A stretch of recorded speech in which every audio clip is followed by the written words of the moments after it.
city where the neon never sleeps. A voice was born from the ashes where the silence weeps. A soldier turned savior, now a rebel in disguise, with fire in his veins and rage in his eyes. He wore the scars of a war that never ended, his soul torn to pieces, his sanity suspended.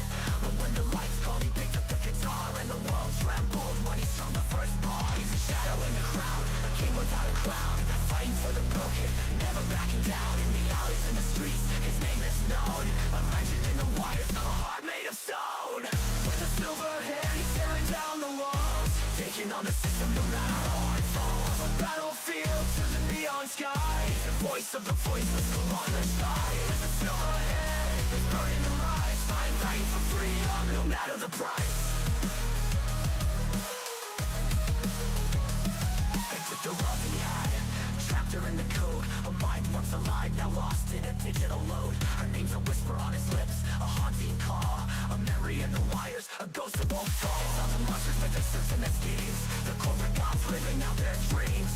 But he won't bow, he won't bend or break, he'll tear them down no matter what's at stake. A shadow in the crowd, a king without a crown, fighting for the broken, never backing down. In the alleys and the streets, his name is known, a legend in the wires, a heart made of stone.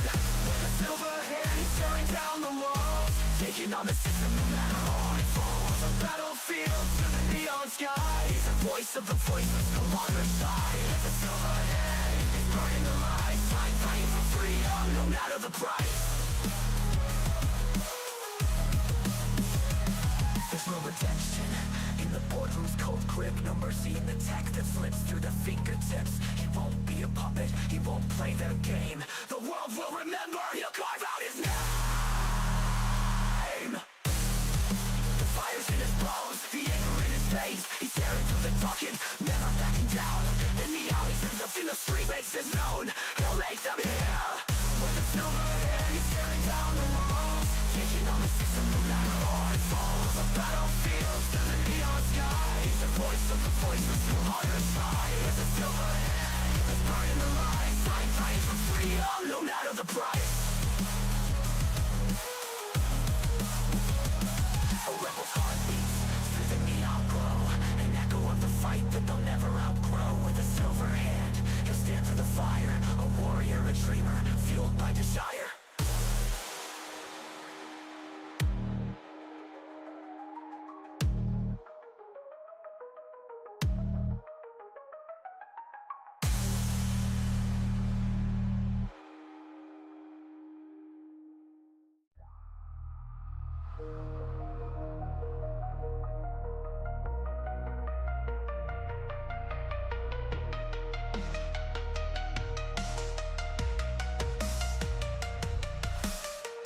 Woke up in the city, broken dreams. Neon lights flicker but they're fading out of reach. Jackie's face in my head is a constant sight, whispering of the past we can't rewrite.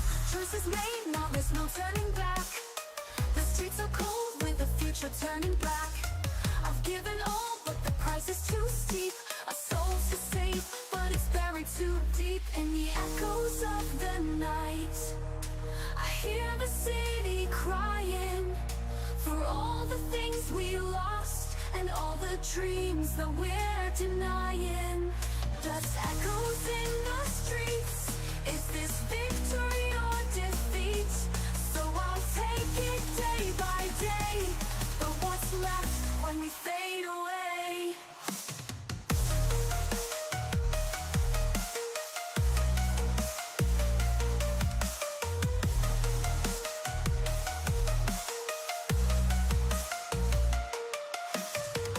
Johnny's gone, but his fire still burns in the heart of the fight. When will we learn?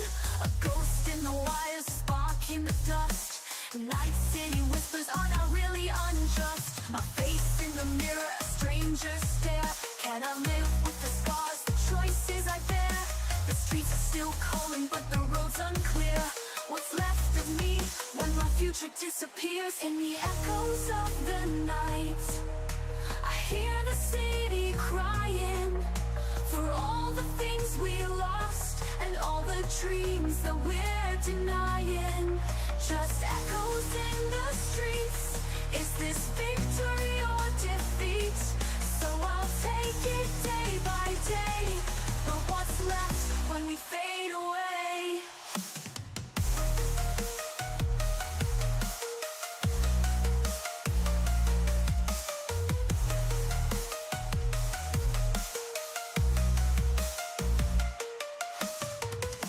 So tell me, what's left to fight for when the fire burns out and the sirens roar and my body has necrosed, drifting alone on a dying coast.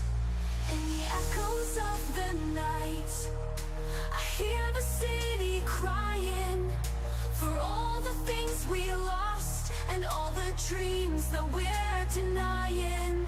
Just echoes in the streets. Is this victory or defeat? So I'll take it day by day. But what's left when we fade away? As the neon dies and the silence screams, I walk alone, still reaching for my dreams. The future's uncertain, that won't keep me bound. And in the echoes of the night, I will see you around.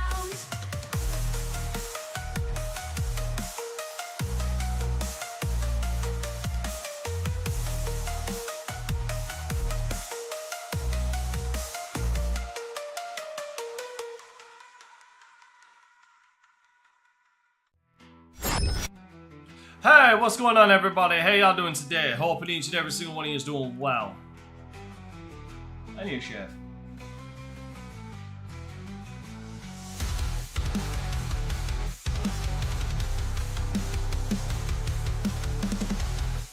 I really do.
Alright, cool. That is working.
Alright, and I think it's time that we listen to the album.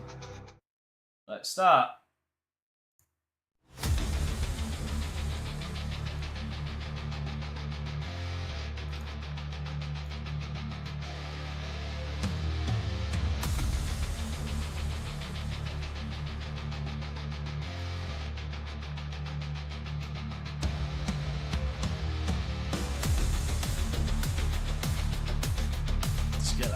there.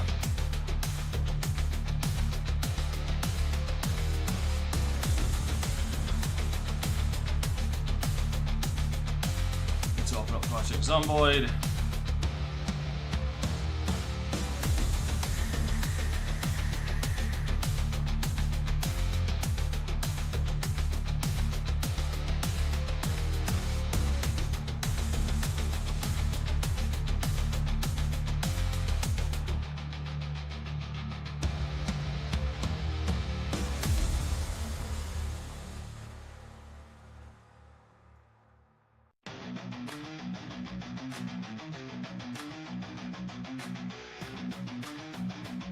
I love that title.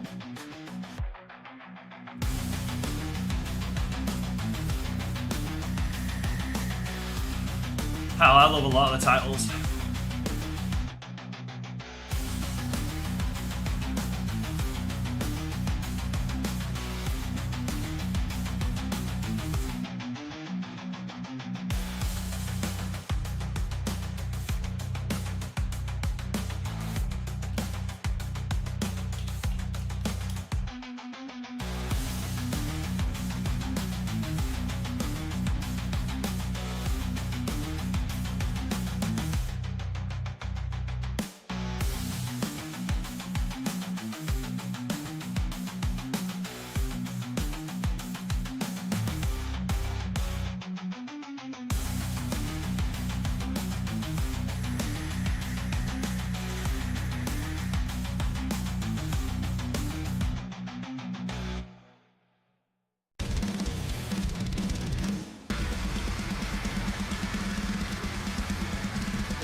Something's got to break.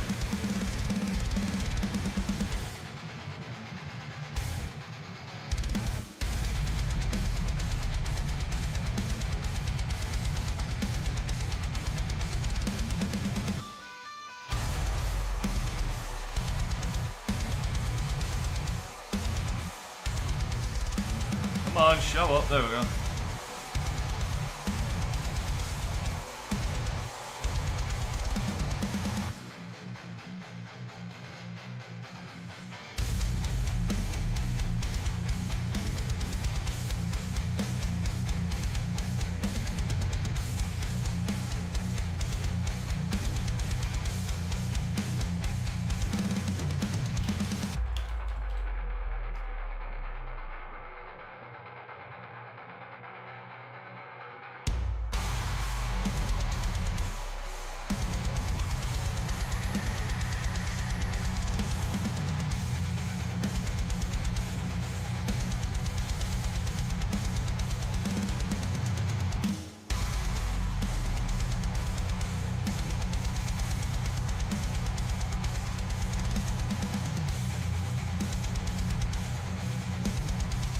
Oh, Trace comes online. He's able to join us soon.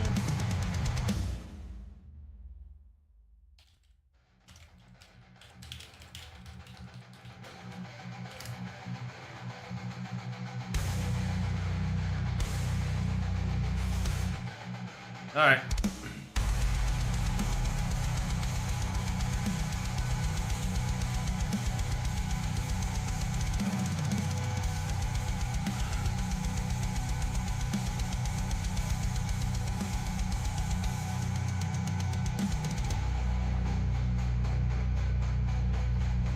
Come on, enter.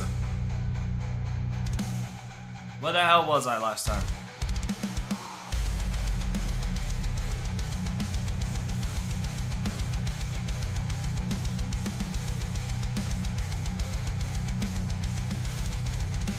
Oh, right, yeah, I'm in my apartment.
aim for the head of rotting flesh.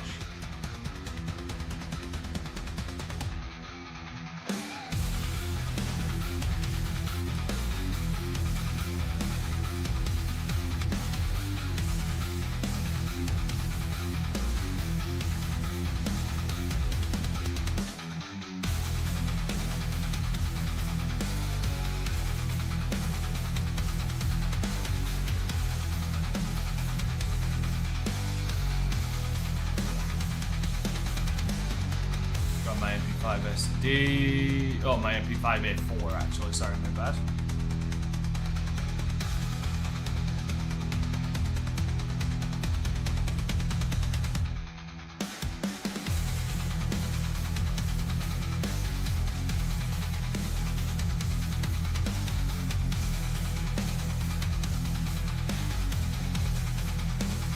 No.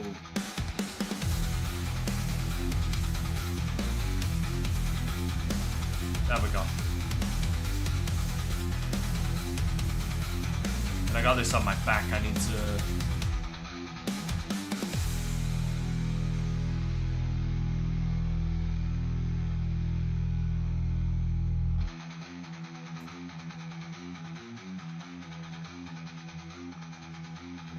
There we go.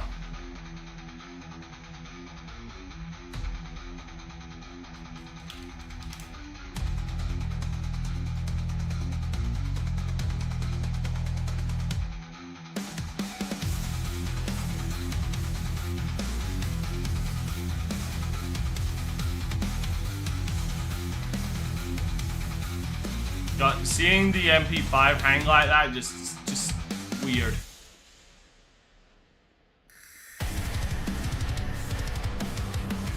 Ah, Bathed in Demon Guts, another stop.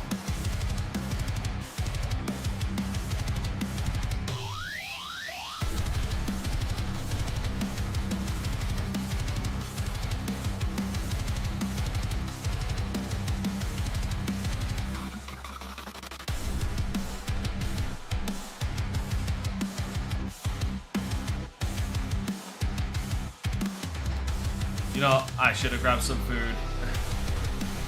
That's on me.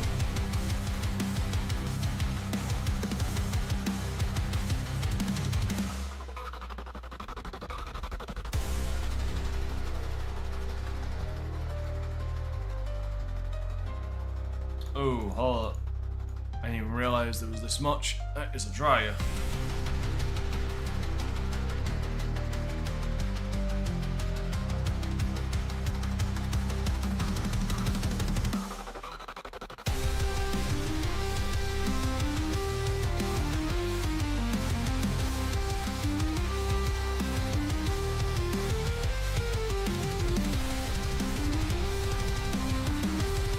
Put this stuff on clean.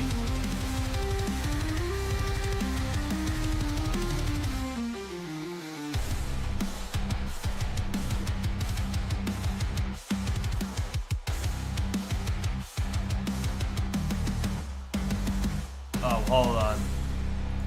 Is there anything in these? No.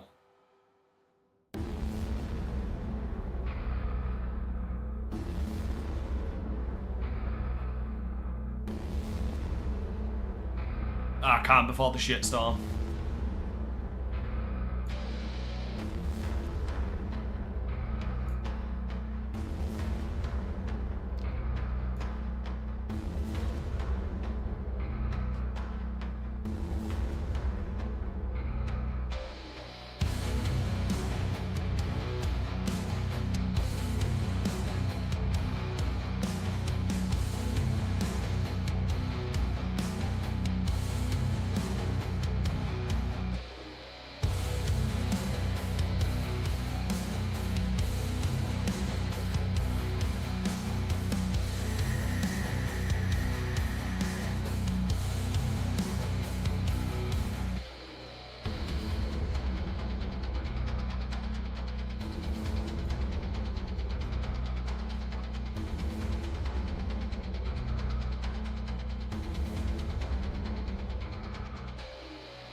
Hey, Firearm, happy Easter.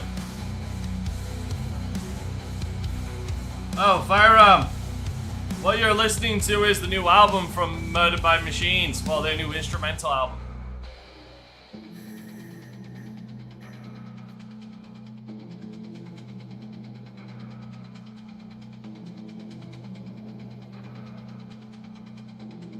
You'll get the names of the songs up there.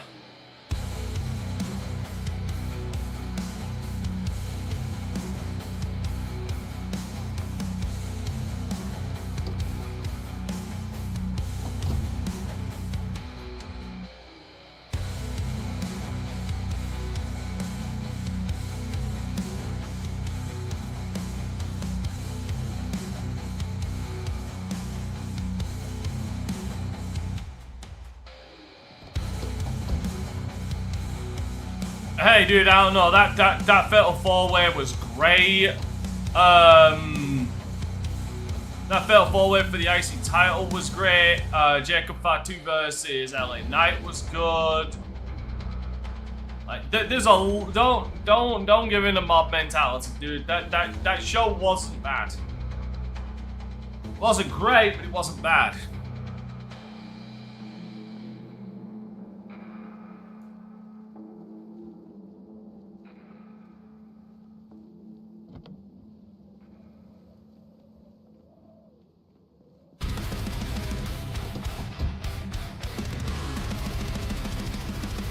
Ah, you will not see this coming.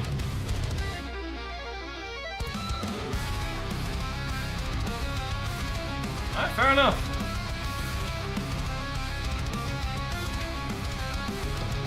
Some twat left the fucking key in the ignition.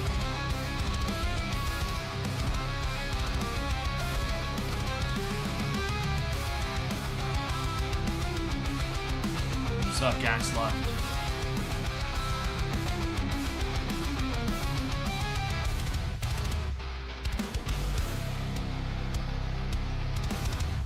Needs gas, and I can take it back.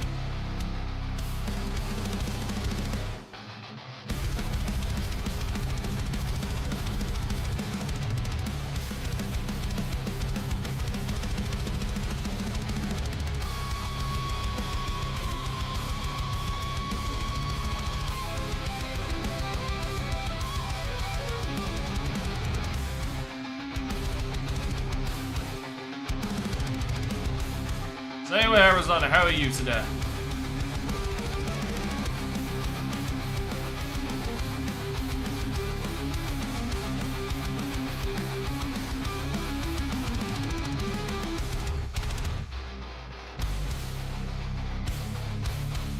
I didn't watch the Hall of Fame, but I'm assuming someone talked for a long time.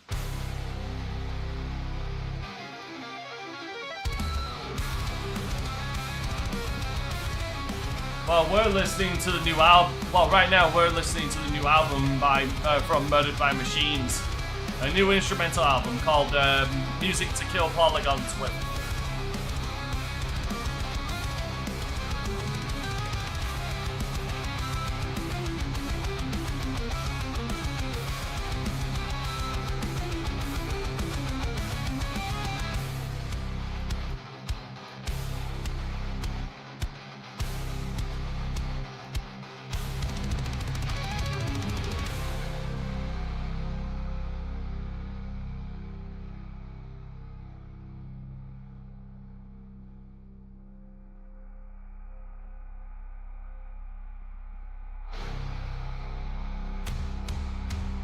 Hell, I'm just glad that Lex Luger and fucking Natural Disasters are finally in the goddamn Hall of Fame. Earthquake's deserved that for so long.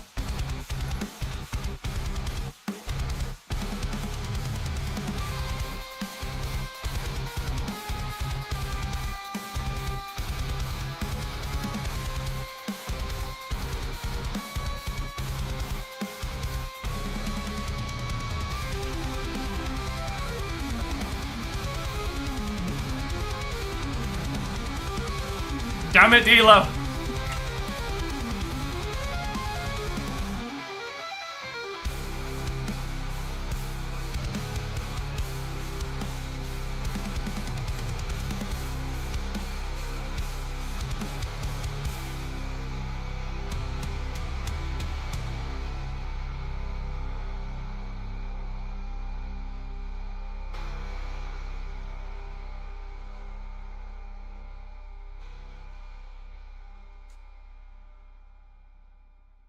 What's next? Ah, ROUSs are real and they can hurt you. And to anybody who doesn't know that colloquial, that term, ROUS stands for rodents of unusual size. Basically, anything you see in any normal RPG.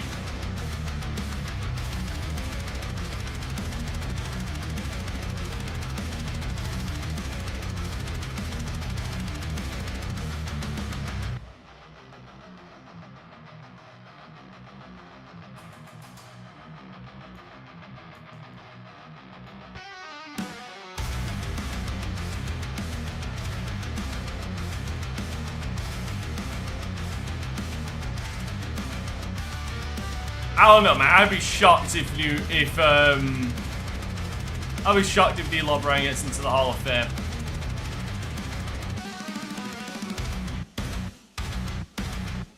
I'm not saying he's not deserving. I'm just saying I would be shocked.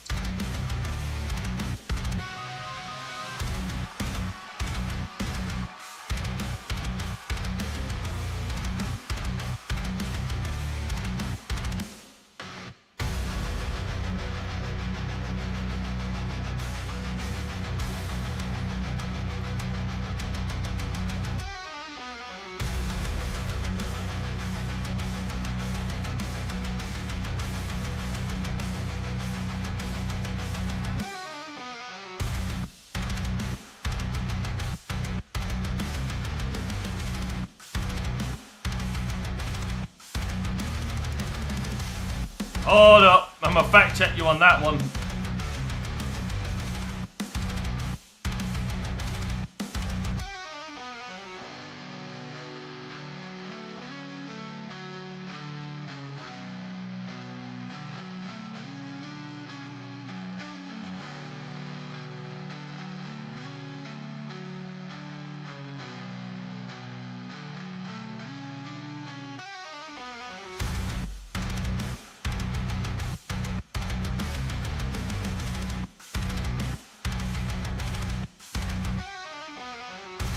Hold on. No, not every member.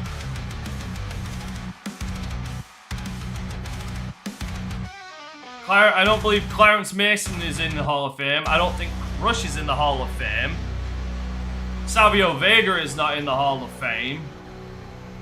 Ahmed Johnson's not in the Hall of Fame.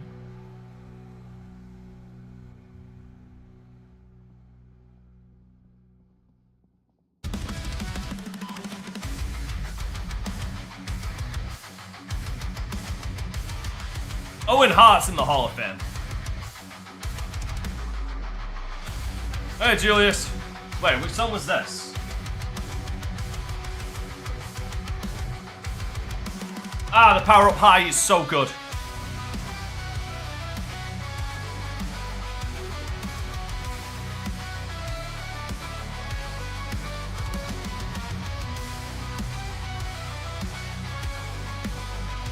By the way, tell me what you guys think of the music you're hearing.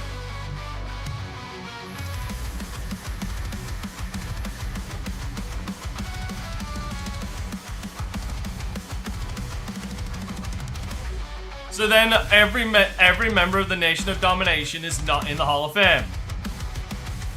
Your point is moot, sir. I get your point, but it is in fact still moot.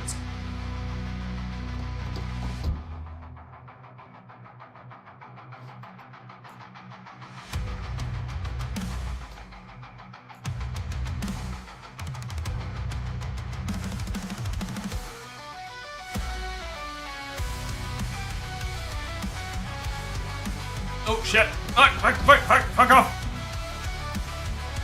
Stabby.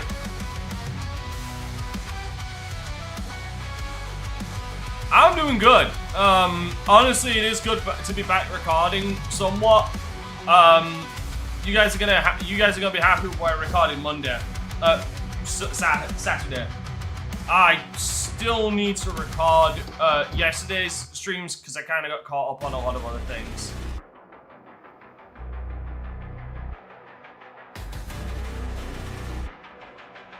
Also, Hunt Down, it was good, eh? Fuck yeah, Hunt Down is good. Wait, which one's this one? Oh, that's a big one, but I can take it.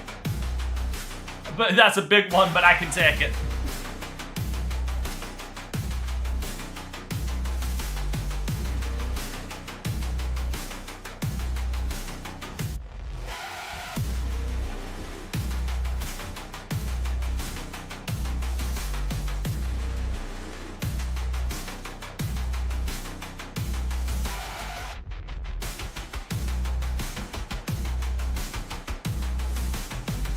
Also, did they just come out? Because I can't find. Well, yeah, Murdered by Machines. It has basically recently just come out. They already have 3 albums.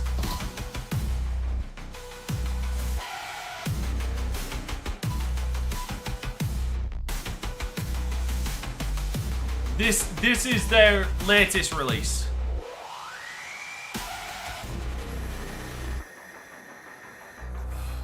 This is the album, Music to Kill Polygons with.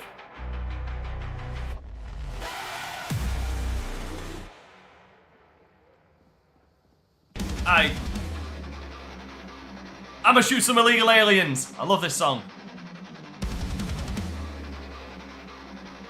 And I did hear they brought direwolves. It's a lot more nuanced than just bringing back direwolves.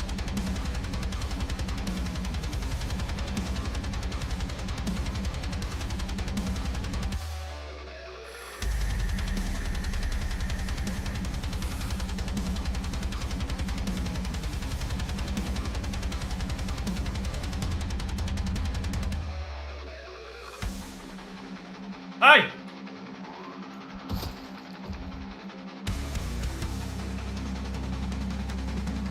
But they are looking for feedback because this is meant to be like high octane music you play to like high octane games and boomer shooters with. That's what the idea of this album was.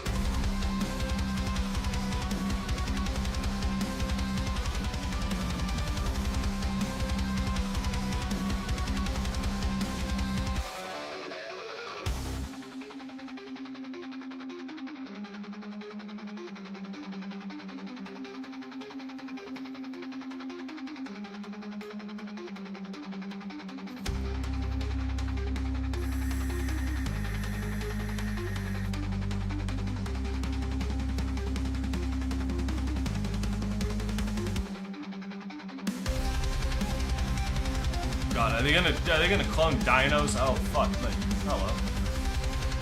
Oh, that's a problem.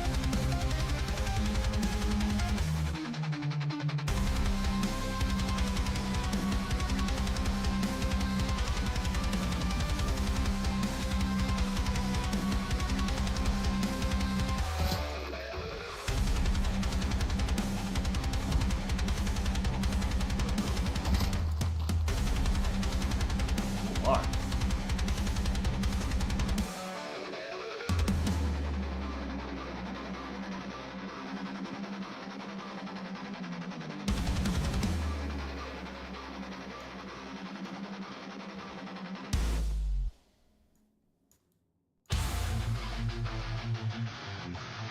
Ah, does this taste like buckshot to you?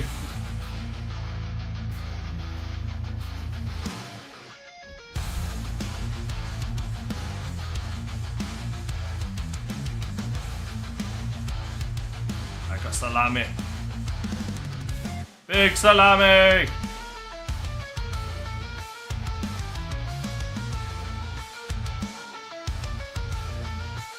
Wait, what movie?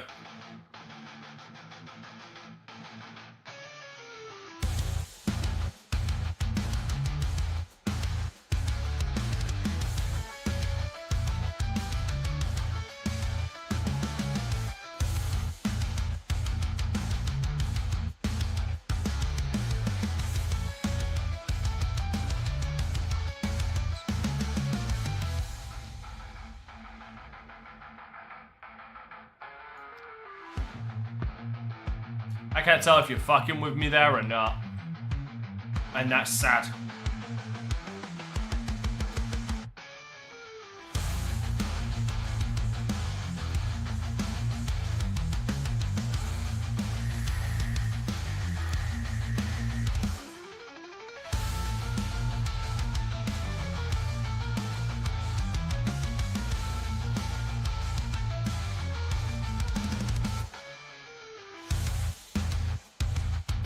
Oh, now I know what I gotta watch after this.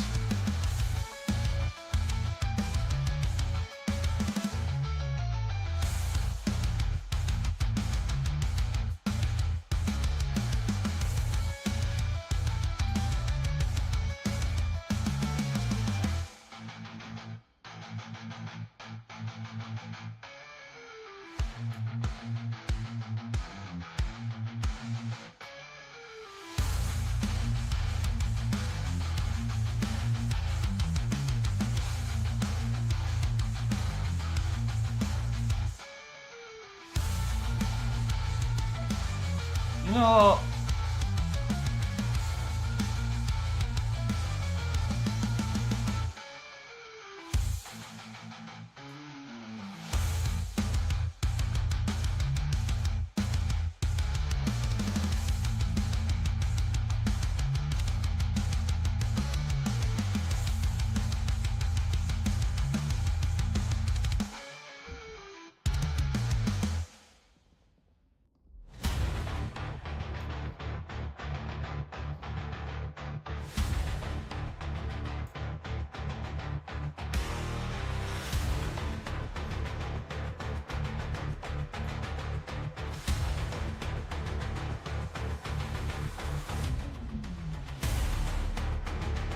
Which was this one?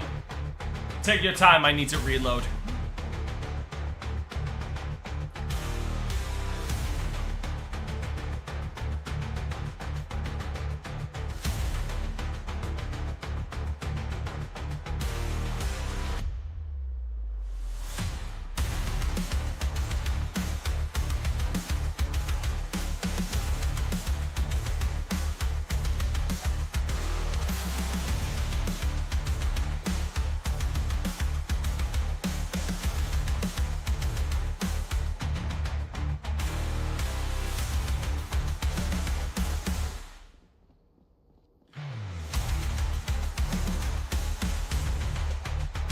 Oh, let's not bring him up here. Come on. Was there any reason to bring down the mood like that?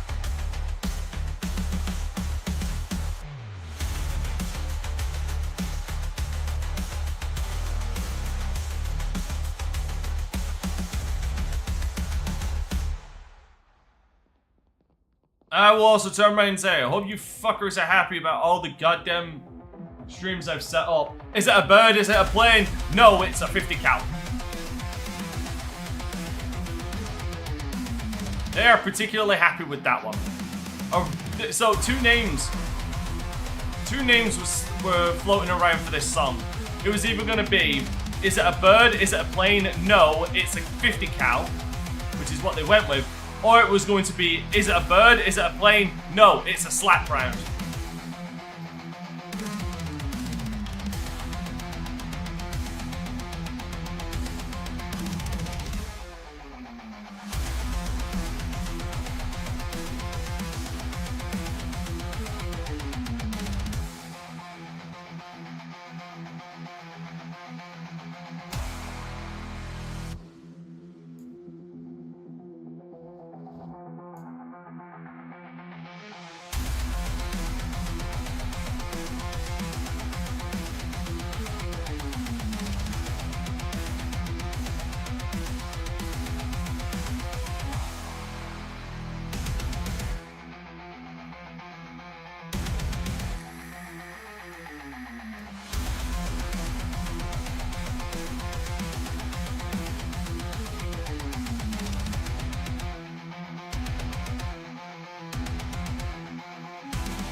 Yeah,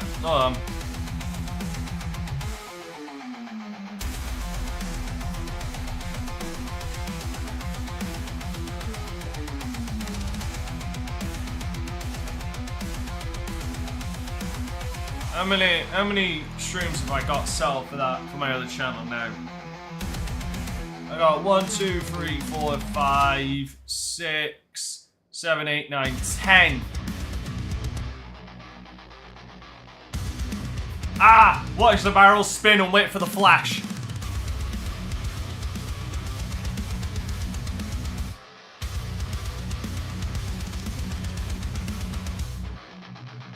One, 2, 3, 4, 5, 6, 7, 8, 9, 10. Yeah, I got 10 fucking scheduled now.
Cleaning supplies.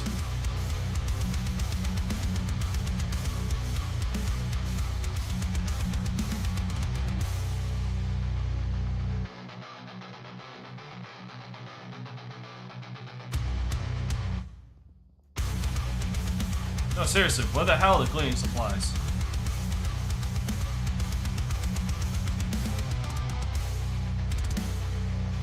I guess they're going here.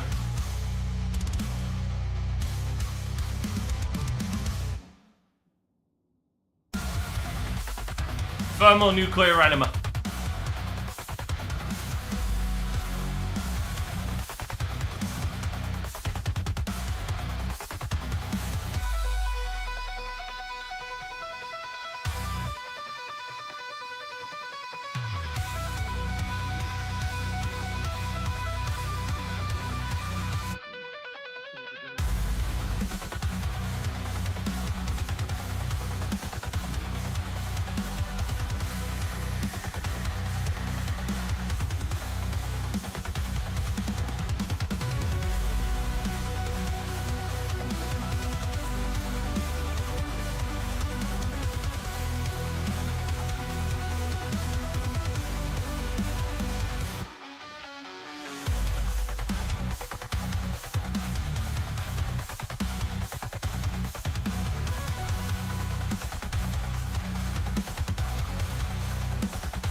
Oh, wrong ones. Wait, is this? No, this is the right one.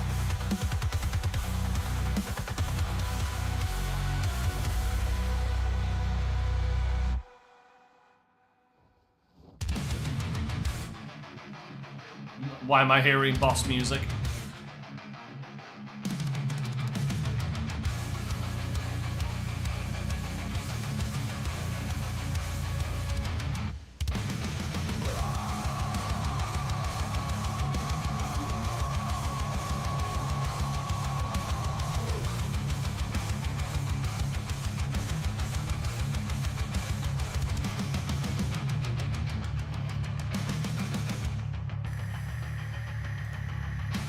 Ah, fucking beast!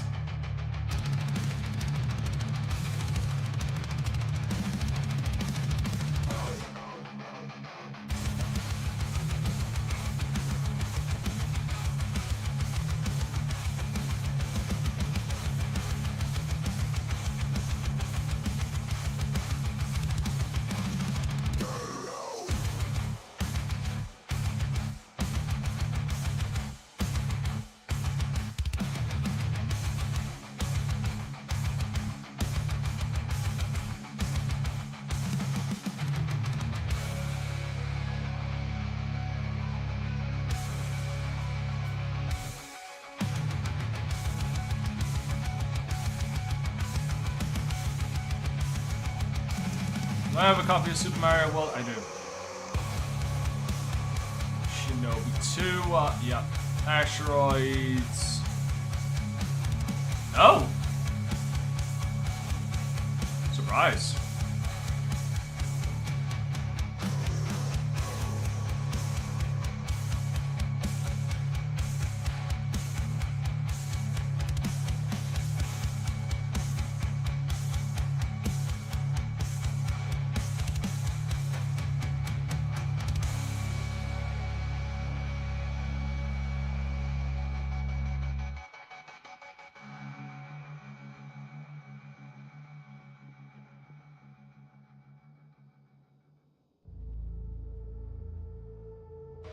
This isn't the end, I'll just respawn.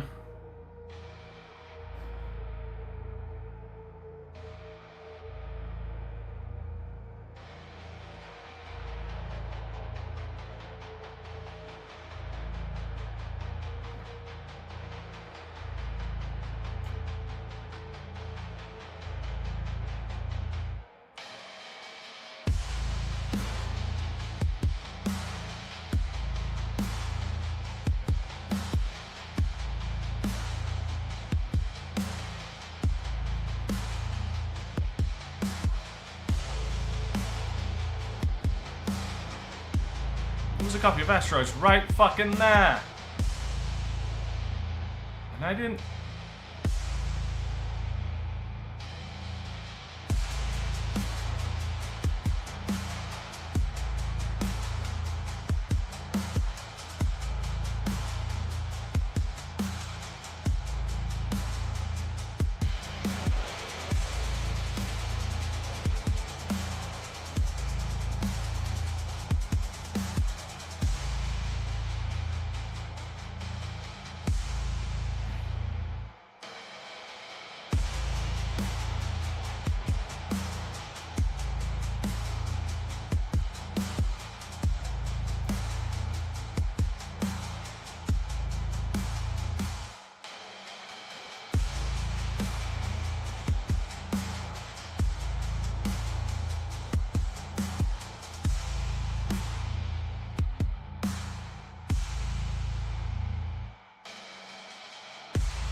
Oh, was this a legit full pack?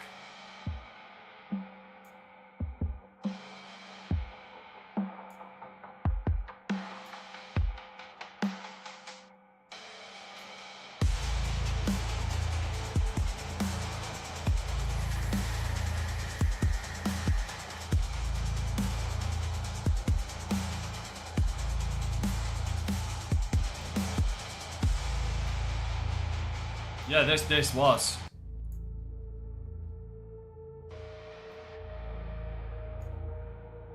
Yep, okay. Let's close that up then.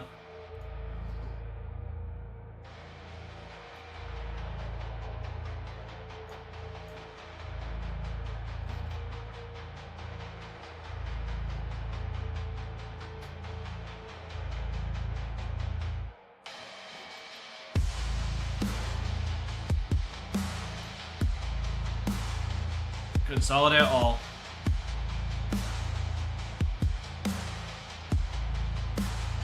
That is a full pack.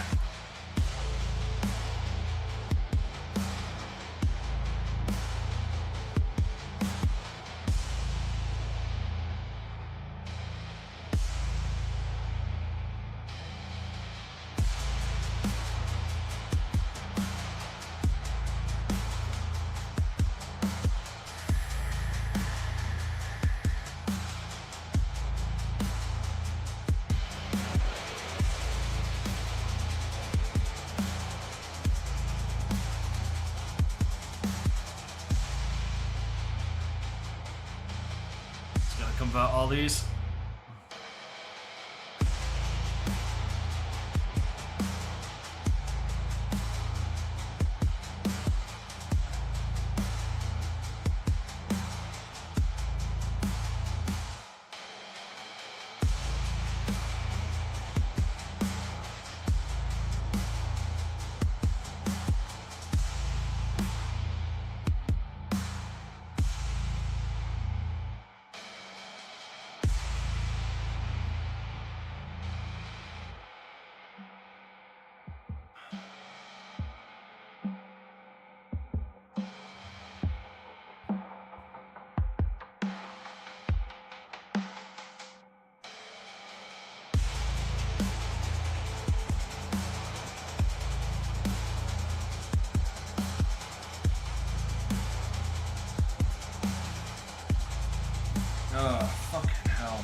I'm really, like, just... I don't know how to describe how I feel right now.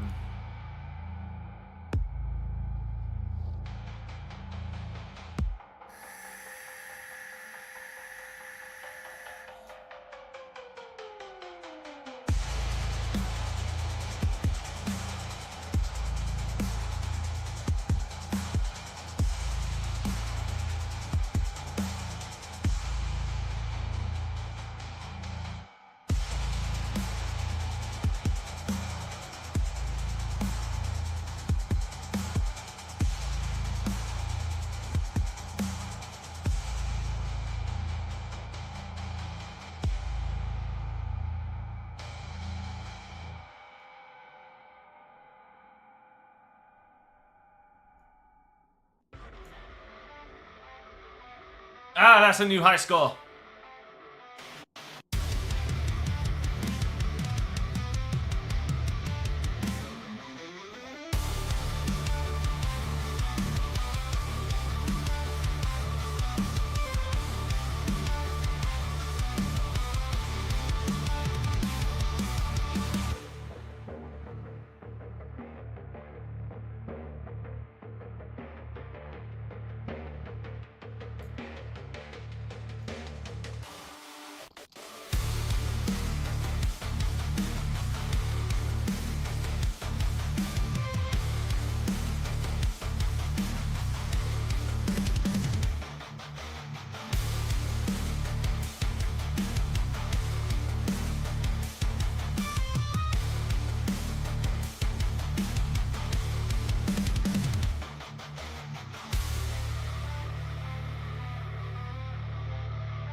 So what's next? It can die too.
Okay, done.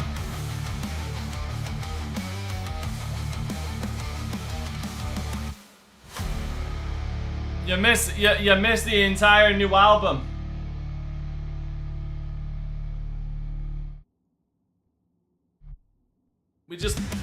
Oh shit. We just finished listening to the entire new album. Music to kill polygons with.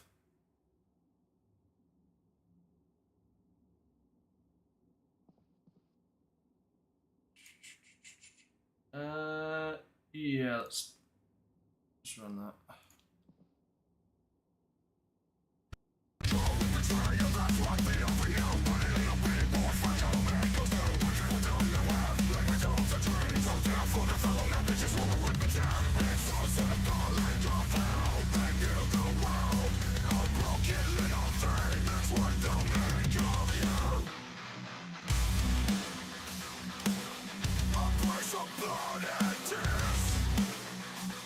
Anyway, how you doing today, man?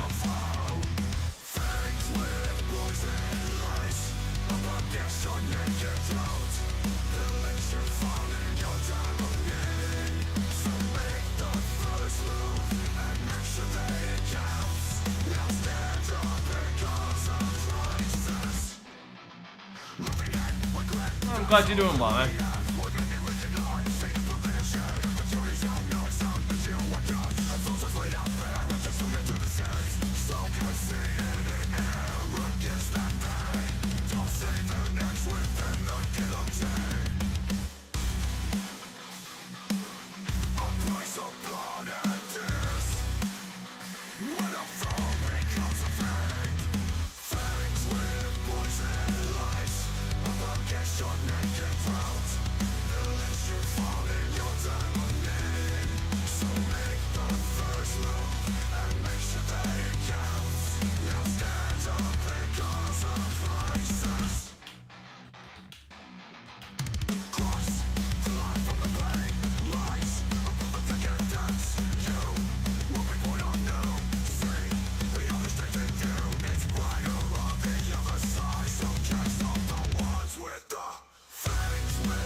Alright, none of these have holes, that's good.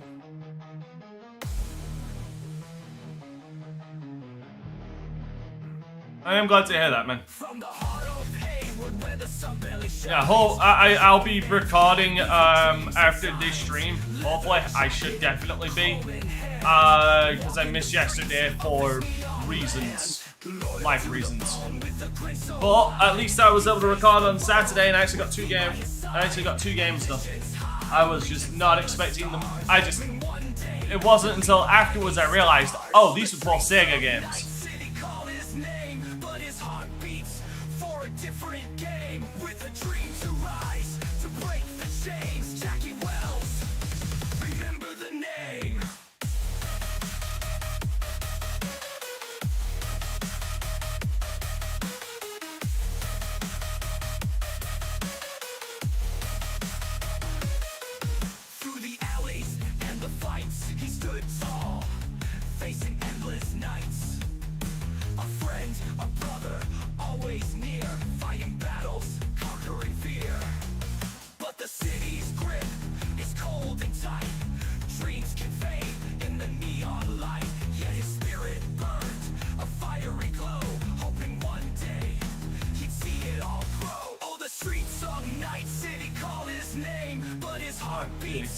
For a different game. With a dream to rise, to break the chains. Jackie Wells, remember the name.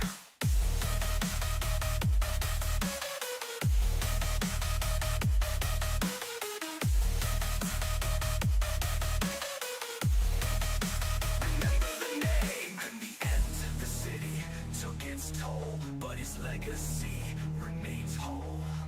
A tale of dreams and neon lights, a friendship forged in the darkest nights.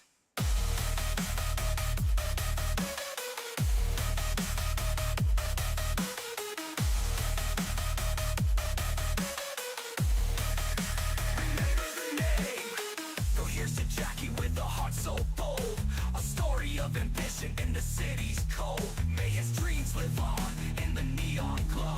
Jackie Wells. Forever we know.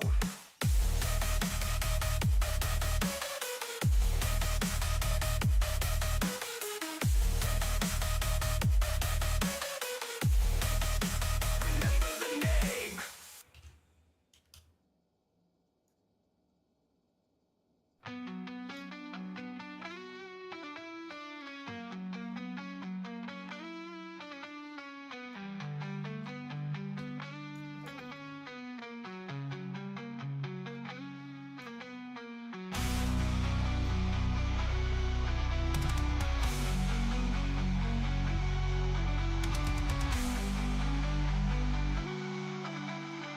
Really made a serious goddamn bass here. I love it.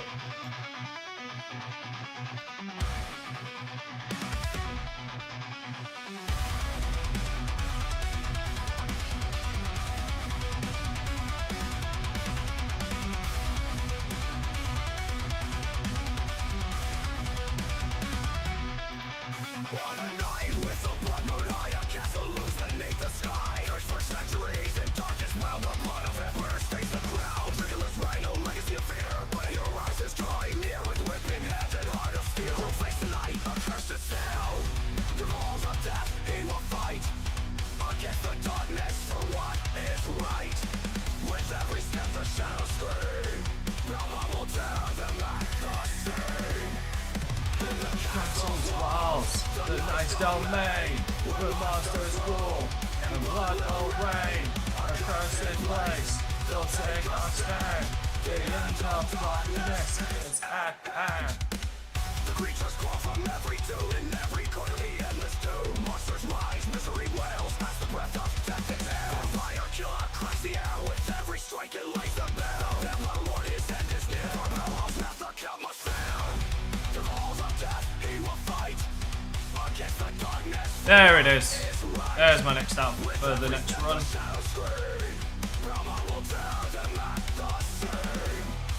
In the castle's walls, the night's domain, where monsters rule, and blood will rain. A cursed place, they'll take a stand. The end of And yeah, you're about to see this right. at hand.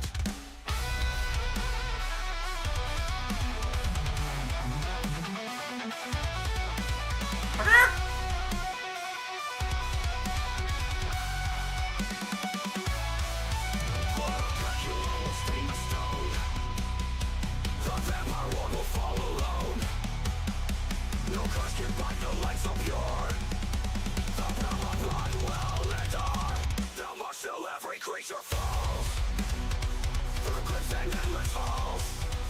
The wage war till the battle is won. The battle lazy has just begun.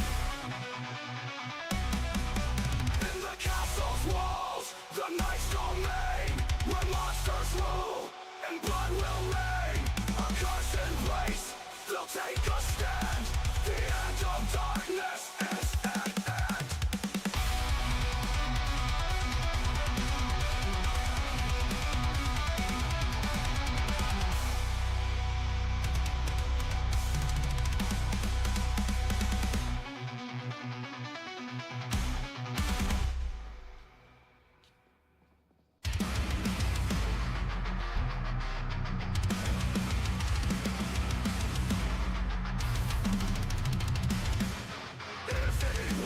The tension grows, the fires line up and the battle shows. Warriors are infested, ready to strike. Cats blaze and flames, ready to ignite. Fury's kicks, faster than light. Like a shock, an electric bite. Carry speed, fighters dream. Chun-Li's legs, they reign supreme. Let's go, we'll take it to the streets. One will stand, there's no retreat. Round one start, the fight begins. Who's the champ? Let's see who wins. Let the glory fill the power. In the rain's no place to cower. I'm gonna get caught. For your punches, grab the crown. With the fighters, waiting on this town. Fight for glory inside your gloves. Conquer it all and rise above. In the streets we'll set the spark. For the fighters that leave our mark. Satan's power ruin you around. Awesome reach, knows no bounds. Like gaps uppercut, it's so abrupt. Fingers claws will slice you up. Beyond a sumo slam. DJ's dance just like a jam. Guile's got his sonic boom. And license power can seal your doom. Let's go, we'll take it to the streets. One will stand, there's no retreat. Round one start, the fight begins. Who's the champ? Let's see who wins. Let the glory fill the power. In the rain's no place to cower. For your punches, grab the crown. With the fighters, waiting on this town. Fight for glory inside your gloves. Conquer it all and rise above. Yeah, I genuinely hope. Well, I mean, the band genuinely hopes you like their music. Hey! Bonk. Bonk.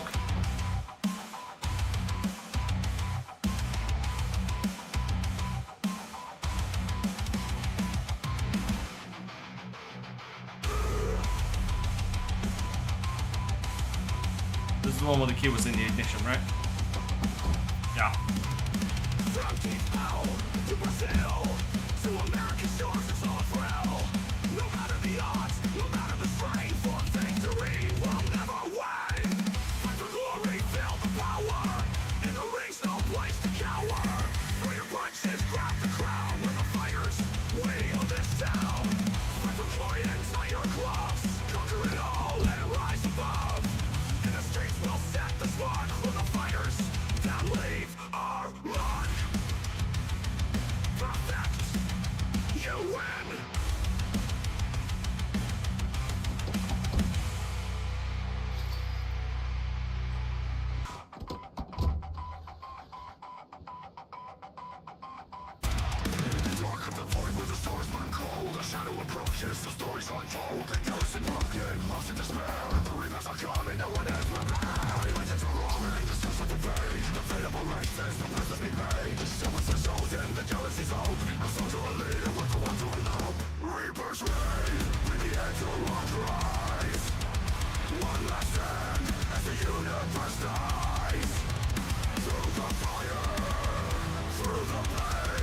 This one needs to work.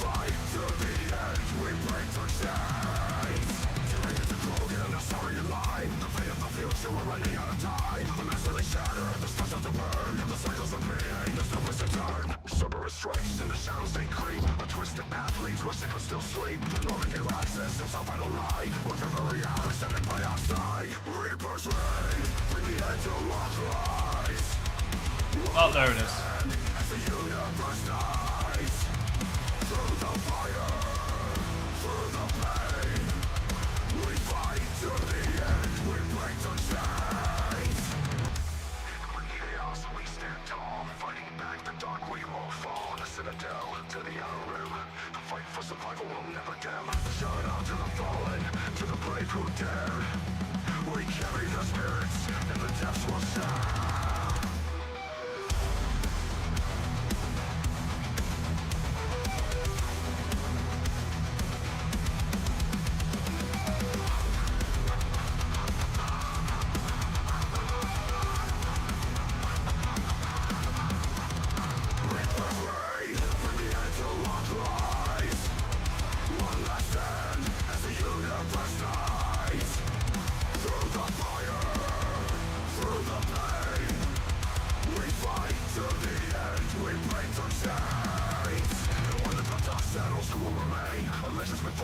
Nothing's the same. We stand against darkness, the heroes wall. In the wake of destruction, together we stand tall. Reapers fall, we stand fast for the we belong.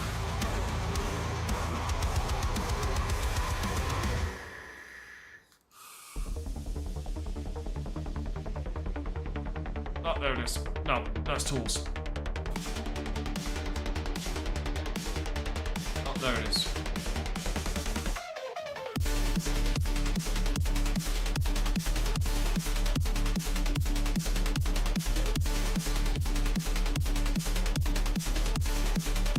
I need to fix down the suit at some point.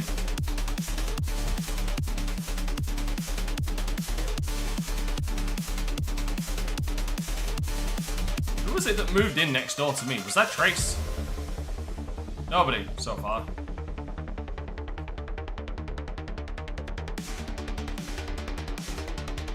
I know somebody moved in here.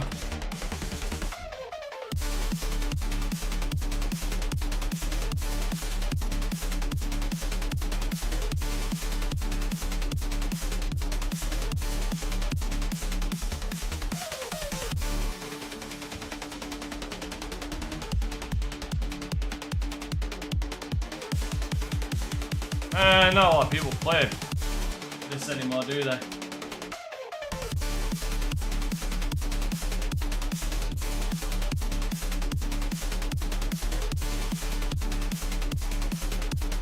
It's a damn shame. Besides, this game still has a lot to offer, especially with some of the new updates coming.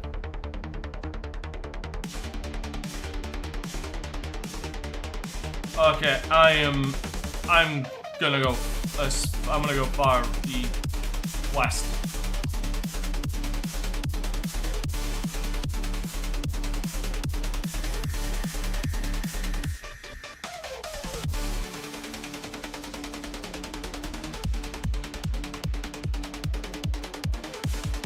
Here's my question.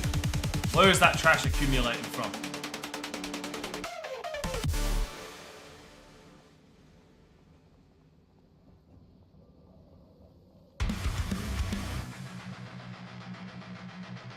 Crimson Skies of Gaia.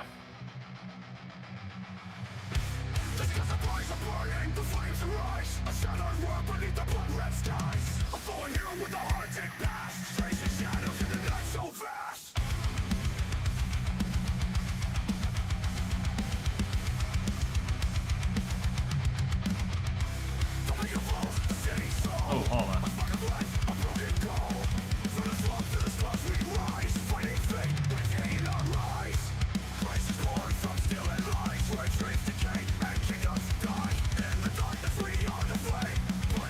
Yes, bikinis. Oh. Bikinis definitely seem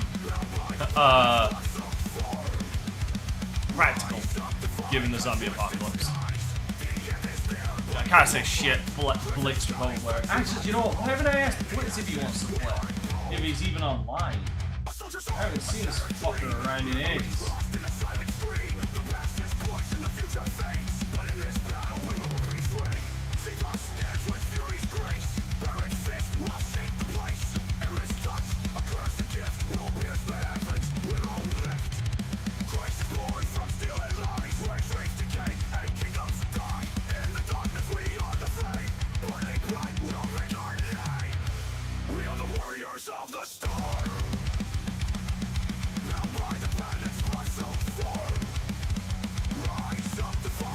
Oh, hello, boys! Straight one, straight two, straight three, and you're out!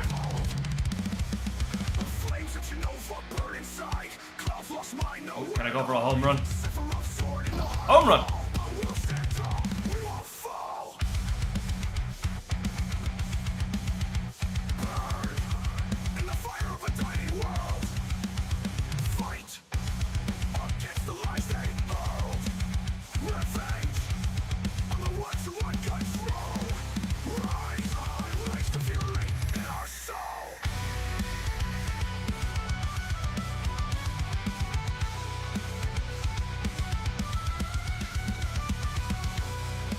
A bit cold.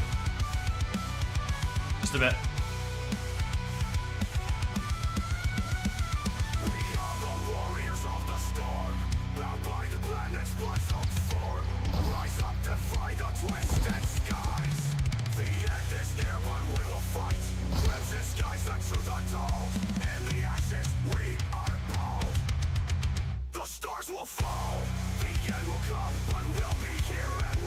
Oh, guys, don't worry. I got a lot. I got splinters for everybody. Hello. Oh, hello. Just get around that. Come on.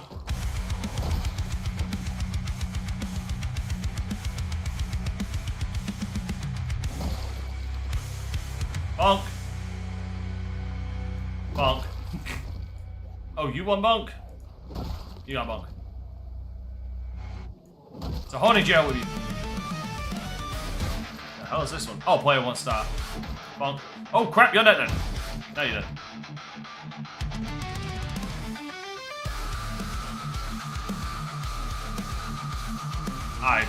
I killed enough. Well, I am gonna kill, but you have a rifle in your back. Not you. You. Oh. Beard. Big beard. There's a glorious beard. I feel almost bad for killing him. No, I'm over here. There you go.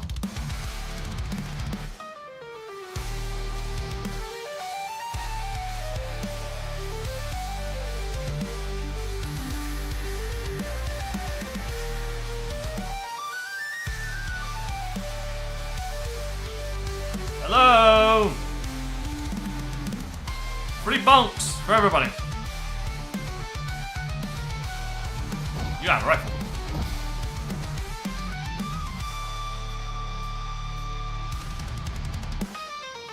There you go. Oh, that was a homer, and we got someone coming from outfield.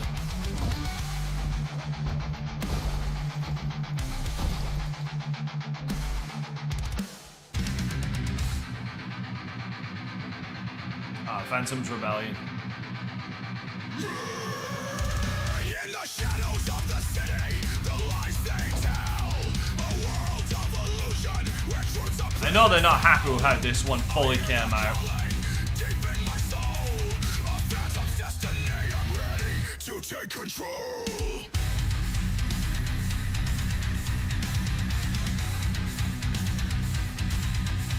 The velvet room's door, I step inside. With a mask on my face, I can no longer hide. The rebels unite, will fight for the weak. The chains that bind us will make them cease. Through the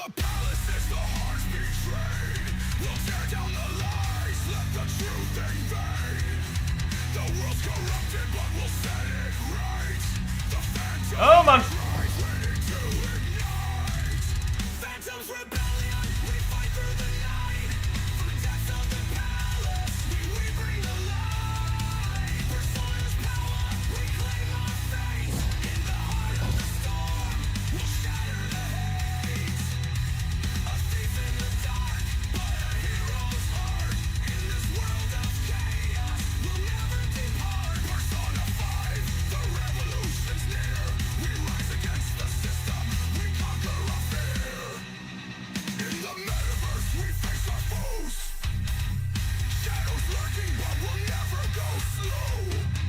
Joker leads with courage in his eyes. Through every dungeon, we'll cut through the lies.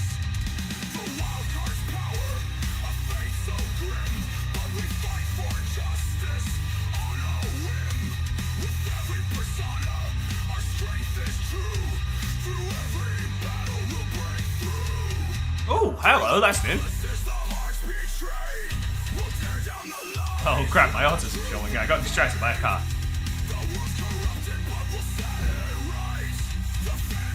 Damn it! Such a cool car. Looks like it's got gas. Bollocks! Why do they never have gas?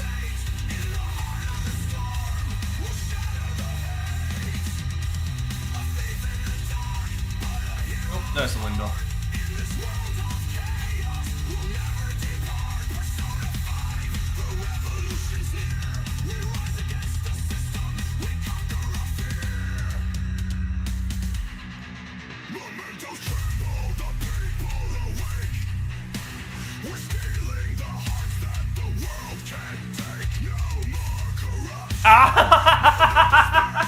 I was so happy. I was like, gas can, and then I realized, no, it's not. Fuck you, game.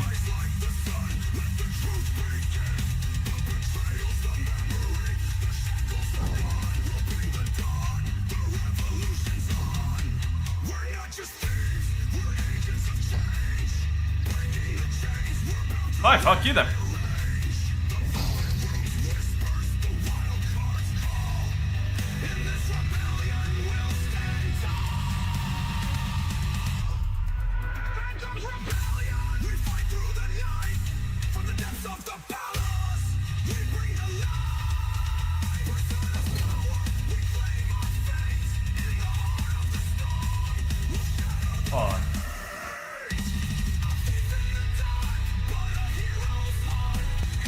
Huh, I actually never zoomed in that.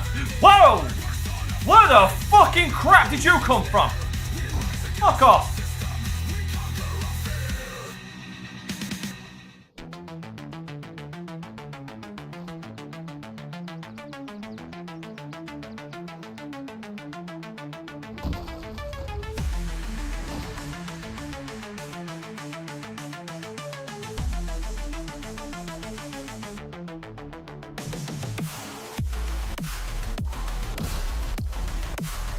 Perfect song for some fucking carnage.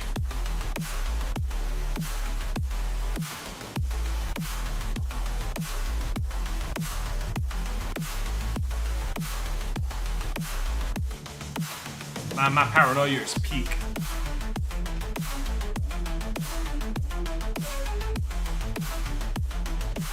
Are you fucking serious? I thought I had a pen.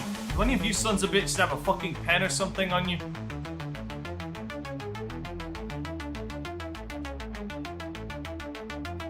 Fucking mega bruh.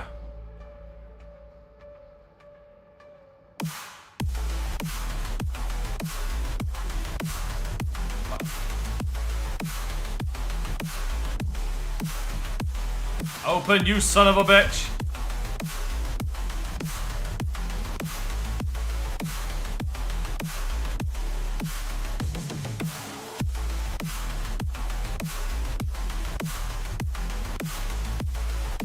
Bingo. Why do I think there's something in this house?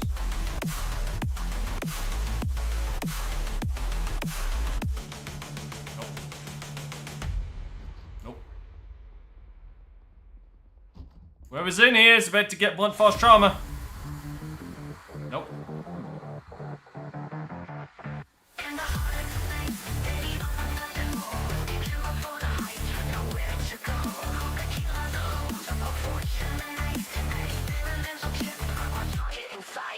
Flipping past the guards to corridors so sleek, the thrill of the mission, adrenaline peak. The whispers in the shadows, a sense of looming dread. Arasaka's grip, filling us with lead. High stakes, high rise, the tensions in the air. Stolen ones on everywhere. Success routine, let's go into our demise. In this game of shadows under neon skies. Fucking love that chorus. Oh hey! The plans are so unravel, trust begins to fray, betrayal set lingers. I'm glad that chorus came out so good. Jackie's voice trembles, V, something's alright. Paranoia creeps in deep into the night. Arasaka's eyes cold and unblinking, the power overwhelming, our chances sinking. The relics within reach, but at what cost in the cybernetic world? Are we already lost? High stakes, high rise, the tensions in the air. A stolen moment's thrill, but danger everywhere. Success could free us or lead to our demise. In this game of shadows under neon skies. The neon skies. When our lights flicker, casting doubt and fear. In the city of dreams, the end feels near. The plan's a distant memory. Trust is all but gone, yet we press on, knowing right from wrong. Now I know what it's gonna be. The cost unknown. When I get gas. In the cyber world, we're all alone. Arasaka's laughter echoes in our minds. In this game of shadows, we're confined. High stakes, high rise, the tensions in the air. A stolen moment's thrill, but danger everywhere. Success could free us or lead to our demise. In this game of shadows under neon skies. The neon skies, we fade into the night. Lessons learned, but out of sight. In the heart of Night City, we played our part. Now we're just echoes, lost in the dark. Hello. Hey! Hey, everybody! I'm over here. Bunk. Retarded jackass, I'm right behind you. There, no, there you see me. There you go. Oh, we got a domestic dispute. Under neon skies, we fade into the night. Lessons learned, but out of sight. In the heart of Night City, we played our part. Now we're just echoes, lost in the dark.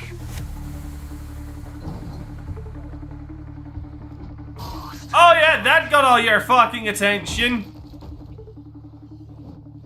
Lost in the dark. Oh god, that's a lot of you coming out of there like a clown car. Fucking Christ.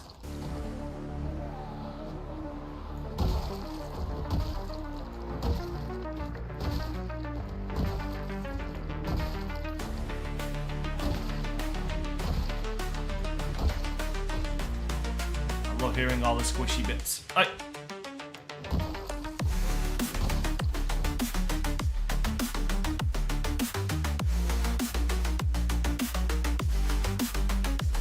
There.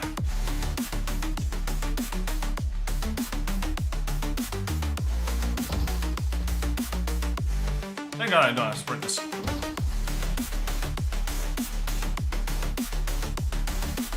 Like, for fucking real, I'm glad I don't have to sprint this.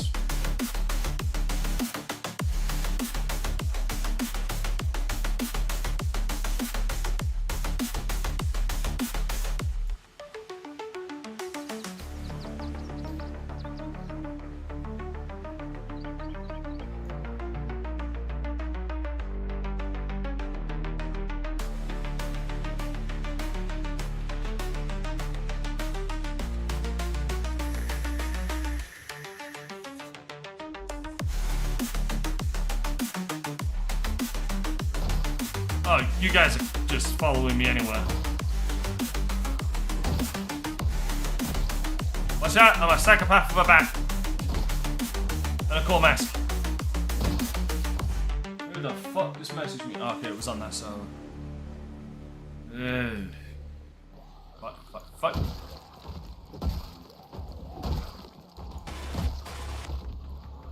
Oh, what song's this one? Ah, Martyr Guardian Savior. I can't wait for them to get that album done.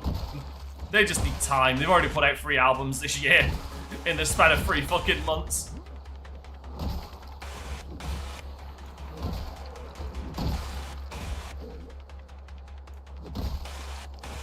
Like by the end of this year, they'll most likely have 4 albums out. Is he dead? Yes.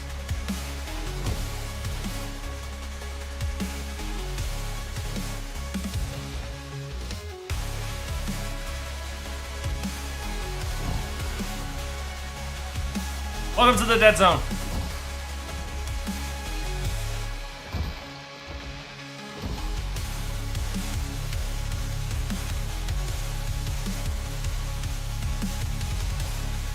Hey guys, I see dead people.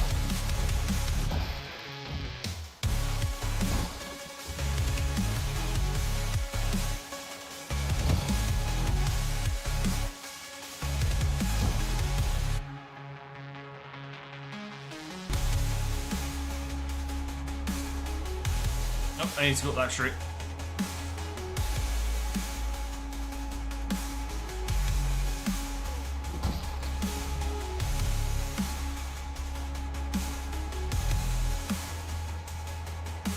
Well, that looks like a dead end to me.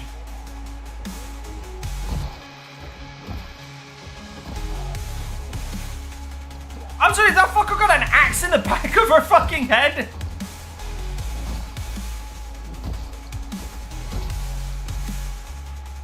She did! She has a hand axe in the back of her head and she's still walking around. No, I don't know if the vampire fucking goddamn Dante. I don't know if zombie lore has changed in the fucking brief time I sleep. But last time I checked, you destroy the brain, you destroy a zombie. Fuck.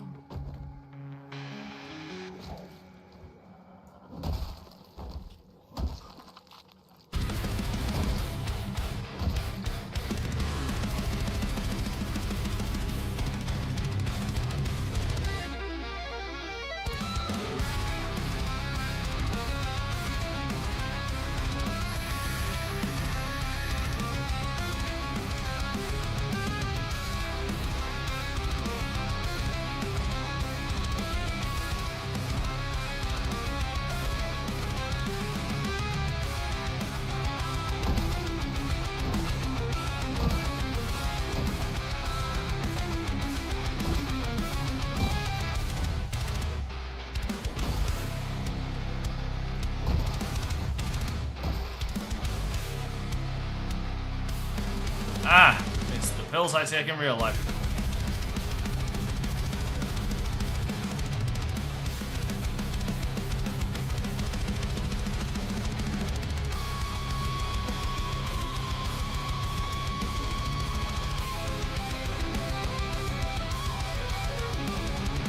Yeah, you know what? Goodbye, Mr. Propane Tank. I'll see you later.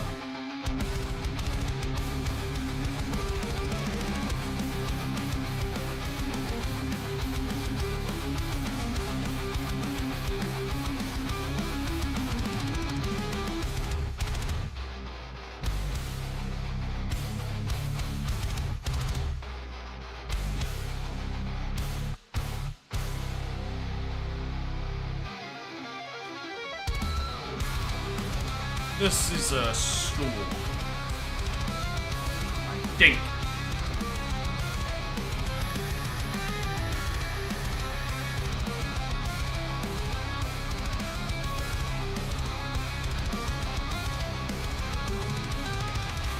Can I help you?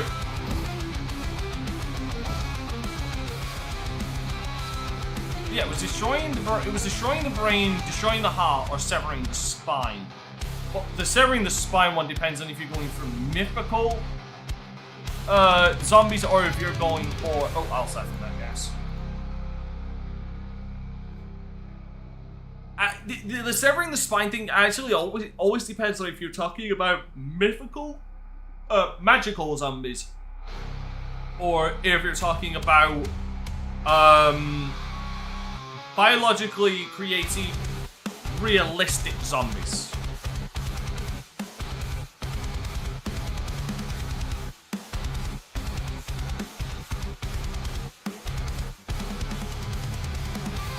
Because you've got your brand of zombies, like brands of autism, where they're from a realistic setting where body shots and stuff will not put them down.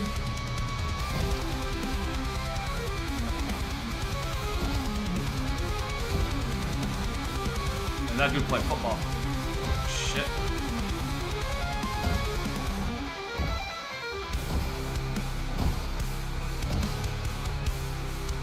I don't want his outfit. Patriots! Oh god. Fuck, I just killed Tom Brady. Well, I'm sure some people will be happy. Yeah, like you're talking, like the remake Dawn of the Dead, the Resident Evil movies, like a number of those where there is a grounded element to the zombies, where destroying the head, severing the neck, the decapitation, headshots, destroying the head entirely, can kill a zombie. It's funny because they actually do fuck. It's funny if you actually got back far and anyway, I'll get to that point in a second. It is a school. They do. Fucking hell. Oh no, the remake Dawn of the Dead doesn't do that either. That one is still very mythical / magical in its explanation. Then you have those one like the Dawn of the Dead or the Night series of movies where even decapitations won't kill a motherfucker. You gotta like destroy the whole fucking head.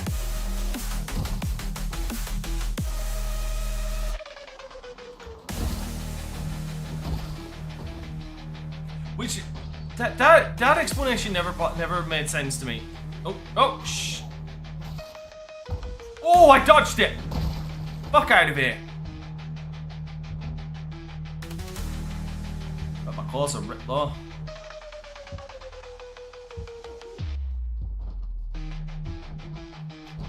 Bonk. Come in. I'm not saying school's open, but okay. Okay, now we got way too many.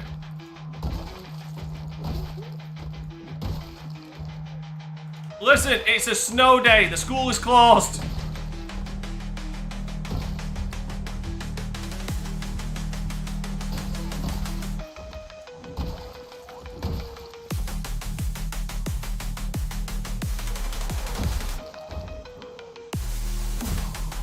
You know, if I pull my gun out and start shooting in this environment, it's a bad look.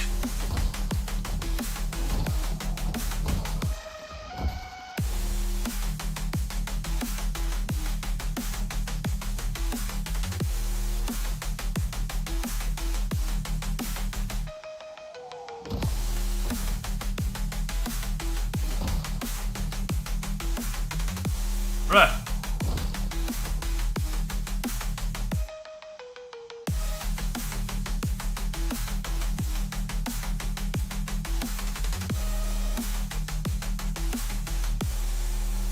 But yeah, like the remake of Dawn of the Dead, that never really made sense to me, because why would a shot to their head kill a zombie, but a decapitation wouldn't, considering how grounded it is?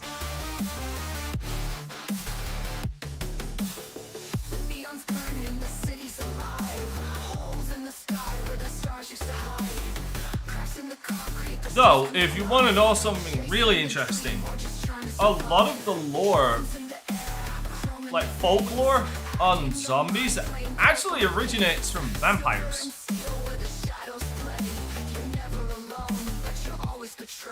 Go far back enough, you'll find a lot of overlap between zombies and vampire lore.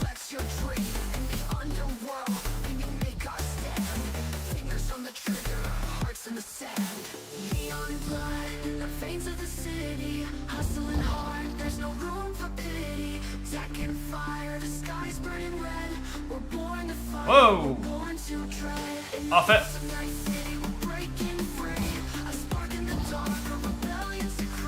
Where beauty's a lie and the night never ends. We live to survive and we die by our friends.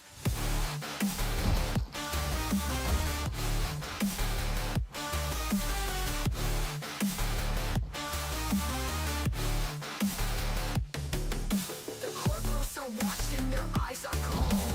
Silver suits with hearts made of gold. They pull the strings, but we cut the ties. Watching them fall from the shadows we hide. Glitch in your mind, pulse in your soul. A city of sin is taking its toll. Fast cars, fast life in a world gone mad. We're fighting for the future, but we're holding the past. Welcome to the streets where the rebels scream. You're just a Hold up, wait. Is that motherfucker wearing a mask? in the dark. What was that? Take command. Forged in fire, we make our stand. Neon blood in the veins of the city. Huh, Hustling these are just hard, glasses. there's no room for pity. Tech and fire, the sky's burning red. We're born to fight. We're There we go. born to dread. In the pulse of Night City, we're breaking free. A spark in the dark, a rebellion's decree. Where beauty's a lie and the night never ends. We live Whoa, my god, that's a lot more in here than I anticipated.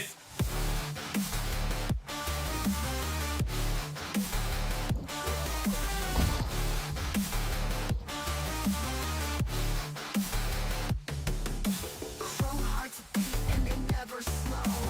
Wires in the veins, we're ready to go. Oh, fuck me, I can't see shit. We rise and fall, chasing the dream, no dreams at all. Out in the streets where the angels bleed. It's not a war, it's just what we need. In the dead of the night, we fight, we fly. Under the moon, That nearly went badly. never die. Neon blood in the veins of the city. Hustling hard, there's no room for pity. Tech and fire, the sky's burning red. We're born to fight, we're born to dread. In the pulse of night, That would be why. breaking free. A spark in the dark, a rebellion's decree. Where beauty's a lie and the night never ends. We live to survive and we die by our friends. Night City's ours, the streets never sleep. We're living the dream, though it's ours to keep.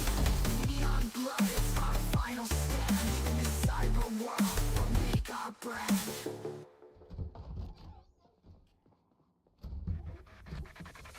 Ain't gonna lie, kind of shite my pants then.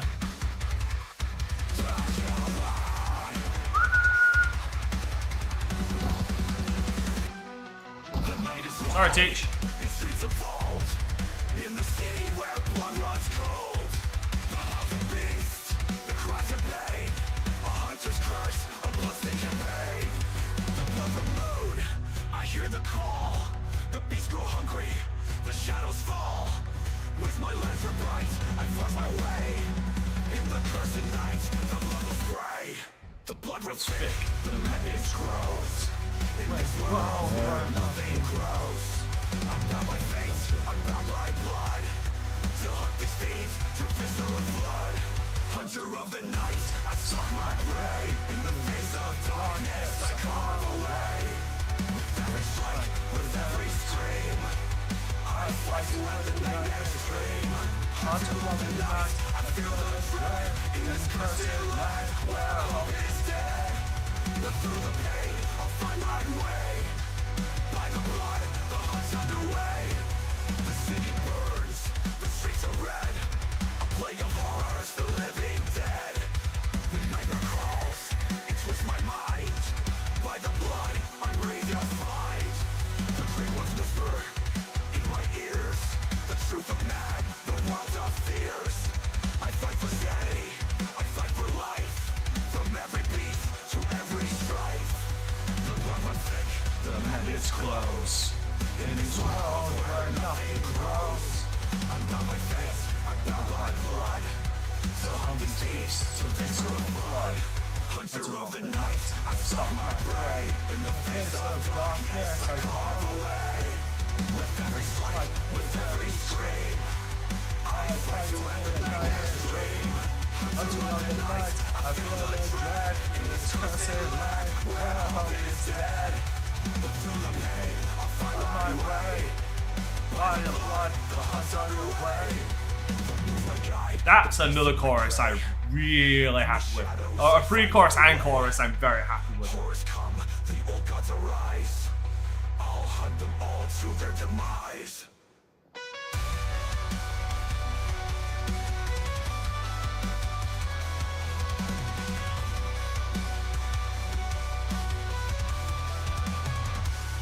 Hunter of the night, I stalk my prey. face of darkness I carve away. With every strike, with every scream, I fight to end the nightmare's dream. Hunter of the night, I feel the dread in this constant land where hope is dead. But through the pain, I'll find my way. By the blood, the hunt's underway. The month will end, the blood will try, but in the silence, I wonder why. A hunter's life, forever torn. In yarn of blood, we're all reborn. I fucking love this one. Bathed in blood and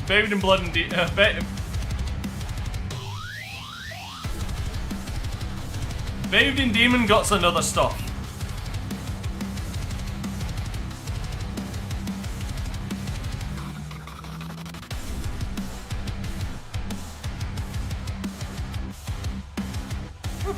Watch out.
Messages up by the wazoo right now.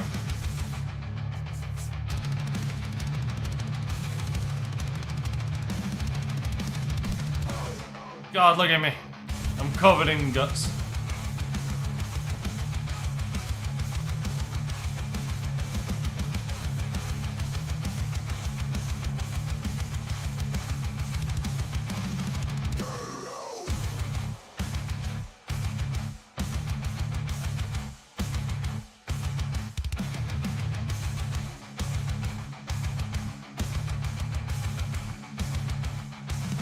There's cleaning stuff. Yeah, other stuff. Yeah, Blitz. Yeah, sorry. No, I was messaging to see if you wanted to play Project Zomboid with me.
me get these goddamn rifles out of my...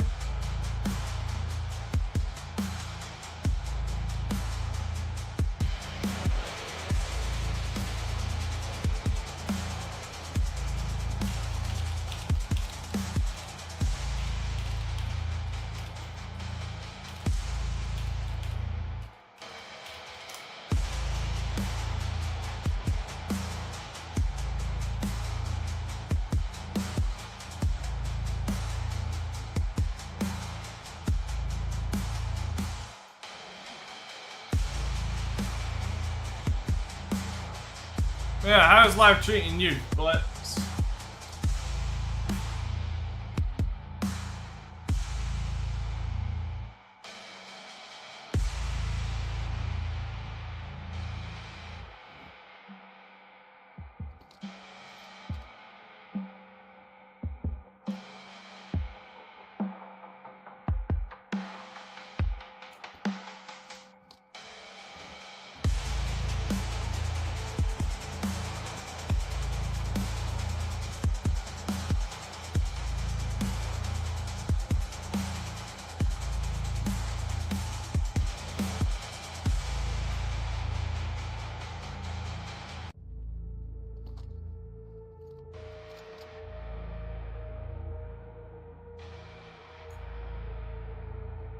Well, genuinely, I'm happy to know that you're at least okay.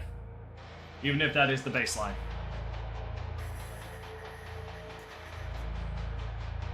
Nope, nope, stop that.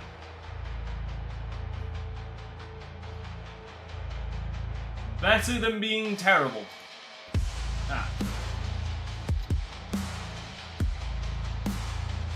Yeah, as I was saying, Blitz, he's deafened and muted. He doesn't want to talk to me.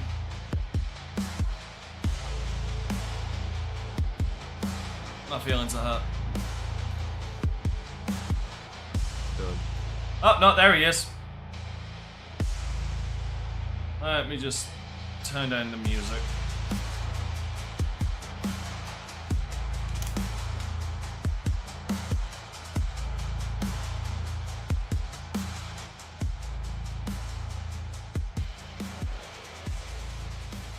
Yeah, I'm glad that you're okay, because even if that's the baseline, it's better than being below the baseline. Do you know what I mean? Or What was that? Or dead. Or dead, yeah, no, being dead would definitely, yeah, that would definitely be worse. You can't argue with that logic.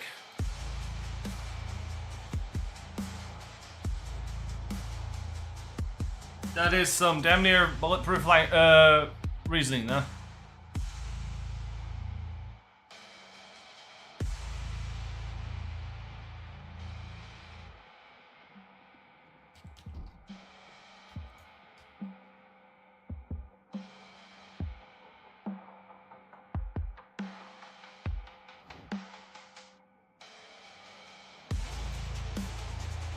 Oh, I killed Tom Brady. Damn.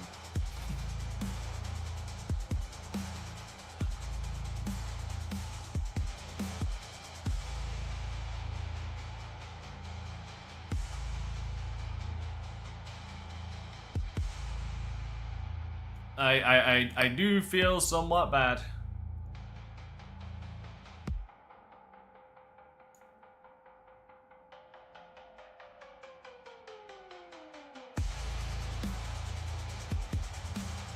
I need to fix these.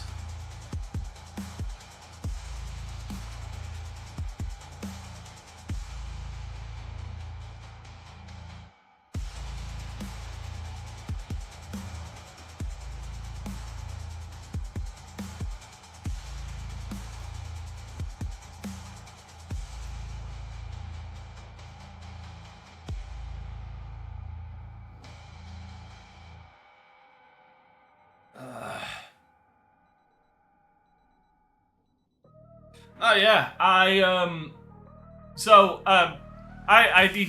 discovered a band called Murder by Machine, who have put out 3 different albums, and I personally think they're all great.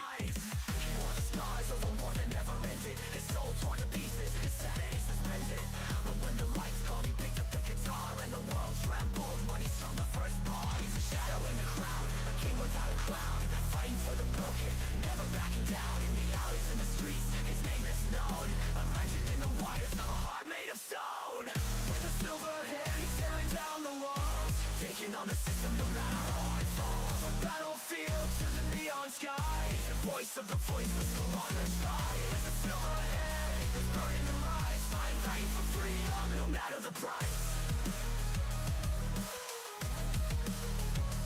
They took the love he had, trapped her in the code. A mind once alive, now lost in a digital load. Her name's a whisper on his lips, a haunting call, a memory in the wires, a ghost that won't fall. It's on the monsters with their suits and their schemes, the corporate gods living out their dreams.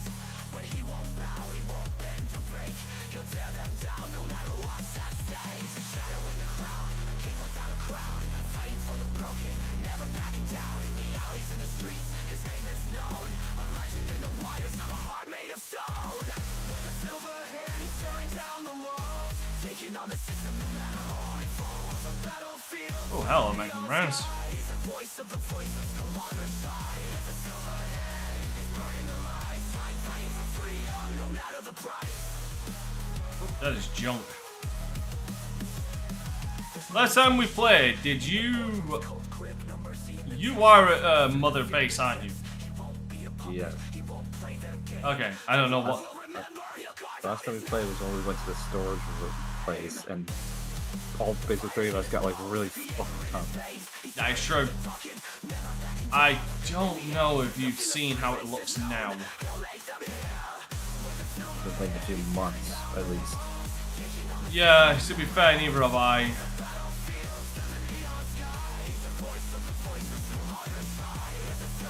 No, it's not through not caring. I really like playing, and I really love playing this game. It's just obviously at this point in time, it's literally just you, me, and Trace that plays this fucking game, and Trace doesn't even have it installed due to hard drive space.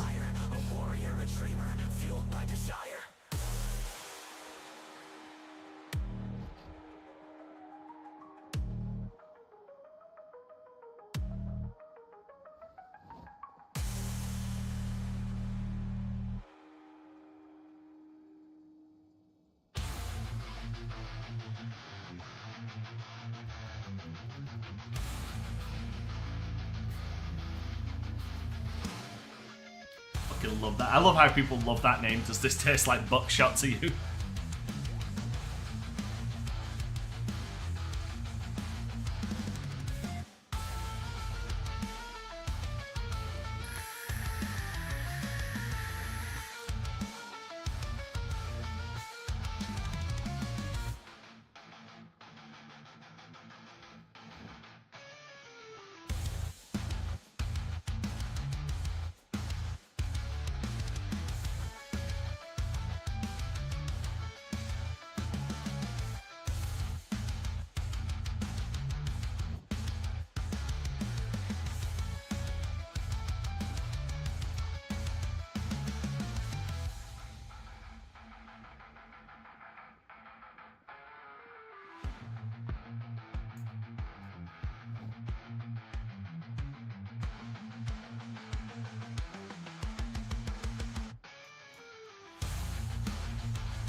I'm just covered in blood and viscera.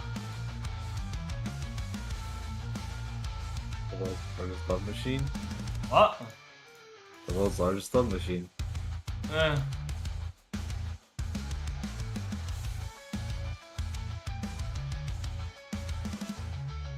Oh god, fuck, I just got what you fucking meant!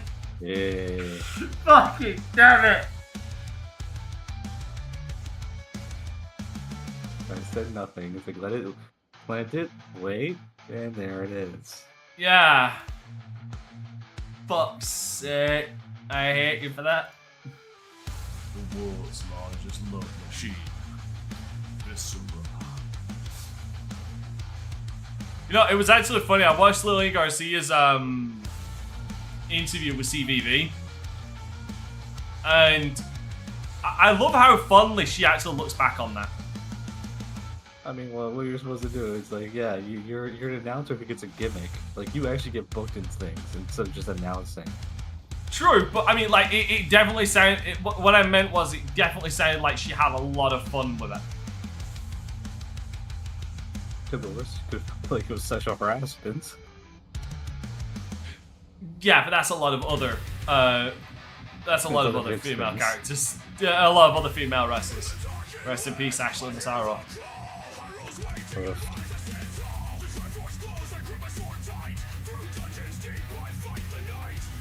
I think that's the one that I won't ever forgive. Well, I mean, I won't forgive any of them, but that's the one that, like, even that's the one you look at and you're like, Jesus fucking Christ, like everything, like, wow.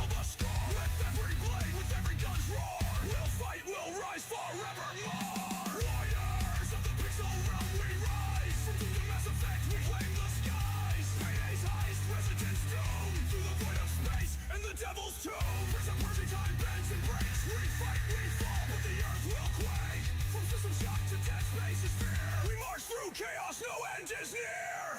In the war-torn streets, the gears begin to grind. The locusts roar, but they will break my mind. Karma is gone, but the fight rages on. With my star by my side, we're never gone. Through the sands of time, a prince must fight. And the warrior within us step into the night. I break the chains, rewrite my fate. The curse of time is never too late. Dead space, face terror, the horrors we see. But through the darkness, my spirit runs free. Helldiver's dive through the void and the flames. I'll bring the galaxy's war to its end, no shame. Warriors of the pixel realm, we rise. From the mass effect, we claim the skies. Mayday's heist, Resident's doom. Through the void of space and the devil's doom. Prince of Persia, time bends and breaks. We fight, we fall, but the earth will quake. From system shock to dead space is fear. We march through chaos, no end is near. In the depths of rapture, the systems decay.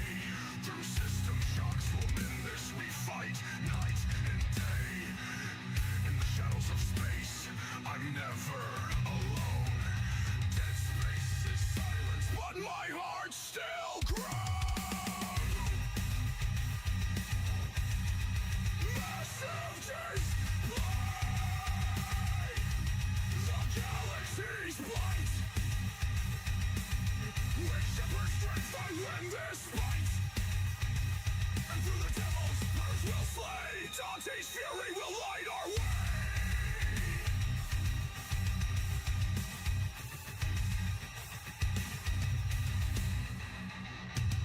We're stealing the gold in payday. We trust in the chaos of greed.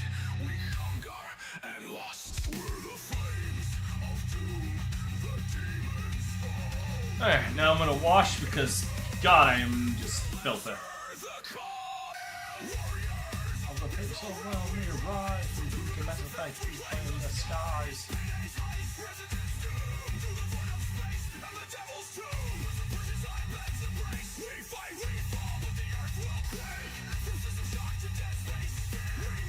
Chaos, no end is near. With every game we conquer, we stand as one. Fighting through the pixel storms until the war is done. Through galaxies, through time, through the darkest day. In this metal world of chaos, we never sleep. We fight through the void, we rise from the flame. From resident to mass effect, we're never the same.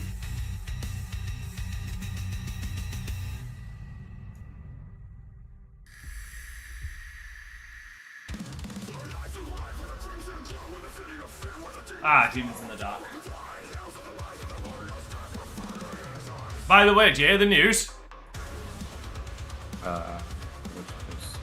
WWE buying fucking AAA. AAA. No. They've announced that going in. Yeah, my mother isn't even a wrestling fan. But I even told her when I saw it. I was brushing my teeth, looking at my phone when I saw that. And I was like, fuck! Because, like, you just don't... That's just that news that you expect in an alternate universe. You know what I mean? Yeah, well, but, you know, seeing TNA working with WWE is also just very weird. Yeah, that Unexpected. That one's definitely one-sided right now because I do not... Oh, yeah. TNA needs WWE. WWE's that needs Oh yeah, but TNA is like, here's the thing, I've actually started watching TNA again. Like even before the partnership, I was watching TNA again, and dude, I gotta admit, TNA, like I don't appreciate them getting rid of is it Scott Demore? Yeah, with him. Scott Demore and then yeah, I don't appreciate them getting rid of him the way that they did. I think that was scummy as fuck. But I'm not going to deny, dude. TNA, holy shit! Like, if this is the trajectory, if they do not fuck this up, and this trajectory still keeps going, I'm gonna say I'm glad that they didn't die years ago when they fucking should have. Because they're good. Like, they've gotten so much, they've gotten their shit together.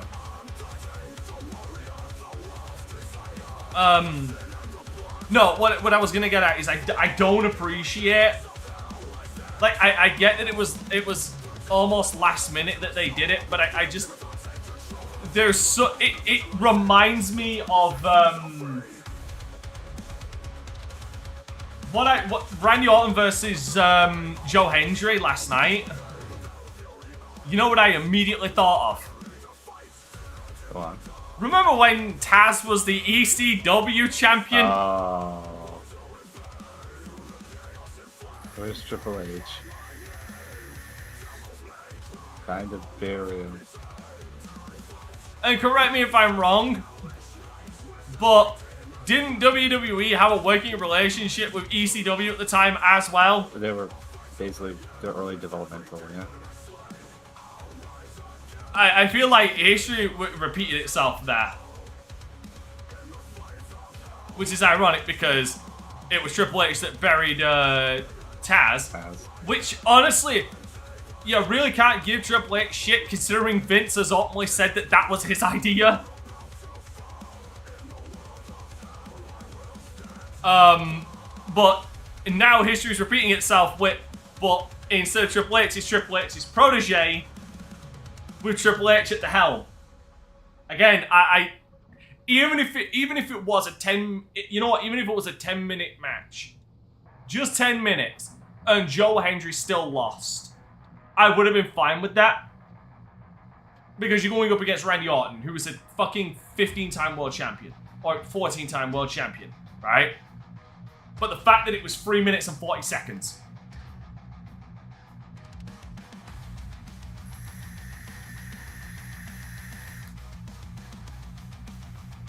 That's where my issue lands with that. Arizona came in earlier and said that he did not like WrestleMania. Lackluster. To be fair, the build for Mania wasn't great either. It's all around just not a great Mania.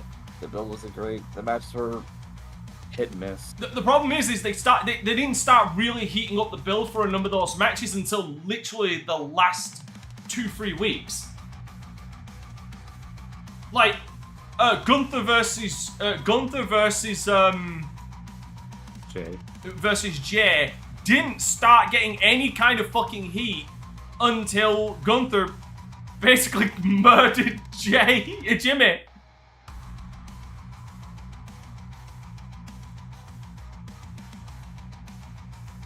Like, did it? Like, that match had no heat until Gunther basically killed Jimmy Uso. It still had no heat during it. Just the crowd. Also, this crowd didn't help because this crowd was fucking dead. I've been hearing that a lot. I don't know if it's because the venue just didn't go audio-wise wasn't great, or just nothing. I think what hasn't been helping, honestly, and I'm gonna pull a Vince quote here that perception is reality. I think what definitely has not helped is in the build-up to Mania, you've had international crowds. Yeah, they were great crowds, but your main is going to be in America. You need to build in America. Well, it's not. No. What I mean by perception is reality in that regard is that, like, in the build-up, you've had a lot of your build-up in international crowds, where people have been exposed to the fact that international crowds are fucking rabid.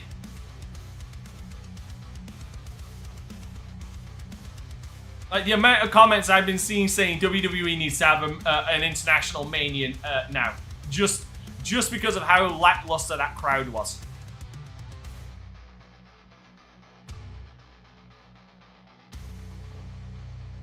Yeah, hold on. Let me go down the Let me go down the list real quick of the matches at Mania.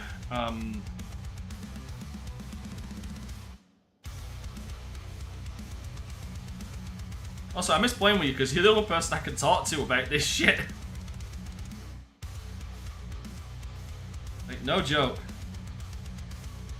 Oh, actually, before we move on to that, here's a question. You seen that new TNA International title? Yeah, I don't hate it. That's a nice looking belt. I'm a fan of blue strap. I'm just a guy who likes simple black straps, but I am in agreement. But the design. I like the side pieces. Yeah, it's a good looking title. WWE needs to take note and hire whoever made that title to make their titles. Oh yeah, like that title looks great. And you know what? Somebody out there is gonna fucking hate me to say this, but it's just a fact. I think put a black strap on that. I think that international title looks better than AEW's. The AEW international title, not the AEW title, the world title. The world title is one of the best. AEW has, but yeah, I would turn around and say that international title. Yeah, their international title looks like crap, honestly. Yeah, it's just like a generic small town indie fed title. It doesn't look right.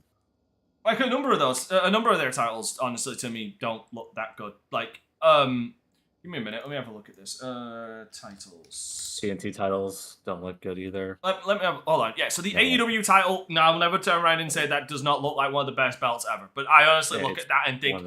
I look at that and I say, Kenny Omega definitely had something to do with that, because I still look at that and think that looks way too much like the WGP world title. Bingo. Yeah. So you're right. Yeah, it's definitely like Gen 4 WGP world title. So yeah, the title, the version that Kenny Omega held. Kenny held. Yeah. Yeah. I mean, if you can take reference for something, that's the perfect one to take reference from. Fuck yeah. Their women's title for the longest time was ugly as shit.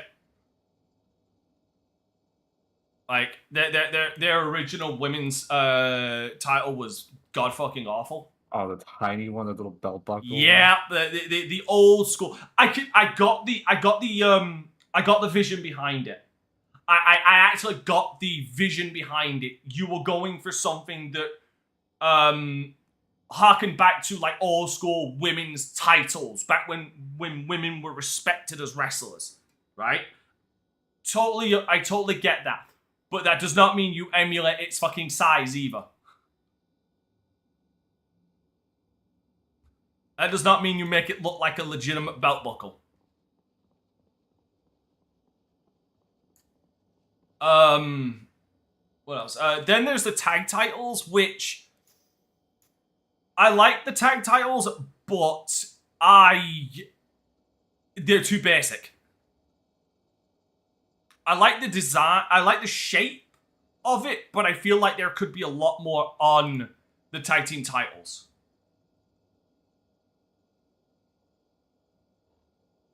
You know, more engravings. I think that's what it's missing, is some really in-depth engravings on it. Do you know what I mean?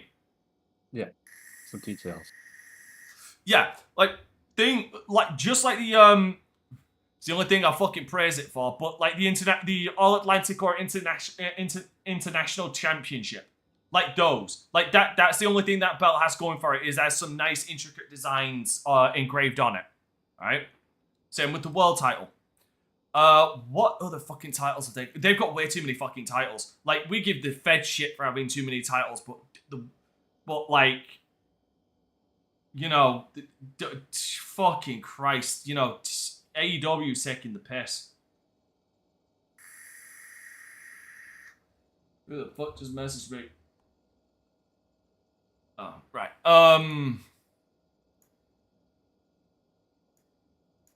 Then there is oh my god, I can't find a comprehensive list of, or view of all of these. The TNT title. There was one point where that one looked really good, and I feel like there was red on it at the time. Am I tripping there, or did that title once have like a red like red on it at some point? Yeah. when Miro held it. Was it when Miro held it? Because I could have sworn it also had red on it when Brody. It might have been early. I think was it red or was it white with Brody? It was not just a black D strap. Default with Brody. I remember it was like color too. I think they retired that version with him. Yeah, which probably why I never liked everyone after that.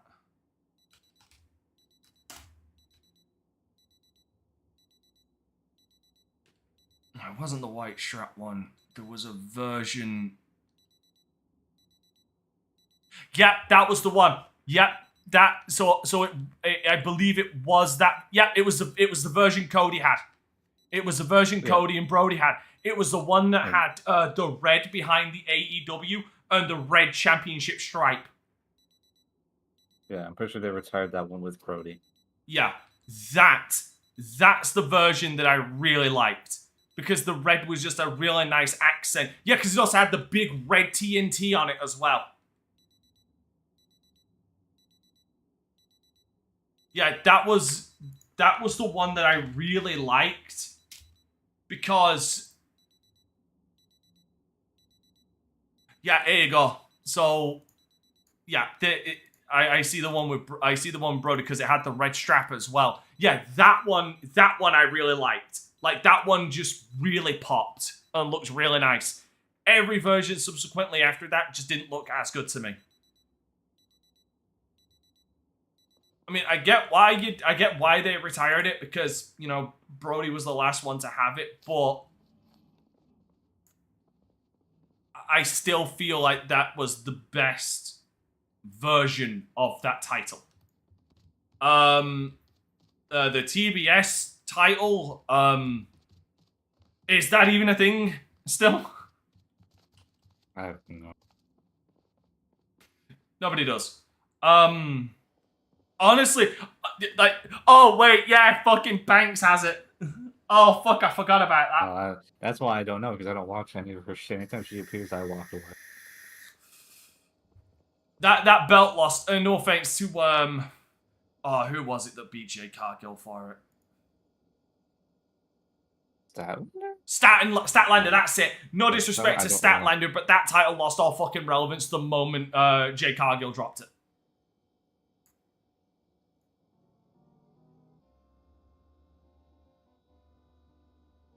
Oh my god, how many belts have we gone through and we've not even finished?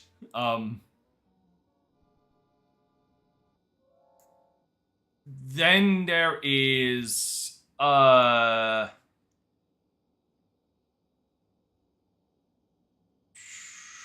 dude, oh my fuck. Like, they have, think about this. The AEW, under their umbrella, because honestly, Ring of Honor is barely its own fucking thing. They have 4 world championships. 1, 2, 3, 4, 5, 6, 7, 8. They had 8 mid-card championships, 2 tag team championships, 2 trios championships, and 2 tournaments. Wait, I thought the Continental and International Championships were the same thing. Nope. Oh my fucking god. Yep. What does the Continental Championship look like? Oh, that's ugliest. Oh yeah, it's the one Okada holds. Yes. You forgot he was holding it because it's a lackluster. Nothing. God. I'm sorry. I'm sorry. I understand that Okada went there because, you know, his boys are there. I get that. But my fucking god, what are they doing with Okada? I can't believe I'm saying this because, honestly, it's probably one of the best rivalries and series of matches New Japan ever did. But you know they have nothing to do for Okada when they're running back Okada versus Omega. For what, like the 4th time in history now? Or is this the 5th?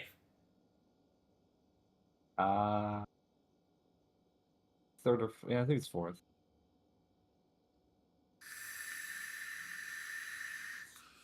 Yeah, but that belt's ugly. It's basically just a gold... It's basically just a gold fucking plate with a crown on it. It looks basic as fuck. Really basic. Also, what is with these fucking names? Like, I'm sorry. As much as I like people trying to be different in some regards, I'm gonna fucking say it. Just call the international title the Intercontinental title. It's not like WWE has a fucking copyright on Intercontinental, because New Japan has their own Intercontinental title, which looks far better than fucking that. The international and the continental title. Yeah. So just put them together, take half the beginning of one of the names, and take the name of the other one, just mash them together. Done. Yeah. Like, AEW needs to realize there is nothing fucking original under the sun. Just call it the Intercontinental title and call it a day.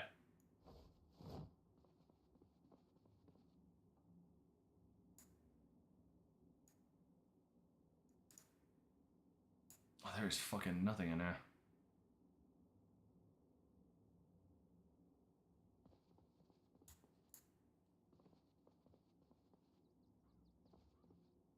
God, okay,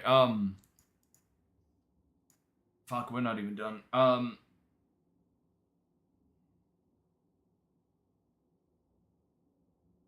The FTW title. I always did like the FTW. That's retired. Oh, that's retired. I know, but I'm going Yeah. over all the titles they had. Oh, okay. I always did like the FTW title. I won't lie, I always thought that even for what it was, actually no, because of what it was, I felt like the simplicity of it was the simplicity of that title's design, because it does go back to obviously ECW, was good. I liked it. I felt it absolutely overstayed its welcome in AEW. Like, that was a title that should have been around for a year. And it should have been primarily a gimmick thing that Taz's faction held. And people battled Taz's faction over. And then when you want to break up Taz's faction, you then have somebody win it and retire it. Because, you know, if it's outside of Taz's faction, like, there's no real meaning behind it. The only time it has meaning is if it's inside of Taz's faction. You get my point? Yep. You don't want Chris Jericho as the FTW champ? Do not. Oh my god! Don't talk to me about that fucking vortex. I will always have respect for Chris Jericho, for everything he has done for the business, for all the things he has accomplished. But my god, man, just fucking retire, please.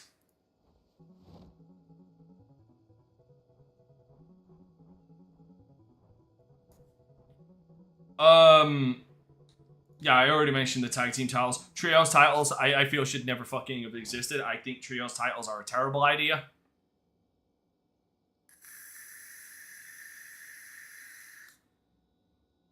Honestly, unless you're talking like back in the day, the only time a trios title has ever actually worked for me was in fucking Lucha Underground. And that's basically because everybody in Lucha Underground was in one faction or another. And those trios titles actually look good. These trio titles, like the tag team titles, look basic as bollocks.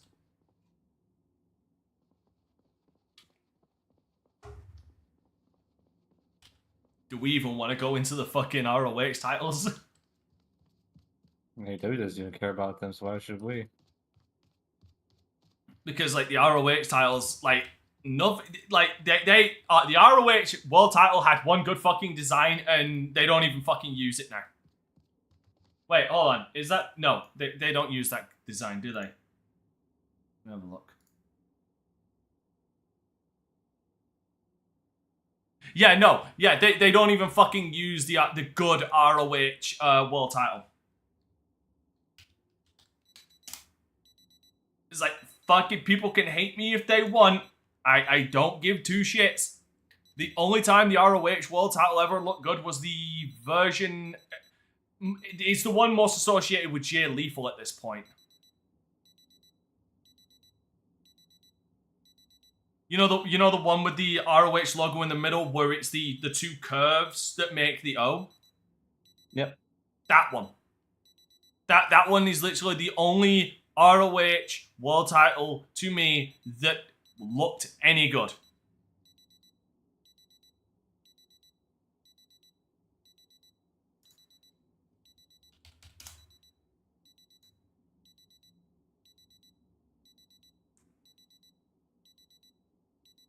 And if anything, the worst part is I'd say one of the most interesting belts that honestly this is the belt that it's the gimmick belt to me that TNA have tried to do and failed. But it's the one thing that I feel like that ROH did well, and honestly still does to this day really goddamn well. It's just they never had a good fucking design for it. And that's the ROH Pure Championship. Yeah. I love the concept behind the Pure Championship. Like, no gimmicks, no nothing, just straight up a fucking wrestling match. I like that concept. It was because like they tried to use that concept with the TNA Grand Champion. Grand Championship. That's it. That's the fucking one. With the fucking with the UK round system, which they completely misunderstood why UK wrestling had rounds. Well, there was a few of the English or like UK wrestlers who actually knew how to work the round system, and then but most of them were Americans, so they had no fucking clue. Exactly. But TNA didn't even know how to present it properly. That was the other problem. But either way, like the Pure Championship was, I always thought the Pure Championship was a fantastic belt, and always thought that like I always thought it was a great fucking idea. Just the belt was always fuck ugly. And honestly, I definitely feel like they could have really brought the. Honestly, I'd say not TNA, AEW had one chance to bring the Pure Championship to relevance and really get some eyes on ROH as a product properly, instead of it being just there. And that's when Daniel Garcia had the belt.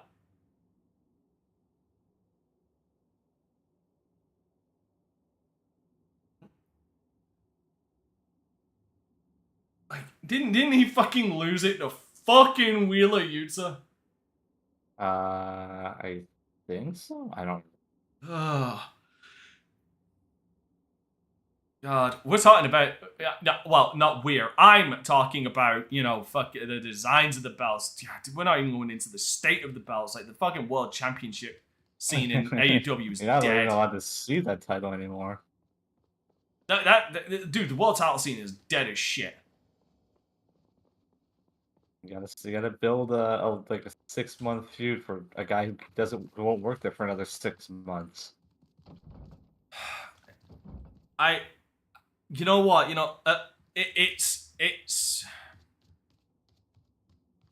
I know Moxley is capable of a lot more, but like I feel like this man is overcompensating to shit to get his hardcore shtick in because he was denied it so much in WWE.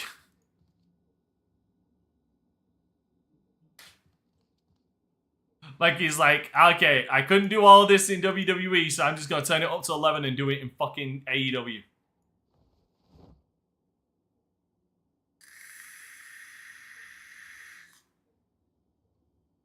Which, says a lot when you can turn around and say, most of Jon Moxley's best matches were in fucking WWE.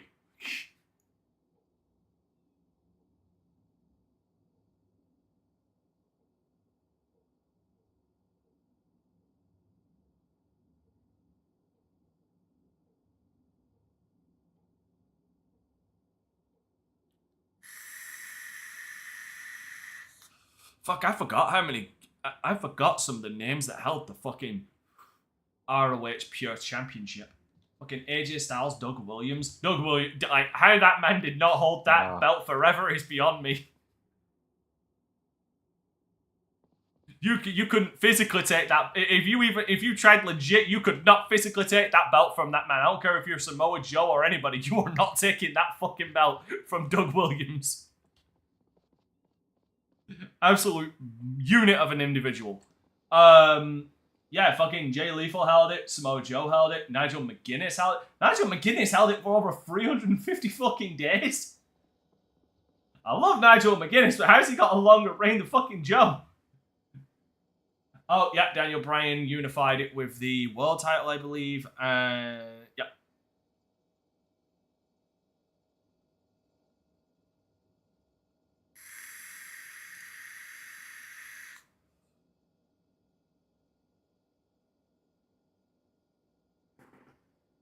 But yeah, like but I think people know more now about what's going on in fucking TNA than they do Ring of Honor. And Ring of Honor has a bigger fucking stage at this point. Son of a bitch, I did get holes in my varsity jacket.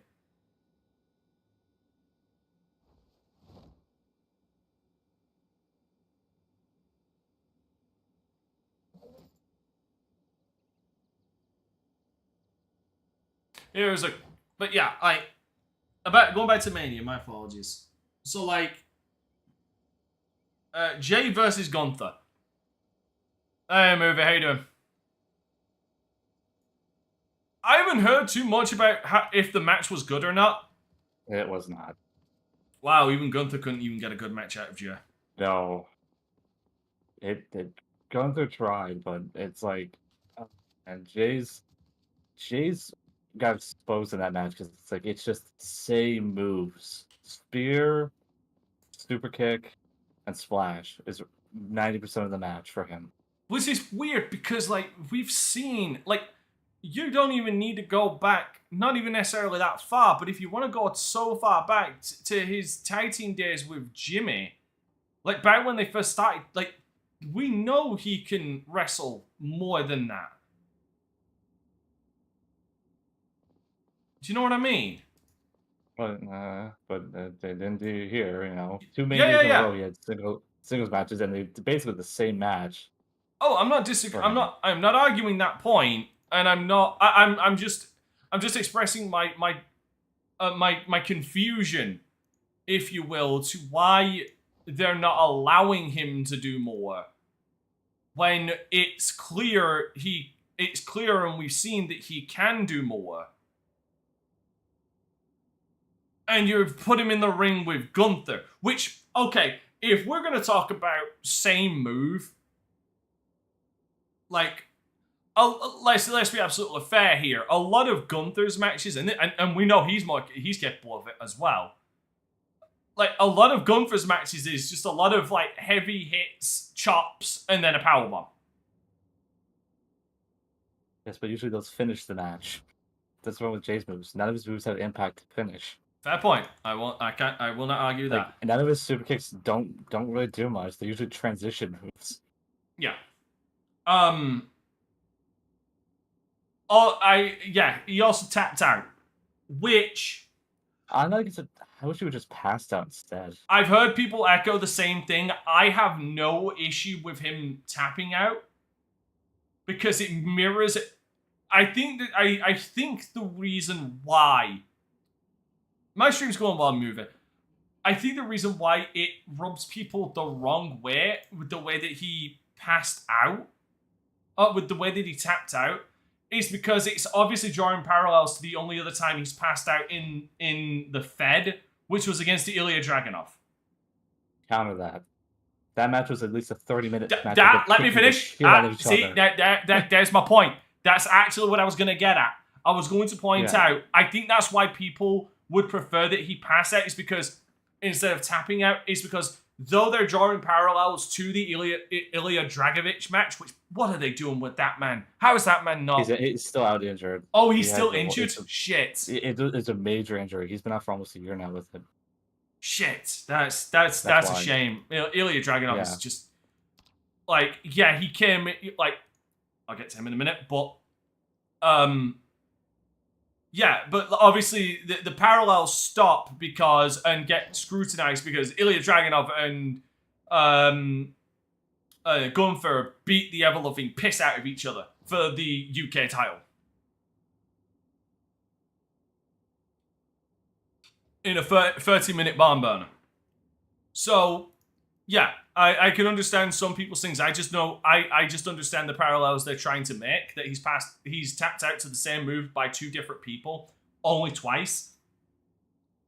So I get that, but I do agree, he should have passed out, but I feel if the match was really good, like, Oh yeah. not on par with Ilya Ilya Dragunov and Gunther, but if it was at least as good, people wouldn't have minded if he passed out, if he tapped out. The only reason people were saying that they wanted him to pass out is because of those parallels and because it didn't stand up to its contemporary.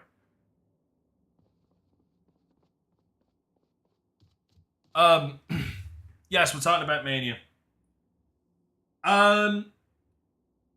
World Tag Team Titles, New Day versus War Raiders. I love the New Day. I love the direction they have gone with the New Day. I feel like people are one of the things I feel like people are putting way too much fucking stock on is every time they're saying that Big E is going to show up, and I'm just there thinking, you do realize this man has a severely fucked neck. Yeah. He will most likely never wrestle again. Yep. So get that shit out of your head. Like, stop thinking that Big E is going to show up at any moment now, okay? I'd say that's the one thing that's definitely hurting the New Day right now is people's... is people having that goddamn assumption, which is stupid. Would you agree? Yeah, absolutely. It's an idea of a storyline that's great in the beginning, but it's like you can't finish it properly because they can never get to come up and by him. Yeah. It's not just that, but you can't even start it because the man is not medically cleared to wrestle. That's the other point you're missing, is that it's a great concept, but the problem is the concept. That's all it's going to be is a concept because the man literally cannot wrestle. Otherwise, he might end up dying, or paralyzed, and that's the best case scenario. So people need to get that out of their fucking heads right now and stop being idiots.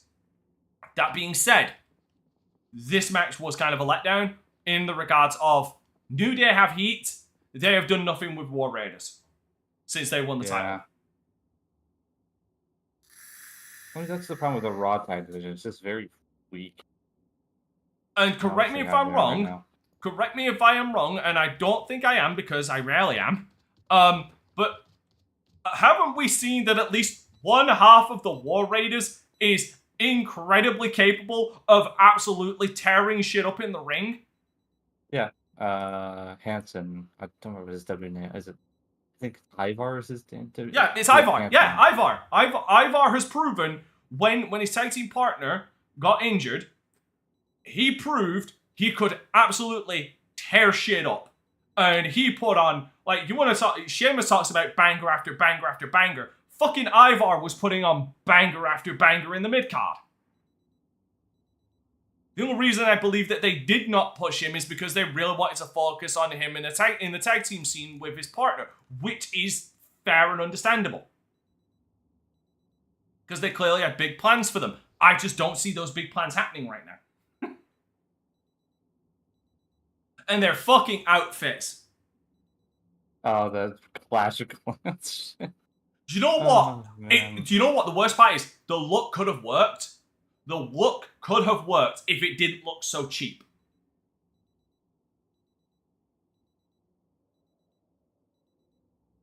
If it didn't look so cheap, it could have looked good. Do you get what I mean?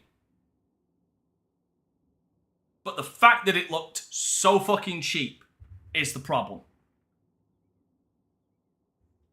Either way, New Day winning is the best thing. Jade Cargill versus Naomi. Didn't need to be at Mania. Okay, did not... You know what? No, I disagree. Hear me out. It didn't need to be third on the card on day one at Mania. That should have opened the show. Because I'll say this right now. I still have no fucking clue why they must have known it was going to be bad, because I have no idea why Gunther versus Jay was not the semi-main event. Why the fuck was that on first? And this is not the first time WWE has done this, and it pisses me off. Because, what was it? Brock at Mania came out and lost in the first match? Brock, Bobby Lashley. Was it Bobby Lashley at Mania that Brock lost? No, it wasn't Mania. It was a Rumble. Brock won the Royal Rumble that year. He lost the match in the opener of the Rumble, and then came out at number 30 when it.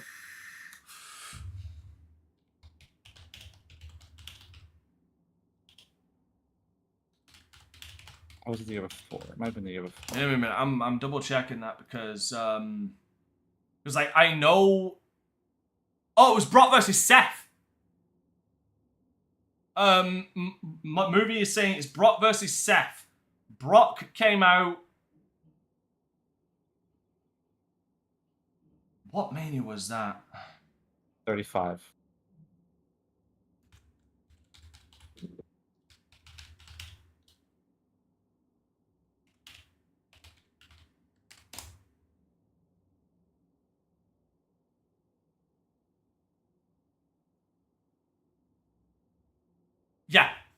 Yeah, it was. Yep, Seth versus Brock being first. I will never understand that. Unless you have a big fucking match, Hogan, Rock, CM Punk, Seth, Roman, something that does feel a little bigger and more personal than the title should always be last. Unless you've got something like that where the title could be semi-main event, right? I never like a world title opening a fucking show. So they must have known it was going to fucking stink. Because, fuck. But yeah, no, Jade Cargill versus versus Naomi, that was not a bad match. Like, not for what it was. But it should not have been where it was. It should have been the opener. But it was not a bad match. And you can definitely see that Jade Cargill has improved. Because I don't think people give this woman enough flowers for this. Because, honestly, it's the fucking truth. You have to be good in the ring to be able to... You have to be good. Not great, but you have to be good in the ring to do some of the things she does for your opponent to trust you enough to pull it off. Case in point, that electric chair to powerbomb transition.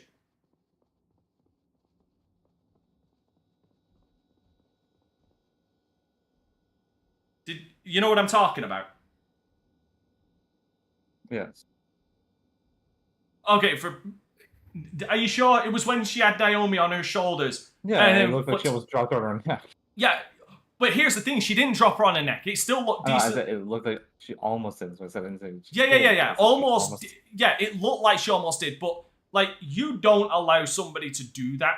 If you're a professional wrestler, you don't allow somebody to do that to you unless you're certain that they can pull it off and you have trust in them. Right? Yeah. And Naomi clearly had trust, especially when she fucking caught Naomi in mid-air and pulled off that jackhammer. You gonna turn around and tell me that wasn't fucking impressive? The point I'm trying to make is you don't do stuff like that in the ring with your opponent if they don't want you to do it. And clearly Naomi trusted her enough trusted enough in her skills that she's like, yeah, let's do this. Because Jay Cargill's not taking liberties with anybody in the fucking ring.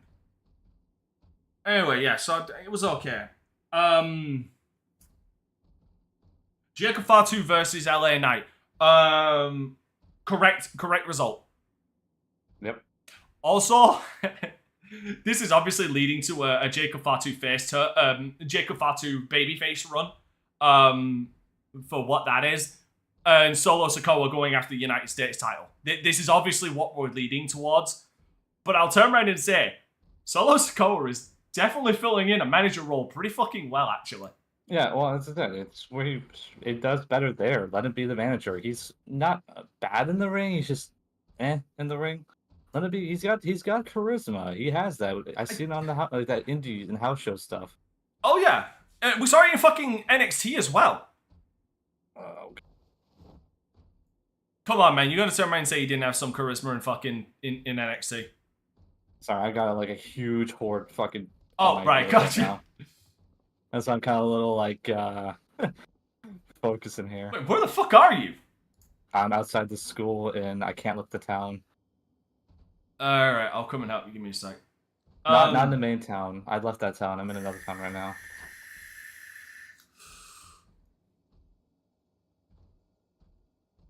I think you've been here because I could see like a pile of corpses here. I see. Oh, you're at that school. Yeah, that was me. That was me. I see where you are. Yeah, I'm in like the yard right now, getting a huge horde up my ass. Giggity.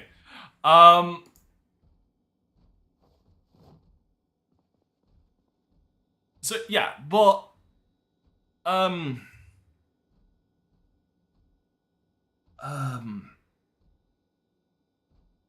but yeah, like I don't think it was a bad match. Like I definitely feel like Jacob Fatu and Right. LA Knight Yeah, put on a good match. Yeah. The only issue I have, it would have been a cool spot if they actually fucking pulled it off a bit more cleanly. Was that a Blood Force trauma from the moonsault? Yeah, I got what they were going for. It just was a little. It was just not timed perfectly, so it he didn't have a good position on holding Jacob's head to make it look good. But I also feel like that might be one of those where it's really fucking difficult. Really hard to time. Yeah, like, considering you either get it perfectly or it looks awkward. Like there's no middle ground where it could look good. Yeah. It has to be perfectly now. Yeah, it's like RKO to Seth. You either get it perfectly or it looks like you botched it. There's no easy middle ground on it. And I've only ever seen Randy, to my knowledge right now, just off the top of my head, botch one RKO. It's the most famous one. Was it the one where he went for an RKO and he completely like, slid right off of him and landed on his ass? And who was that to? Was it Jericho? It was Jericho. It was Jericho. Okay. He had them with the walls of Jericho, and then just Jericho had somebody in the walls of Jericho, and Randy went for the RKO, and he just completely ballsed it up. And then had to redo the spot. Bingo. Okay. Fucking yeah, geek. Indied the fuck out of it. Do it again. But yeah, like I said, it was good for what it was, and it was the right result. I love LA Knight. I hope their rematch at Backlash is better. And then I hope LA Knight moves on to the world title picture, because that man is not getting any goddamn younger, and we need to get a world title on him. He's way too fucking over.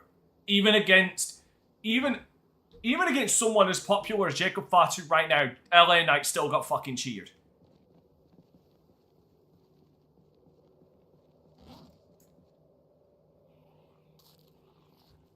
Anyway, WWE Women's Championship. Trish Stratus. Did not care. I did not care, and you know why? Mirror match. Oh no, not even a mirror match. I like Tiffany Stratton. I love her. I not love her, but I like her. No, I just don't fucking care about Charlotte Flair. I just don't.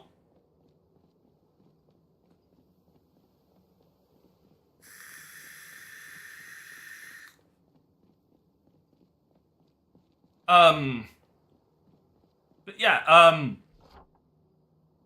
it would not surprise me if at some point we hear that,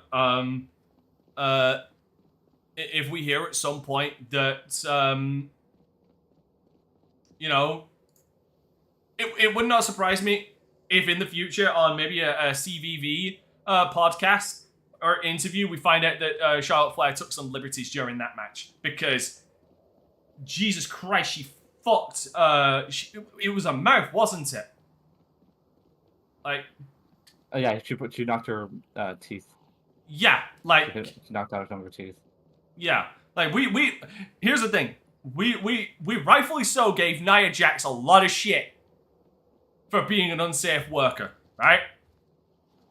I'm extending that fucking courtesy now to Charlotte Flair, because either that was a complete accident or she did that on purpose. Because I don't recall Charlotte Flair doing that kind of shit to a lot of the people she wrestled before. Second break. Which timeline? Fuck. Don't worry, I'm on my way. I think it's River. I think it's River. I know where you are. You're in the same town as me. Okay, yeah, I'm at the school then. I'm on my way. Don't worry. Park my ass here. Hopefully no. Then, but yeah, no. I'm just glad that I'm just glad that Charlotte didn't fucking win. Yeah, that was the part I was shocked about, with Charlotte not winning. Yes, the shock wasn't that Tiffany won. It was the shock that fucking Charlotte lost. Yeah, I said the Charlotte lost. That was the shocking part. Because he said it just becomes expected. Charlotte returns, goes for the women's title, wins the women's title, holds it for like a month, drops it, then takes time off again. Yeah, and the worst part is she's done that to every single title. She did it. She's done it to the women's titles, the Raw title, and the NXT title. Yep. Like, and it really has become a case of lol, Charlotte wins. The Pope passed away. Oh no. Yeah, he passed away at 88. Then there was the finish tonight: Seth Rollins, Roman Reigns, and CM Punk. Banger. Cut 10 minutes off, but I a little too long for me, but cut 10 minutes off. But still a really good match. Honestly, I would turn around and say we all saw we all saw Paul Heyman being a slimy bastard. We all saw that coming. It's just kind of funny when you think about it that now, like, actually think about this, because it's kind of funny when you actually think about it. Paul Heyman has now been the manager of 3 of Brock Lesnar's biggest rivals, in a sense. Yeah. Not wrong. CM Punk, who, yes, I believe he only wrestled him once, but that whole thing, like, their whole thing went on for ages. Oh shit, clowns! Roman Reigns, who, it's like that rivalry went on for quite literally fucking years. Like, honestly, that one got to the point of almost parody, because it was like, at this point, I think you guys have wrestled more Mania matches together than fucking John Cena and Randy Orton have. And they've only ever wrestled one WrestleMania match together. Which, honestly, I ain't gonna lie, I want to see one more between those two. Yeah. Before Cena retires, I want to see. Oh yeah, it would not be a main. This was Cena's last Mania. Honestly, it's one of the things that makes me wish that Edge was still in the fucking WWE. We might get Orton Cena next, or Backlash, because that's in St. Louis. Yeah, that one would make the most sense. Yeah. But yeah, like give me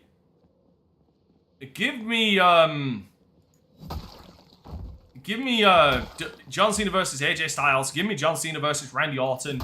Like, give me some greatest hits for some of his next defenses, because I actually do want to fucking see. I actually want to see AJ versus John Cena again, because, like, honestly, it's kind of funny that they were leading. Into the whole, like, John Cena can't wrestle thing with Cody Rhodes. Which, oh boy, have I got something to say about that match. Which is funny when they say it, because honestly, when you actually look at John Cena's, like, last 4 years of wrestling, he's put on some really good fucking matches. Like, him, CM Punk, him, AJ Styles, Fuck, who else? Who else has he been? Who else has he touched gloves with? But yeah, you get my point. Like, the whole kind of... I thought we'd kind of gotten past the myth of John Cena can't wrestle because he's proven a couple of times that he can. Anyway, yeah, no, I kind of agree somewhat with, Seth. Obviously Seth, Orton, and Rollins going long, a bit, but I'm still not gonna deny that was the match of the night, and it was great. Now hopefully Phil will stop complaining about not getting his WrestleMania moment. You had your moment. You lost at WrestleMania. Congratulations. Was it worth it? I've softened on Punk a bit, considering He's actually become like he's actually cleaned himself up a bit and stopped being a diva. Yeah, he has seemingly mellowed the fuck out. Which, you know, that was always my biggest problem was Punk seemingly having almost the current Chris Jericho thing of having way too much of a fucking high opinion of himself. Like, yeah, you're great, best in the world. No, your time in MMA kind of proved that one. But like, yeah, like he's not that much of a fucking dick anymore. If all said by the way, if what was said is true, I still want him to apologize to Hornswoggle.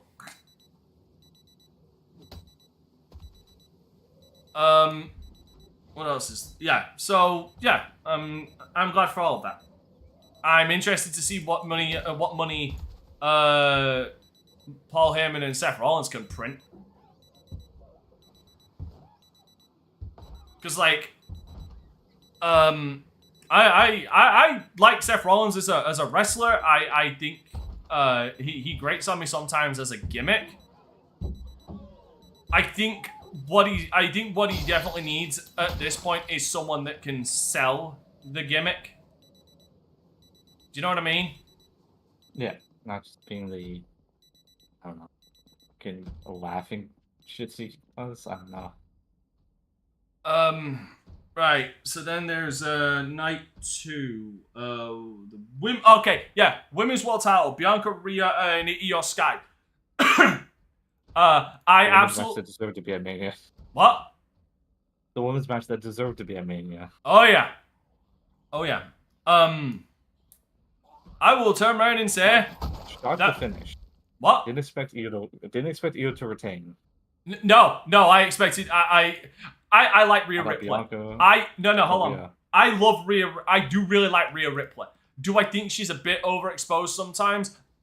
Yes. Like I'm never gonna fucking deny that. I feel like she's been in the women's world title picture a bit too long. I feel like let's get her down into the mid-card women's title. Let's try and elevate the women's mid-card.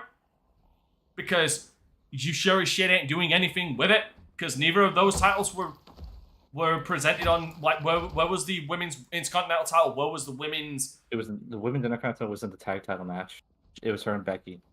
But Valkyria is the IC women's champ. Yeah, I know. But what I'm saying is, like, she didn't defend that title, is my point.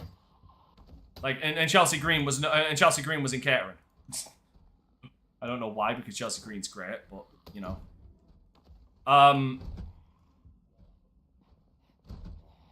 Now, what else is there? Yeah.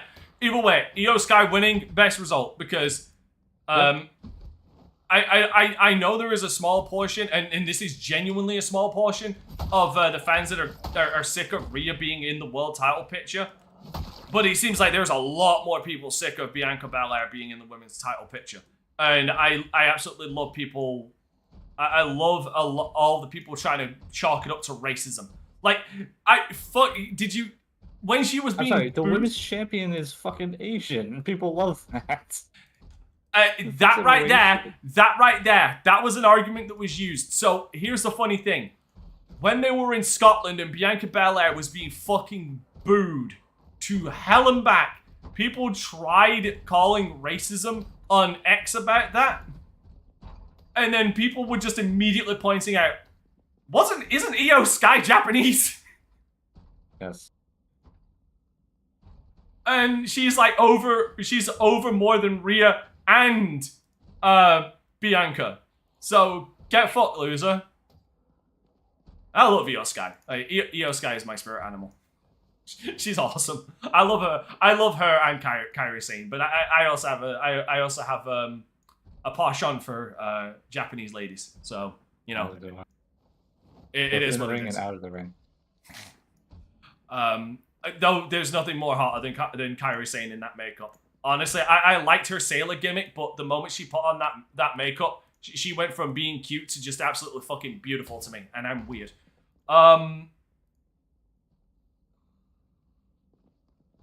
Like that makeup just accentuates her beauty to me. Anyway, my kinks aside, Drew McIntyre versus Damian Priest. This one I'm surprised people are not eating crow about. Because I know, and I saw it, a lot of people giving Damian Priest shit on saying that this match was gonna be botchy, and was gonna suck. I don't know, for me, I think they beat the piss out of each other.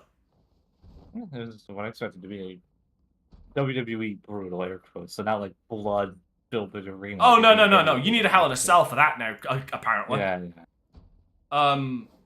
But yeah, no, Damian Priest definitely fucking held up his own in that match. Like he played his part. Now to lead into the other thing, I'm just okay. I know WWE needs sponsors, obviously, because they're now on Netflix. But if you're gonna try and do sponsorships and integrate things, the canvas, okay, I could somewhat like excuse the canvas advertising things, because as a boxing fan, I'm kind of because as a former boxing fan, I'm kind of used to that bullshit, right? Well, even not just boxing, just even like AAA and shit does that too. MMA does it as well. No. Like I said, I get it. I can excuse that.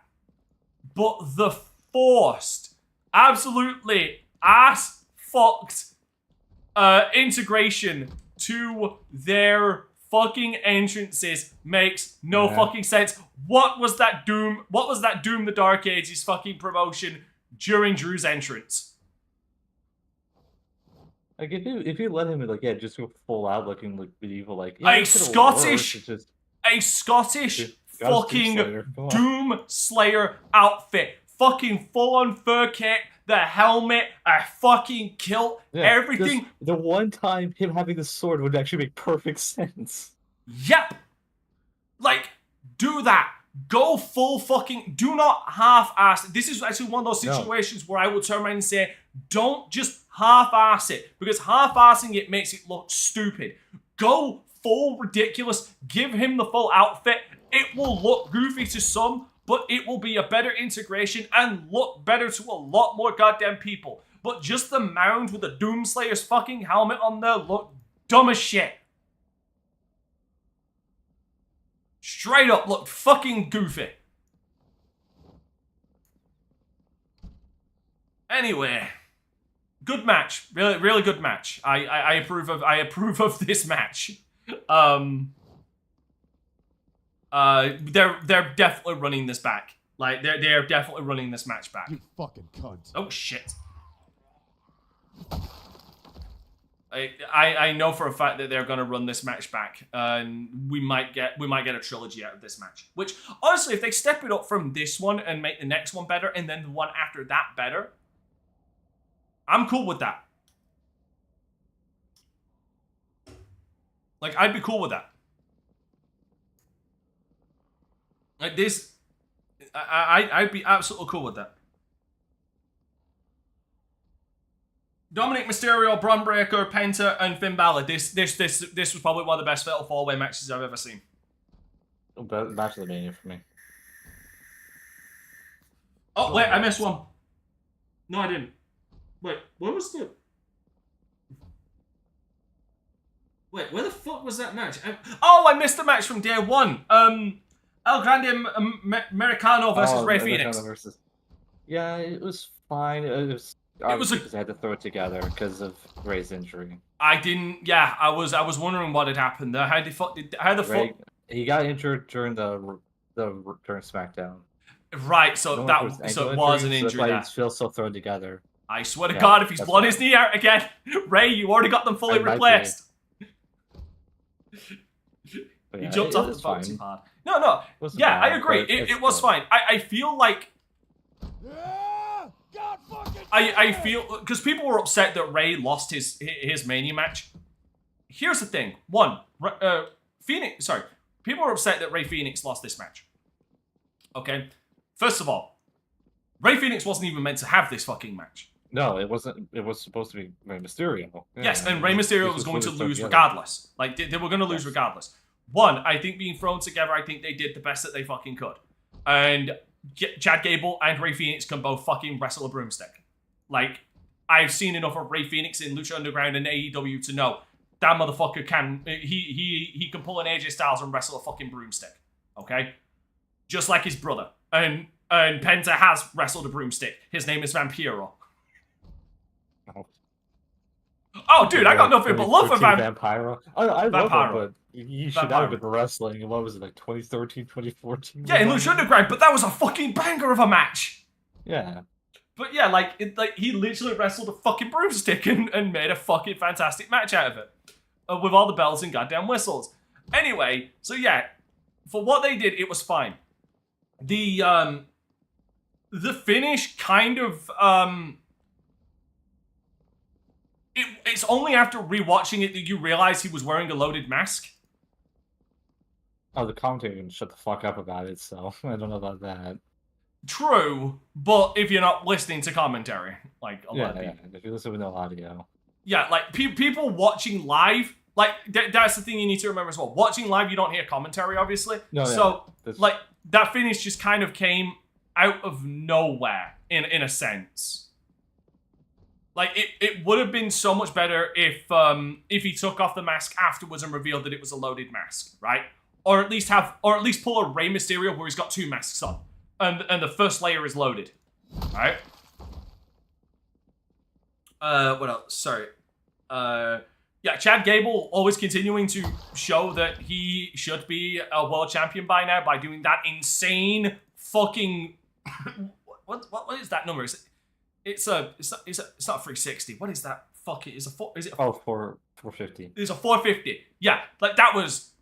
Holy shit. Like, I'm sorry, Ricochet, you're kind of fucked now because that man can, like, Chad Gable can pull that shit off too. You've lost your claims because, like, holy crap, that was beautiful. Like that fucking that 450 was a thing of grace. But yeah, decent match.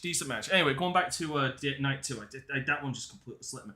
Yeah, so Dominic winning actually came the fuck out of nowhere for me.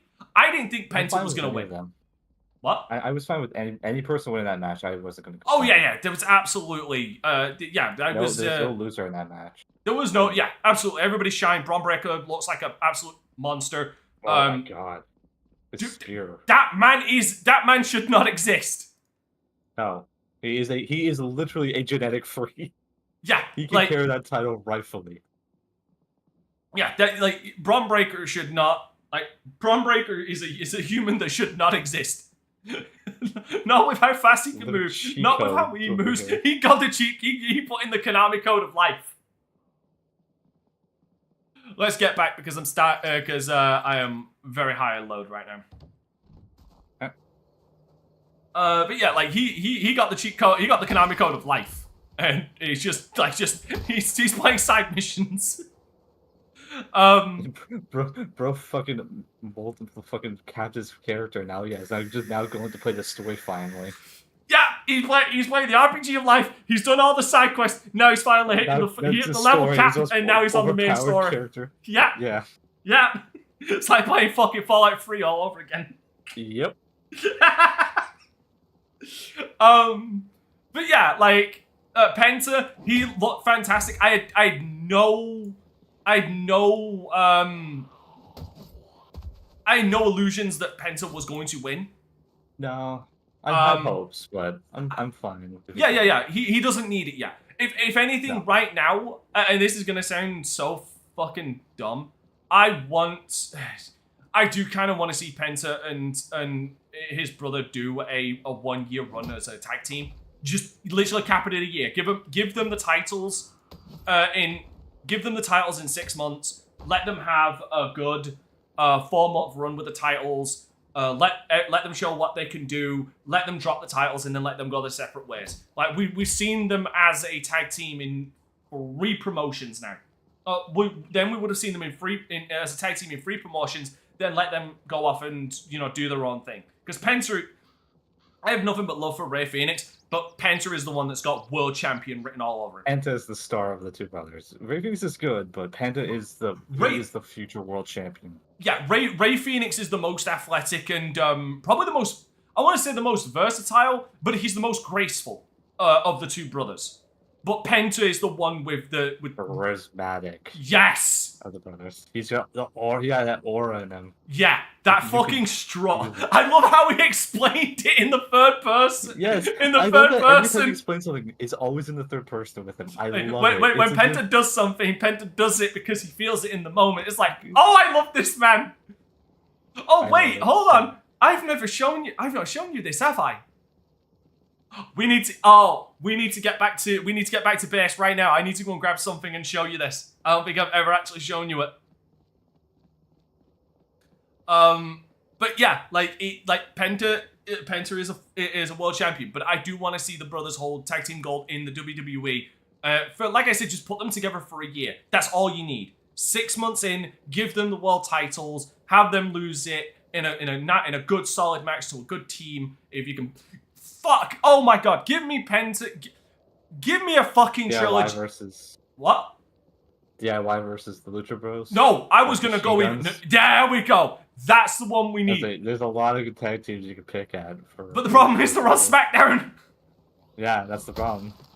But yeah, give me the Motor City Machine Guns, because I just can't call them the Guns anymore. Fucking Young Bucks. I don't know why. Why am I blaming the Young Bucks? Sorry. Fuck you, Billy Gunn. Fuck you, Billy Gunn. How dare you have children?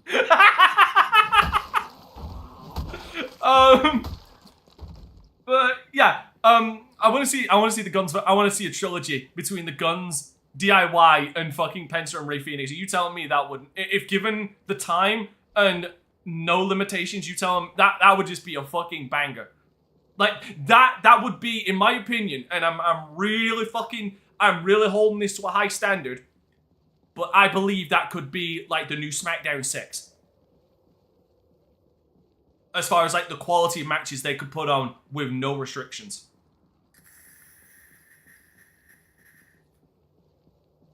Would you agree with that? Absolutely. I'm a massive fan of all of those guys. Yeah. Crazy to think that they're all in the same company at once now. Yeah, it's mad. This is a crazy thought.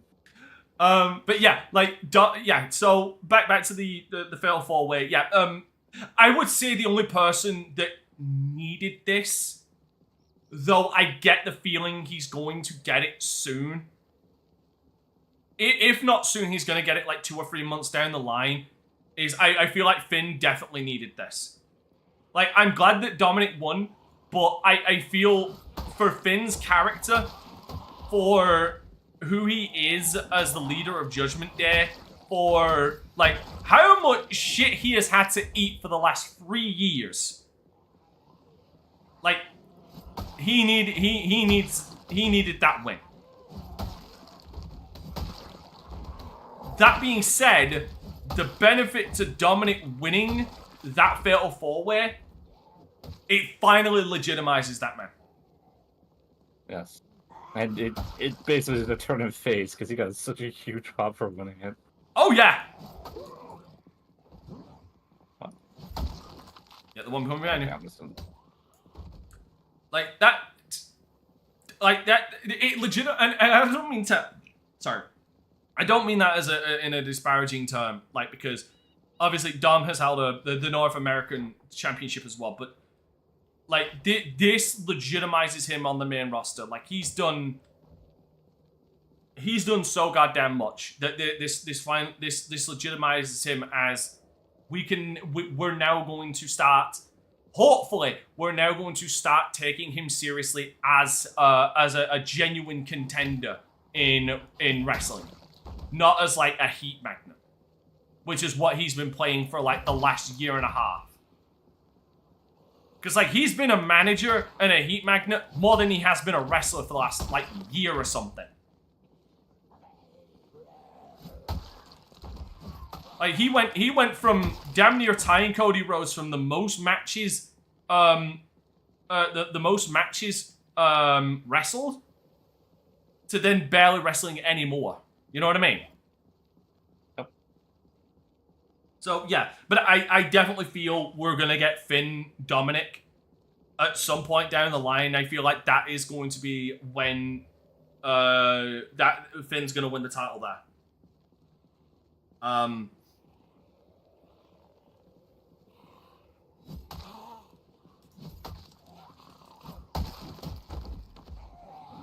No, honestly, the one thing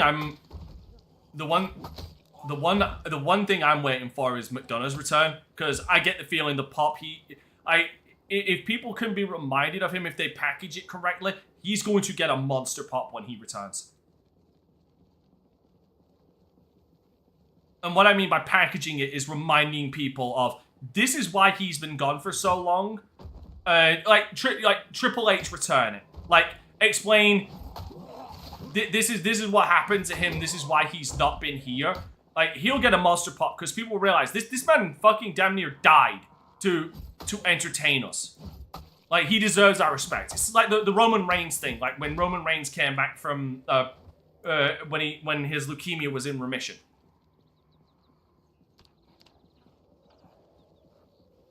Fuck me. I am damaged. I'm actually way too tired to fucking swing my goddamn katana anymore. Anyway. Good on Dom. Yeah, Randy's open challenge. People really need to... Like, I get Rusev is back with the company. I do. But they're not going to ruin a Rusev return at WrestleMania like that. I love Rusev, but they're going to try and build up Rusev's return.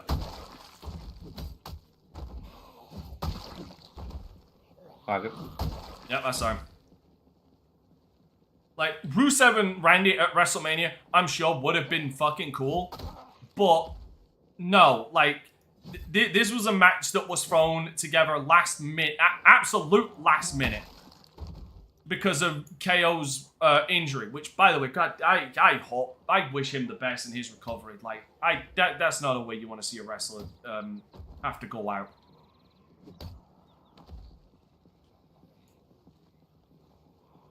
Though, I mean,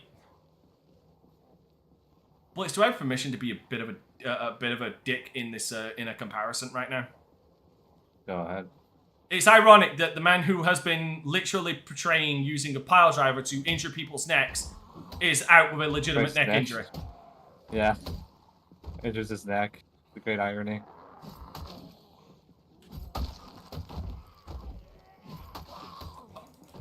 One thing I'll mention about KO, I fucking love that during the CVV interview, he's like, oh yeah, I brought the pile driver back, the package pile driver. Ain't no way I was gonna do it on Randy. Nope, too big. Boy, too thick. Which is fucking crazy, because like Randy Orton from like not even like 3 years ago, maybe 4 years ago, you wouldn't have said that about Randy.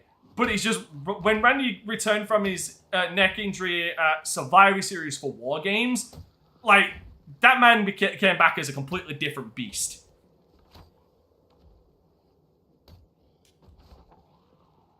Like, fuck. Randy is, fuck's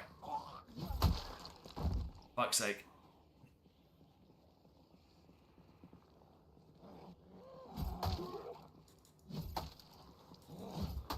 This is bad.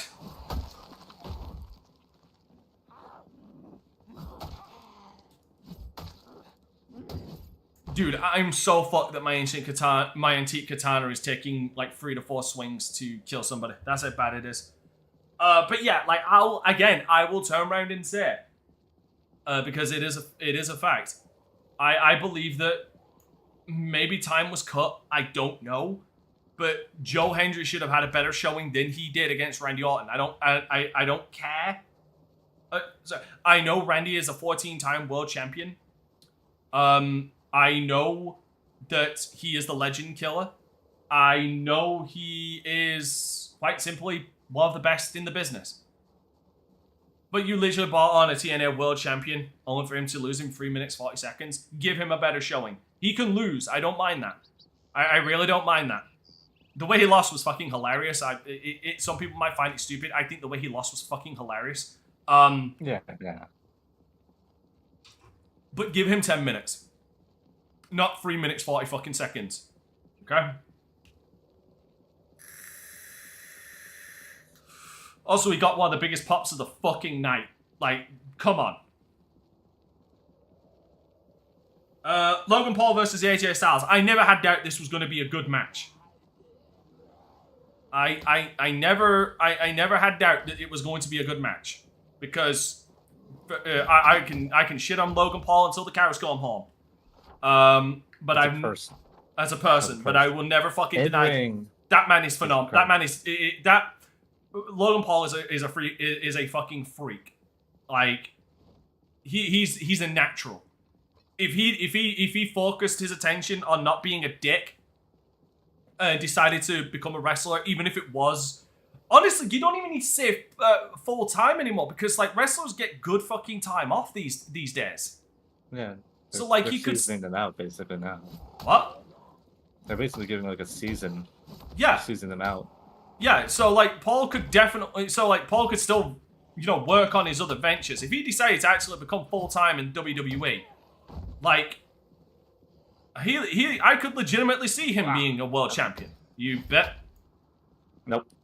Just got clothing. Because the dude is a natural. Like he is a natural dick, which makes him the perfect heat magnet. And AJ Styles, once again, he's AJ Styles. He can, as I mentioned earlier, just enough. Yeah, that's all you need to know is the name. Like all you need to do is go back to Backlash in France, in Laos, France, and hear his name being called, and that's all you need to know because they're literally making the camera shake.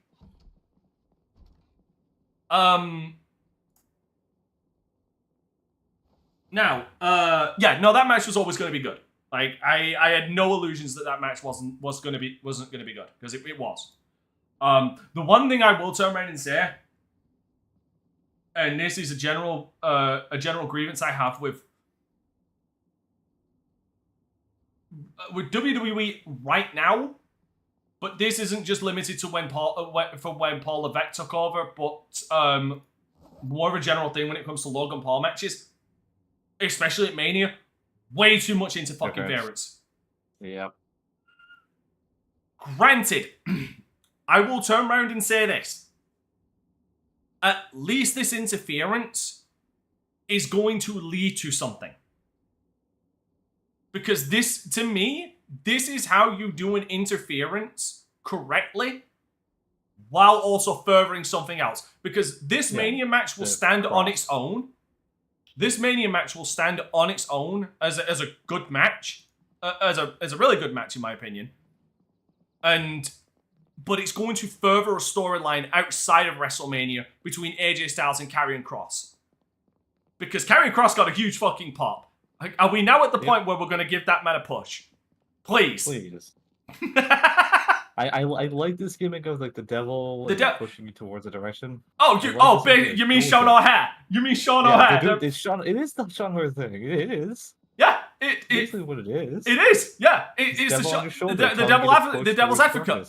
It's the devil's advocate gimmick. I've been saying that since it fucking started. I was like, I'm pretty sure Sean O'Hare is laughing in heaven about this. Yeah, dude, he's finally getting to see it happen. Them actually doing something with it. But yeah, like as I turned around and said, I've loved. I think this is the perfect gimmick for Karrion Kross. I almost called him Sean O'Haire then. Fuck. Same thing at this point. But yeah, I think this is the perfect gimmick for Karrion Kross. Because like they had something going with him with the fucking Office of Pain, and then they fumbled the shit out of that, and then fucking fired the Office of Pain again. For fuck's sake, why? Am I the only person who actually likes the Office of Pain? I liked him in NXT. To be fair, I put that more of they just didn't do enough on the main roster to catch anything interesting. But that's not on them. That's just on bad booking. I mean in WWE in general, am I the only person who liked them? Because fuck me, did they fired them twice? Paul Ellering, it's understandable. The man's fucking old. Like hire him to be something, which is weird. Like for a man who's in like his 80s, he's still willing to travel and do shit. My respect to Paul Ellering. But yeah, they had something potential there, and they fucking ballsed it up. And then he kind of floundered, and then now he's doing this thing, and I'm just interested in seeing where this goes with AJ Styles. I really am. Because I think Karrion and AJ could put on some good matches. Hell, fuck, I could see them as a decent tag team as well. Or at least an alliance. Right, yeah, Becky Lynch and Lyra Valkyria versus Liv Morgan and Raquel Rodriguez. This should have been before, I can't believe I'm about to say this. This should have been before Ray J versus Logan. I'm happy to see Becky Lynch back. She at least is not going. She's at least not pulling a Charlotte Flair and going into the world title picture.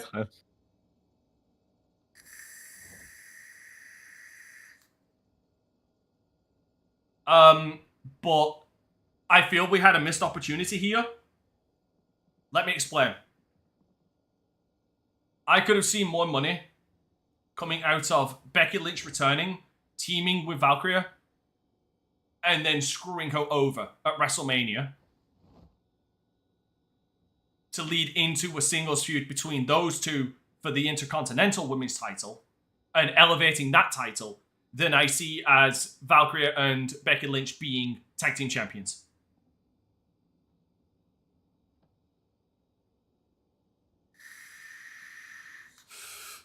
Look me in the eyes and tell me I'm wrong.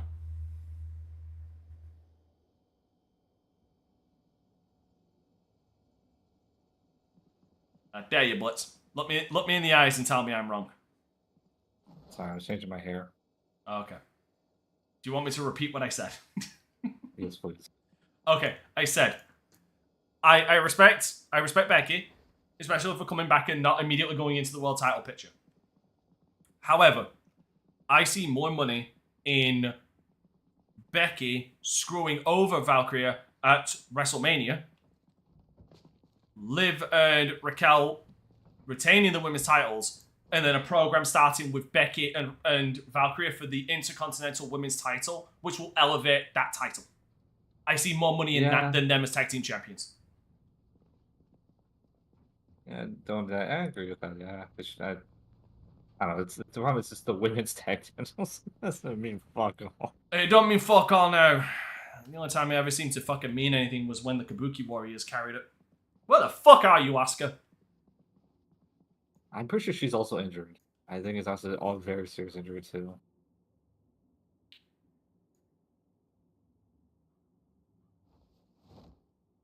God fucking damn it.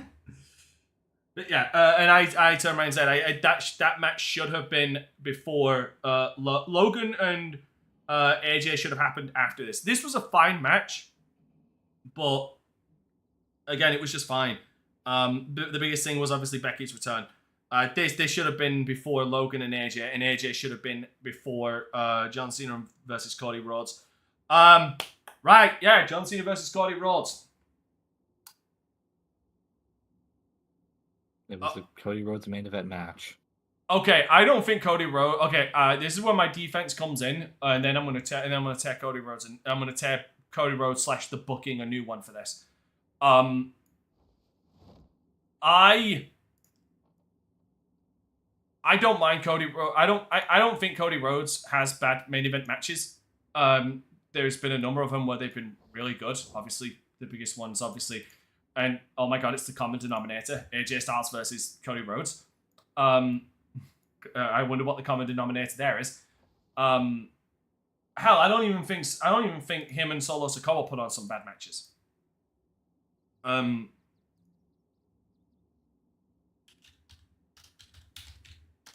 No, my biggest problem with this match, and it was an okay match, a fine match. No, my problem with this match is it just makes Cody Rhodes look like a fucking geek. That finish made Cody look like a fucking geek.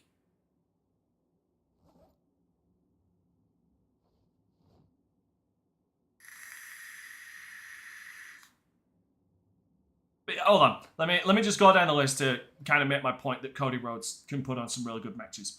Like Cody Rhodes and Solo Sikoa. They've wrestled a number of times. I think they've done some good matches.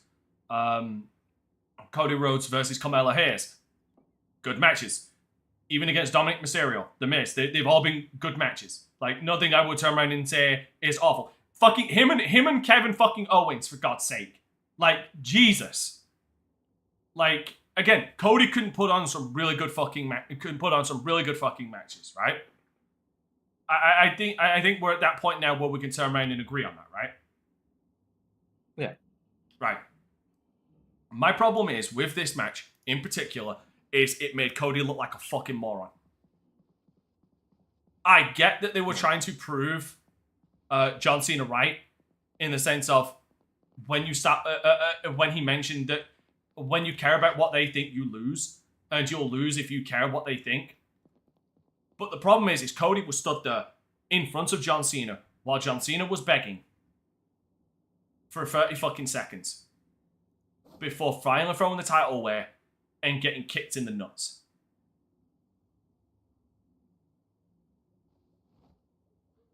Therein lies my issue. It makes Cody look like a fucking moron that he took his eyes off John Cena and wasn't expecting to get kicked in the fucking nuts.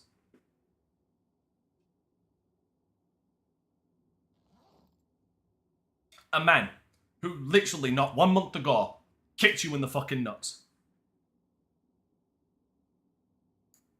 Are you starting to get a firm grasp on my issue with that match? Yeah, in WCW when he gets betrayed like 15 times by the Horseman and is shocked, and Ric Flair turns on him. Yeah. You're just a fucking idiot. Yep. And there was one simple thing they could have done that would have mitigated that problem. One simple thing they could have done that would have mitigated that. It wouldn't have made Cody look like a fucking idiot. And you still would have been able to get John Cena to kick him in the nuts. Instead of just turning away from John Cena to throw away the goddamn title, have Cody kick him in the gut first to get him away, then have him throw the title away. John bounces off the ropes, runs at Cody. Cody turns around and then gets kicked full fucking soccer kick in the nuts.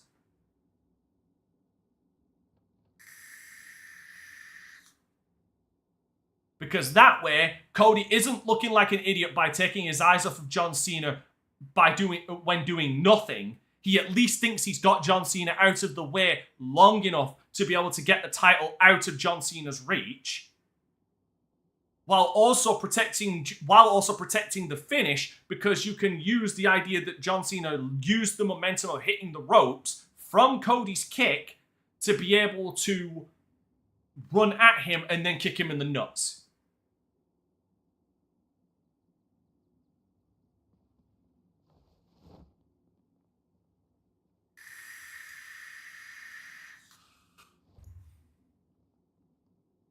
That is my whole issue with the ending of that match. I feel the match was fine.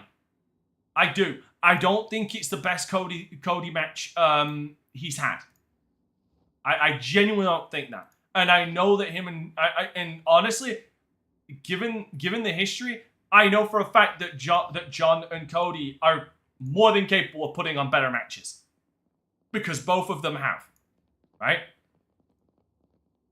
It's just that finish fucking killed that match for me.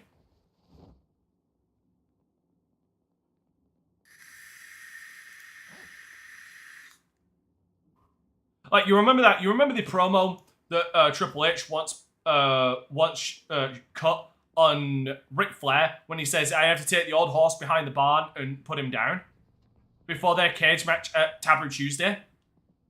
Yes, Sean did the same promo too for the Ric Flair's Eric Foot retirement match.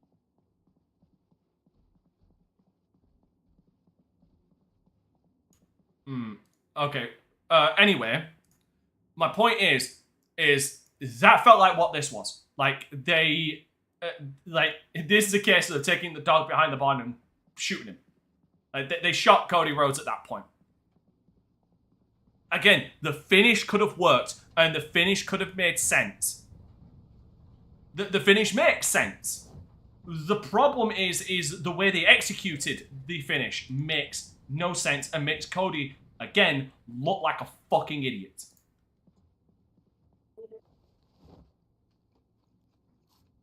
And I like Cody, and I like John Cena, and I don't think that Cody has been as bad on the mic as some people say. I actually think he's been better. I think that fucking last week's promo between them was fine. I think them leaning too heavily on the idea that John Cena can't wrestle kind of hindered it a little, because we've been shown that he can. Like, we have literal fucking evidence that he can. But I think honestly the promo we cut on John Cena on SmackDown, where he said you're spinning legs and you look as pale as Sting at Starrcade '97. I thought that was great. I thought that was funny as hell. But that I'm just gonna keep bitching on that finish. That finish pissed me off.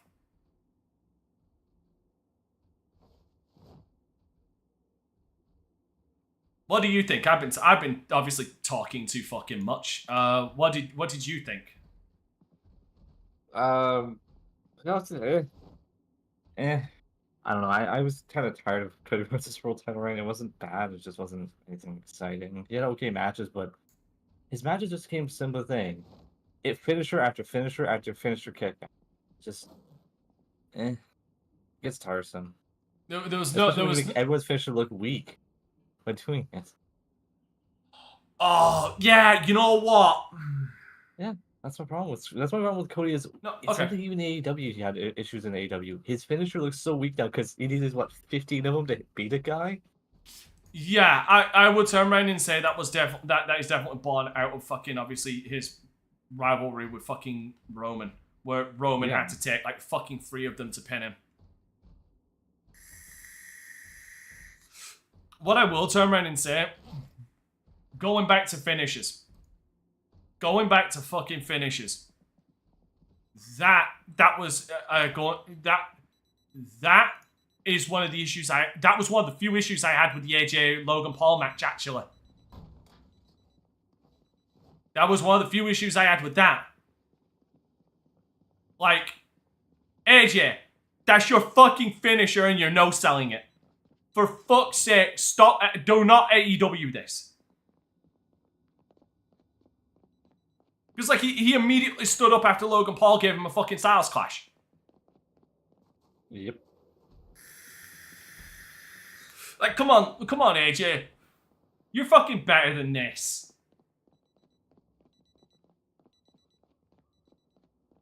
Like, I know you're better than this. You know you're better than this. It's in your fucking name. You are phenomenal. You fucking kick right out your own fucking finisher, man.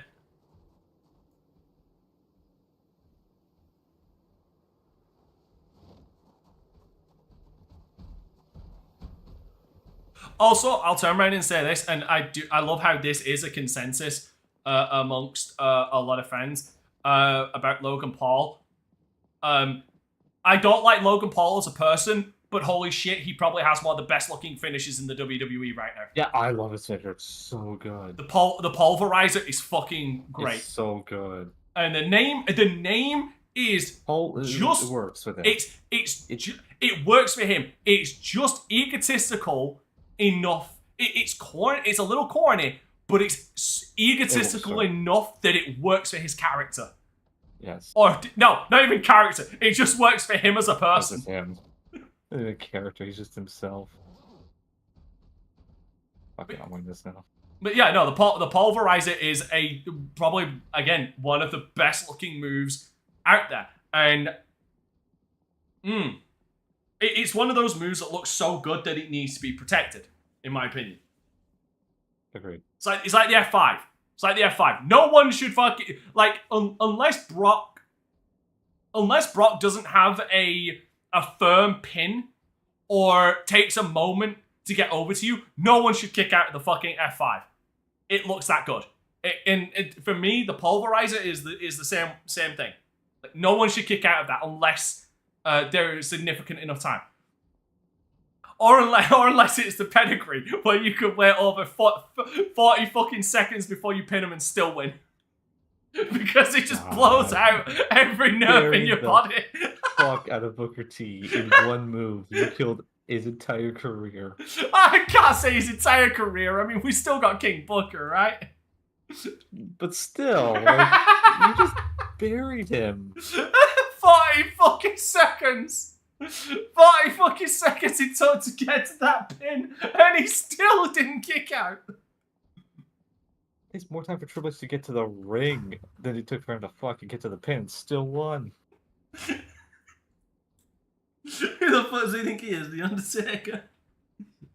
Oh god. This Taker only usually needs one tombstone to kill a motherfucker, and he does it immediately when he hits it. We will never forget. Paul Levesque, we will never fucking forget. It doesn't matter what you do. It doesn't matter how good you make WWE. Like, we will never forget. And that's another thing as well. I'll turn around and say about current WWE. Yes, it has it's definitely got its low points at times. I don't think anybody with half a brain cell would deny that. But I also feel like people are really, really miscategorizing when you actually look at it. When you actually look at it, WWE has had a lot more up moments since Paul took over than they've had down moments. Oh, the down moments, even when they happen, are nowhere close to as bad as the down moments when it was Vince. Hunter has not gotten to the point where he's made it unwatchable. Yeah, like there's disappointment to be had. Like, yeah. There's definitely some things you can look at and be like, oh, that's disappointing. I don't like that ending. But it definitely feels like we're back to a case of like long-term storytelling. Like, where we need to wait at least a month or two after that bad result to then start truly bitching about it. Do you know what I mean? Yeah. Not an overnight shit to bed, that's all. No, it's like, they just, you let them cook. Let them cook and... correct. Yeah, let them cook and then see if it tastes like shit. If it tastes like shit after they've cooked it, then you can complain. Because, like, that's... AEW and Jon Moxley. That shit's been going on for too long, and people are tired of it. They're still going to go with it.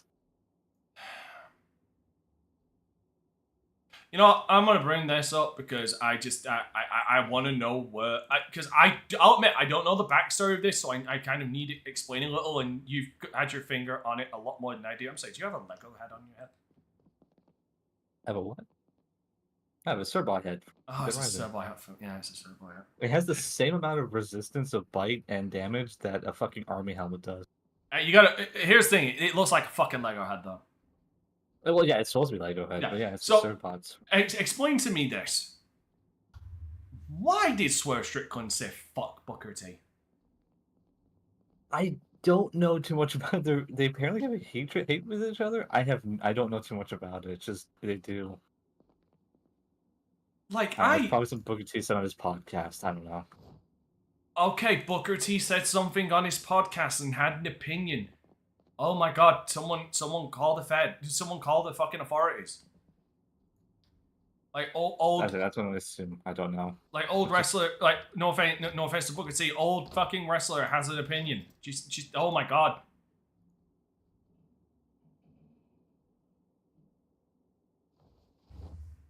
Like,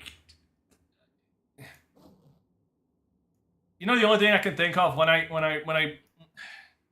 you know the only thing I can think of when I heard about looking back, you know, the thing I think about when I think about the Swerve Strickland telling Booker T is saying fuck off to Booker T. Yeah. We must stop black on black crime. Oh. I'm obviously, and I'll admit my ignorance on the heat between those two, but from everything I've heard, not a lot of people have a bad thing to say about Booker T. Even if he has said some things. It's like, it kind of reminds me of like, when, in fact, it kind of reminds me a lot about what a lot of people have been saying about Undertaker on his podcast and when he was on Joe Rogan, when he mentioned about how it feels like a lot of wrestlers are, like, playing their games and shit like that, and they're not really. I think what he was going at was they're playing their video games and not really applying too much or enough to their craft or something. It was along those lines. I'll need to. I don't want to misrepresent what he said, but like, nobody had a fucking issue with him saying that.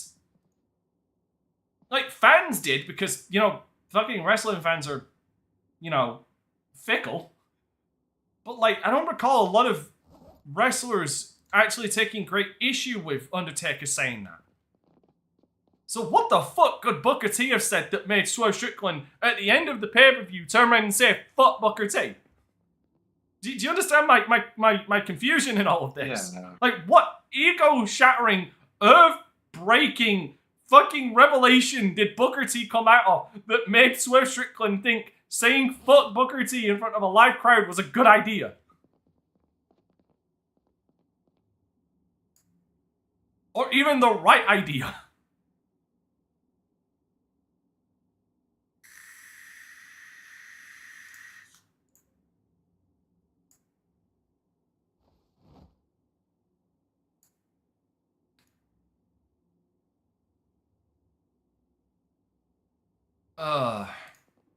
Man, remember when John Moxley was like one of the best things on AEW? And then now he's the thing that's dragging them the fuck down. I don't know. Chris Jericho is. It's like a competition Jericho's between not him and stepping Jericho. away. At least Jericho's not in the main event. He's not the world champion, at least. He was the fucking ROH world champion. The ROH world champion, not the AEW world champion. Like, how that man has not, like, again, I was just ragging on Swerve Strickland, but let me roll it back. Why they did not give Swerve the championship is beyond me.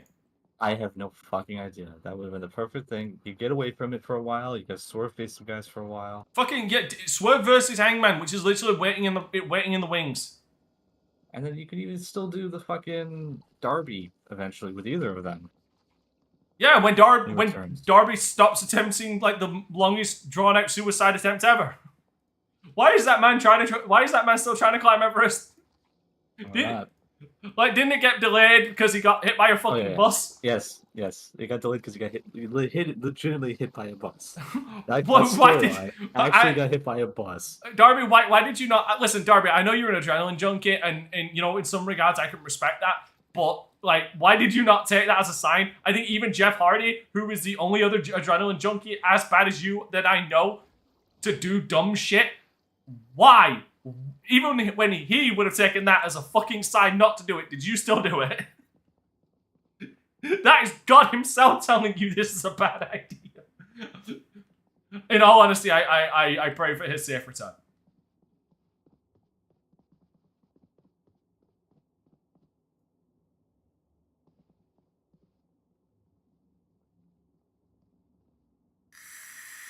Oh, okay. Sorry, weird transition.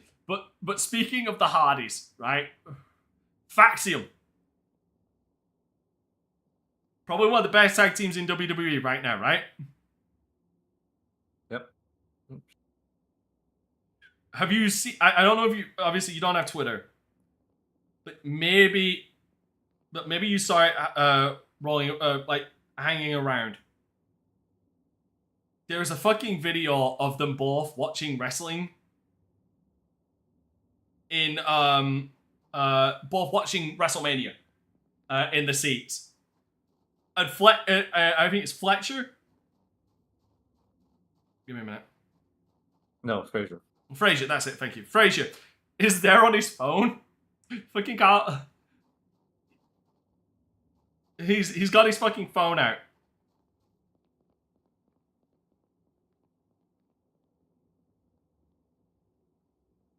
Give me a minute, I'm trying to fucking find it. God damn it. 2 seconds, I need to find this because it's bugging the fuck out of me.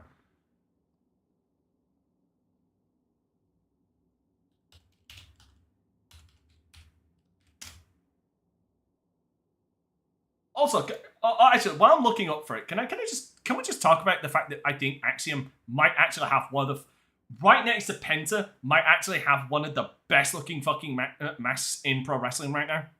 Yeah. Extremely good looking man. I don't know how it works. I don't. It's a mystery to me how that fucking mask works. Like it's just. I get that it's meant to be a mesh and something, and you know, in some versions of it you can somewhat see his face, but how the fuck could he see through that so perfectly to do a fucking match?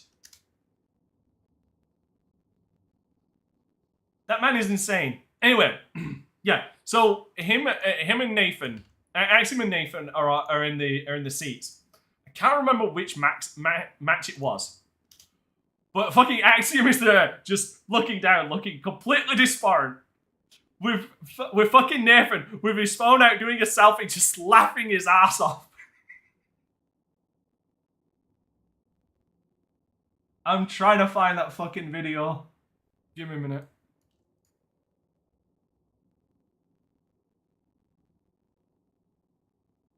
Like, that team, like... Nathan and Axiom, that is a team where you genuinely here we go. I found it. Just look up to my stream real quick when you get a chance. This team I hope is one of those that doesn't go down they break up route, kind of like the same way that obviously DIY did. Because of social media, we get a glimpse into the fact that a lot of these wrestlers are definitely friends with each other, and these two were definitely just absolute buds. I love it. I think that's one of the charming things about certain tag teams when they do stuff like this. You see that they are just genuinely friends with each other. You know what I mean? Yep. Give me a second. Have you got it open? Yep. Okay. There you go. Yeah, so this is after the J match.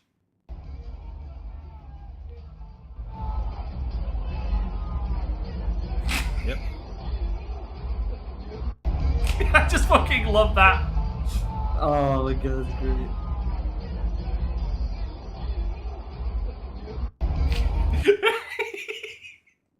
It's shit like that I love. And that's on Nathan's official Twitter as well. Just hold on, I gotta show this shit off. It's shit like this. It's fucking shit like this that I love seeing on wrestlers' Twitters. Just like, what the fuck? Oh my god. This shit is fucking hilarious to me. I love seeing this stuff on wrestlers' Twitters. But yeah, you absolutely you absolutely can tell these two are just absolute best friends. How you doing, Infernal? Things going? Things are going fine. I'm just shooting this shit with my mate Blitz. Alright, I need to actually sew my stuff up.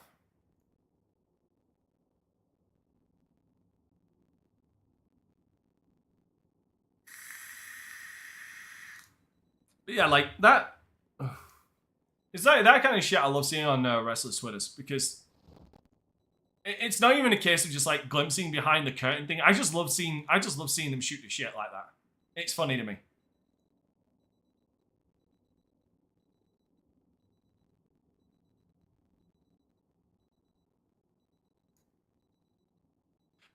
It was a similar thing to the whole DIY glorious bomb thing. Glory bombs, yeah. The glory bombs were great. I love the glory bombs. I just kind of wish more wrestlers like did that kind of thing.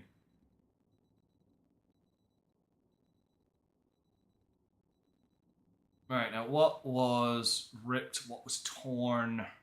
Thank God my vest didn't get torn. I think it was just my fingerless gloves. How's your day going today, Infernal? Nope, wrong ones.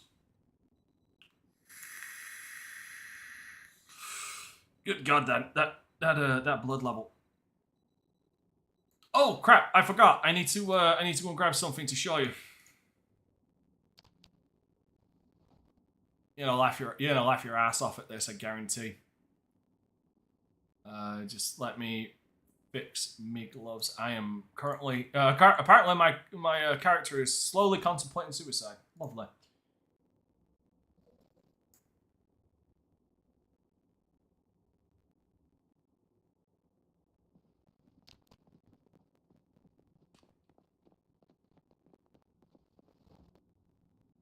I'm gonna quickly read a book while I go and grab this.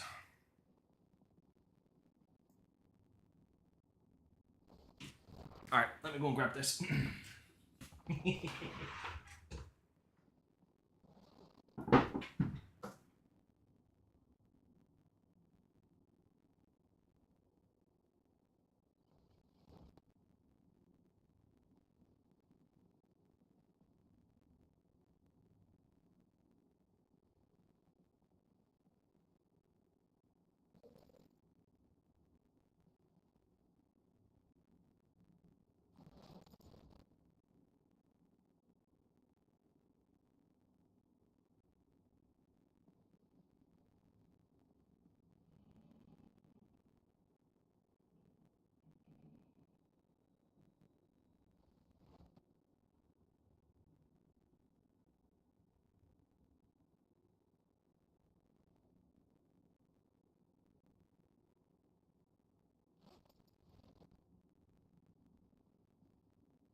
Hey Blitz. Yep. Have you got my stream open? Oh, nice.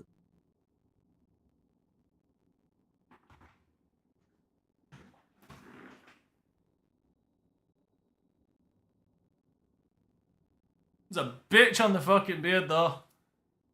Yeah, I could imagine. That's usually what most luchadors don't have beards.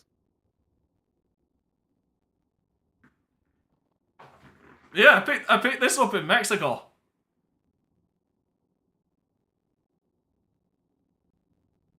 What doesn't help is this version. This version has a fucking strap underneath here that doesn't actually unclip. But yeah. It's the proper one. Hold on. See? Do you want to know what's even cooler? I have an El Santo mask as well. Alright.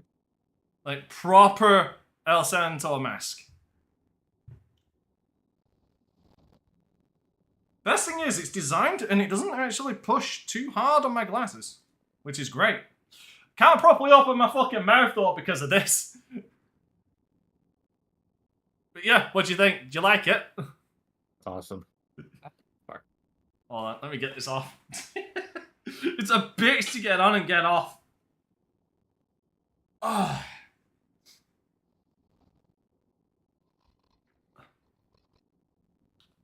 I'm thinking I might do my next wrestling Let's Play with that mask on. Just a whole fucking Let's Play with Pentagon, with a fucking Penta mask. But yeah, this is the mask to me that proved once and for goddamn all, I have a fucking huge head because my head fills this goddamn thing fully. The version I want, the version I'd love to pick up is the black and white one. That black and white one is beautiful. Hey, Cyber, how you doing, man?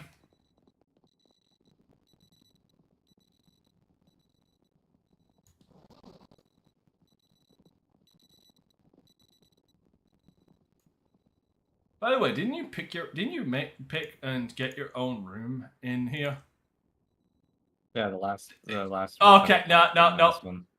Blitz, let us point to Cyber the Wolf and laugh with his comment. What did you do? He said, channeling your inner Rey Mysterio. Oh. Oh no. You precious little boy.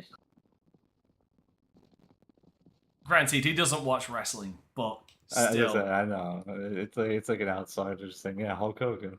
That's it. Yeah, oh yeah, Hulk Hogan. He's still wrestling, right? Thank fuck no. I mean, did he ever really start wrestling? In Japan he did. Yeah, this is fucking fish with like a fucking axe handle in Japan, wasn't it? Oh, not in Japan. In Japan. Sorry, I was only an Attitude Era kid. Fair. Oh, by the way, only watch. Can I going back to Pentagon real quick? Can I going back an interview that he had? I find some of the stories he said were adorable, as well. Specifically, the one where he said that that Rey Mysterio was at Tijuana, Mexico, doing a signing or was making an appearance there, and him and his brother were waiting in line to see him, and then they started chasing Rey Mysterio's car because he was leaving. Again, I just... It's such a Penta story, I love it. Honestly, to my fucking shame, because I only started watching him in Lucha Underground, and I only saw some of his stuff in AEW, I genuinely did not know until recently that him and Rey Fenix were actually brothers. Actual brothers. Not kayfabe. Yeah. Fair. It was until AEW I learned that they were actual brothers, not, Which is brothers just... of destruction. Yeah. Or Animal... Or, yeah, or... Animal and Hawk. Or Arn and Ole Anderson. Or the Briscoes. You can tell these two are fucking brothers. Fucking look at them. But yeah, like I kind of love stories like that. That's another, like, it can't even call it a trope. It's just I love when that kind of coincidental thing happens in pro wrestling, when you end up getting two legitimate brothers that actually end up being professional wrestlers together. Is that kind of Well, and also end up both being good. Yes, You got brothers that come in that could be, come into wrestling together, and they're both shit. Yeah, but like the Harris those brothers. Wait, hold on. Were both the Harris brothers that terrible? I mean, the Harris. Yeah, those Harris outside brothers. The ring. I'm sorry. I was thinking of a different. I was thinking of a different group of brothers. I was thinking of a different. I was thinking of Oh, fuck me. Who were the BSK boys? Oh. The Godwins. Oh, That was it. I was thinking of the Godwins by accident. No. No, it were the Harris. Fine. Yeah, the Godwins were great. I love the Godwins. Awesome guys. God, watching them, that's got to be like one of the most. I would say it was uncomfortable, but like them obviously Mitty and them on the Taker podcast. It's got to be like one of the most fascinating, most awkward, uncomfortable, but strangely mesmerizing things ever. Thank fuck he wasn't in his naked Midian gimmick. Naked Midian, yeah, his most famous character. No, the thing with the Harris brothers, it's like, which do you like the best? When they were in the ring, just be doing nothing and being shit because they were green as fuck, or the literal fucking neo-Nazis? Pieces of shit. Yes.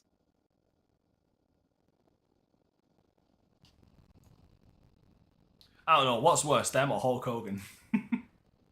Hogan at least says some fucked up shit just because he's a moron. Those two actually supported fucked up shit. This is true. This is incredibly true.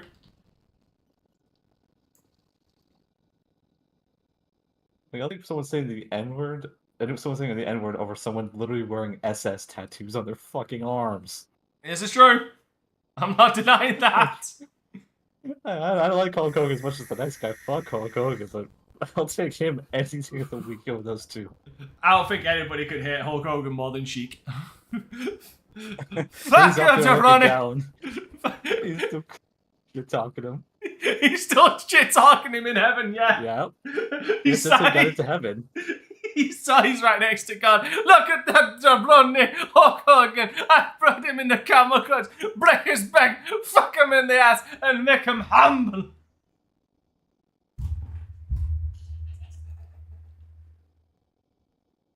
That quote will be forever burned into my fucking mind. Thanks, The first thing, anytime I hear Hogan, the first thing that comes to mind is quoting Sheik. It is. It is. It is. Like the first thing that comes to mind when thinking of Hulk Hogan is just channeling your inner Sheik. Iron Sheik. Yep.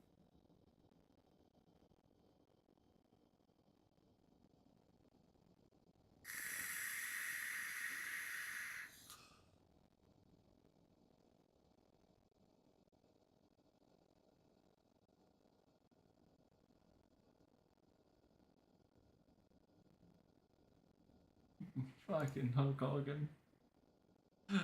Fucking Hulk Hogan. And Gene Min. Gene Min.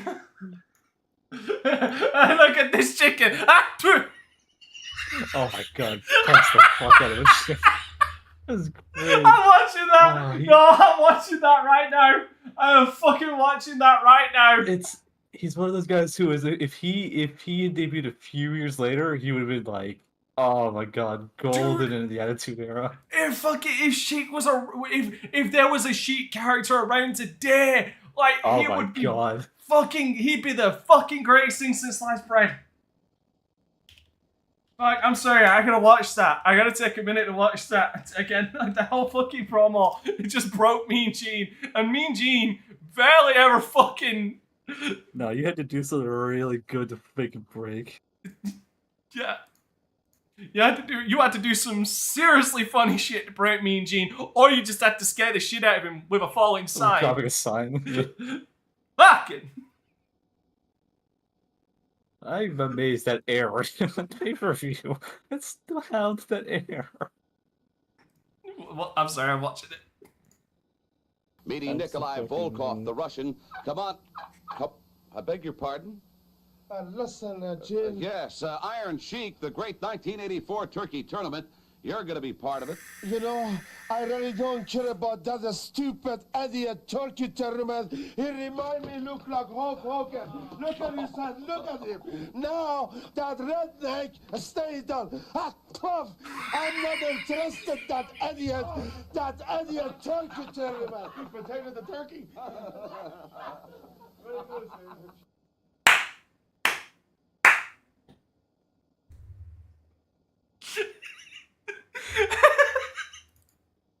That will never not be funny. You know, made me look like Hulk Hogan.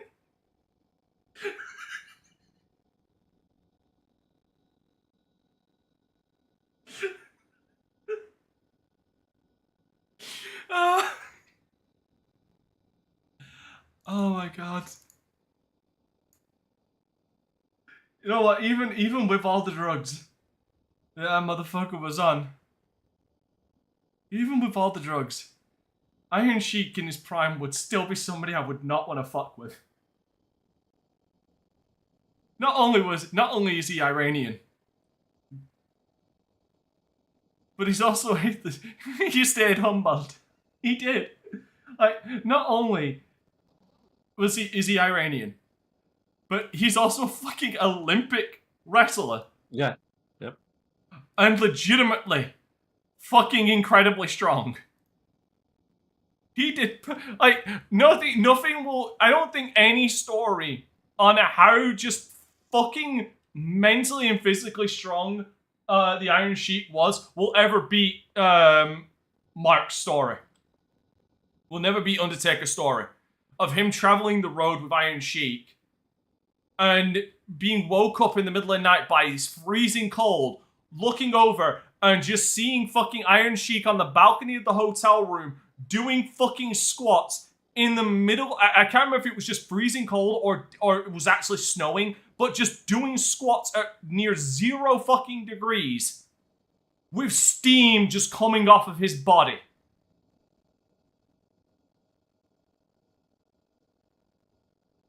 Like, visible, as Mark said, it was visible steam coming off of that man's body. Iron Sheik was just fucking built different. In more ways than one. There'll never be another one. Like, I'll turn around and say it. Some people might disagree with me on this. But, like, personality-wise, and in like box office and stuff like that, we've seen it. There'll always be another Hulk Hogan, right?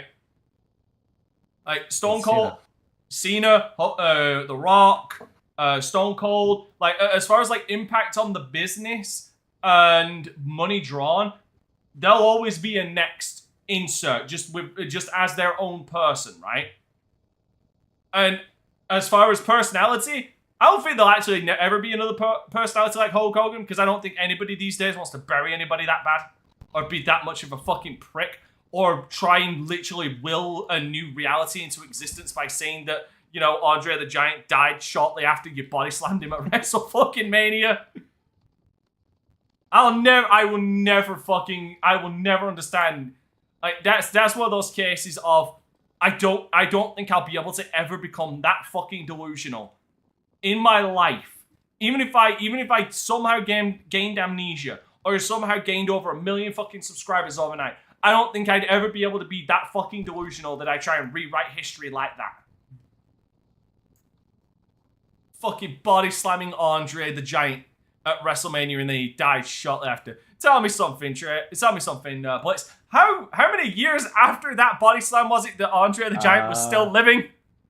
87 is when it happened. He died in what, like 91, 92, I think was when Andre passed. It was literally the first year of the Royal. Yeah, it was literally the first. It was literally the year the first Hall of Fame was, because the Hall of Fame was made for him. Tribute to him. Yeah, it was because he was the only nominee.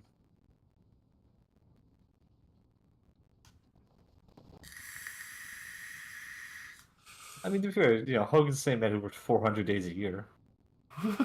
400 days. Yeah, he wrestled 400 days a year. And that works because he went to and from Japan so much that it added days. Yeah, Days, that's yeah. not how physics That's works. how that works. That's how that works. School with Hulk Hogan. The school of Hulk Hogan. Yes, that is where retardation comes from.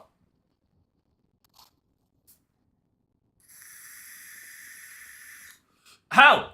Just look at his son, you'll find the top graduate of the school of Hulk Oh Hogan. Jesus! I'm gonna drive you to school. Yeah. He'll drive you to school. I can't guarantee you'll get there alive.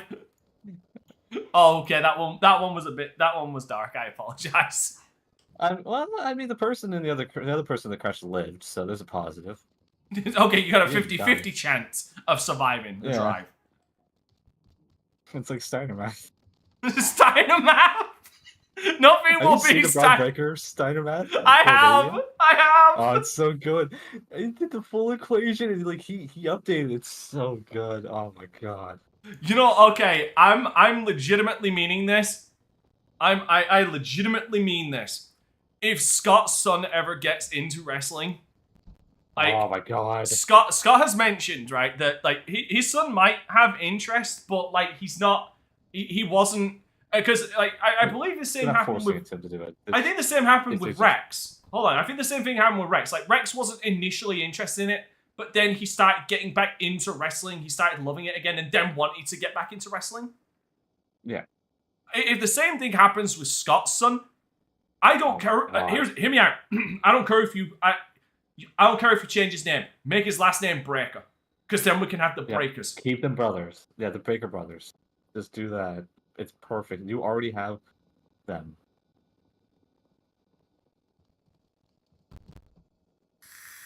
Like it will be the Steiner brothers 2.0, but you'll have them unrestrained from the name that their legacy, the legacy that their actual names carry. Yeah, they don't have to live in the shadow of a Steiner name. They can build their own legacy as Breakers. Yeah. And then you could have them have a fucking finisher called the Break Line.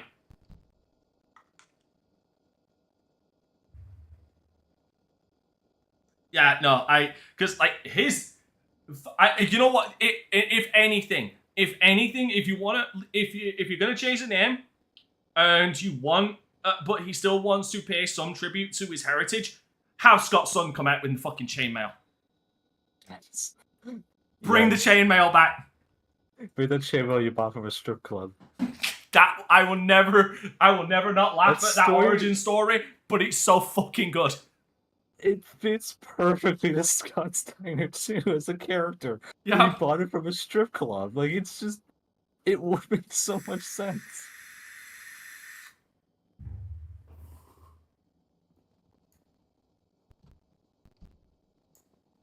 Like it's just they're the best. But yeah, like I've actually seen footage of Scott's son playing football.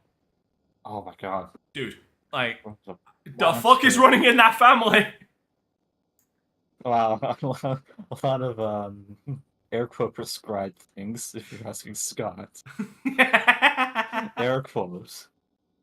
We'll never find out because we'll never take a piss test unless Hunter takes one. It will be fucking burn through the cop. He takes a piss test, it will burn through the cop. This acidic blood from the fucking xenomorph is gonna fucking through the car right through the floor. Yeah, I passed the test. He passed the test all the way through the cup and the floor.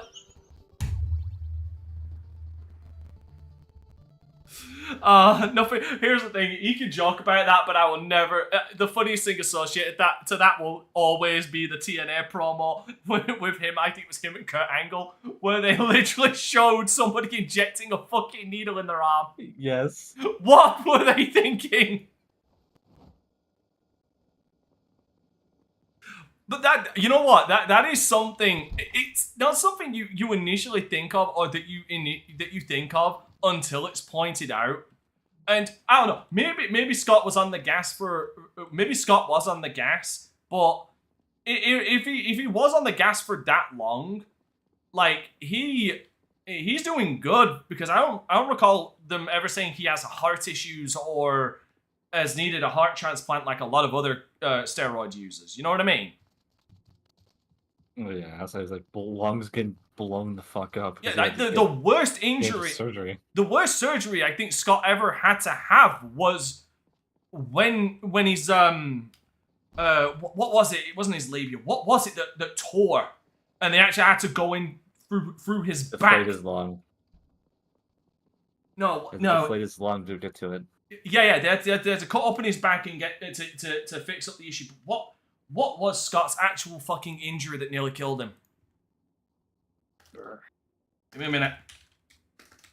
I love how this turned to a fucking just wrestling talk. This always happens between us, which is why that happens all the time with us. To be fair, that's nothing new for us. Yeah, but that's why I miss fucking talking to you, because I love these conversations, because at least it's something to yeah, at least it's something to talk about. Thank you.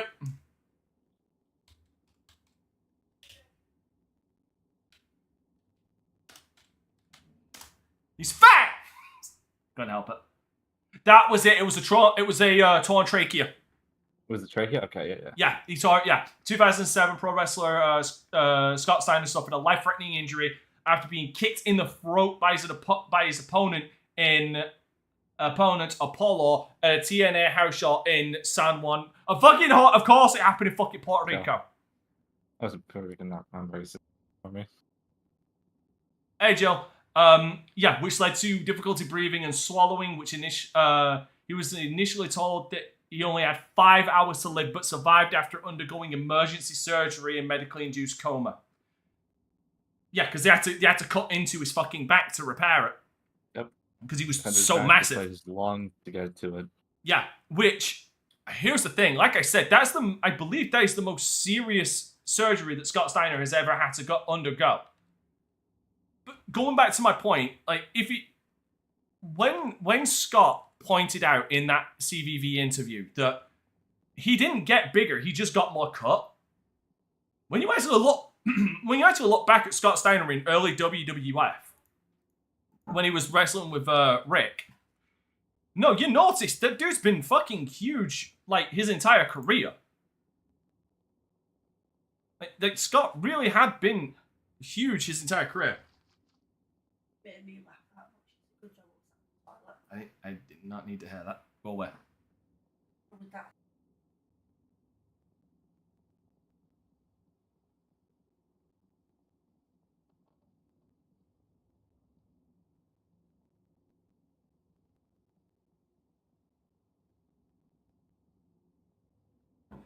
But yeah, like again, I do.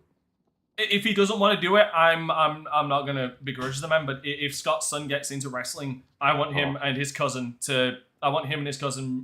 Rex to team up as the Breakers, because holy shit, like they'll kill the division. They will fucking murder everybody. Now here's the thing. Here's a question for you. Does Braun Breaker now have the best spear in the business? Oh my god, the one on Carlito. Dude, okay, I gotta give full credit to Carlito for selling it like that. He died. You could visibly see Carlito's soul leave his body. I also love that afterwards, for the next couple weeks, Carlito has now ran away. Like, he runs behind the announcers when Braun Breaker comes out. I was like, oh my god, Carlito, you're making this man look like $1 million. Because because believe it or not, Braun Breaker is $1 million. Yes. But it's like, oh my god, just running away just makes him look so much better too. Ah, Carlito, you're too good. I wish Vince saw that when you were younger and you weren't kind of up your own ass about yourself. Because you played like the jokey character so well.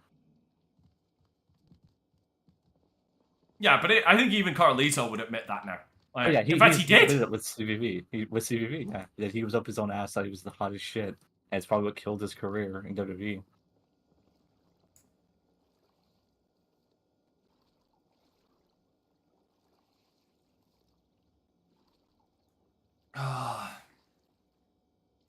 Which is weird because I always was a fan.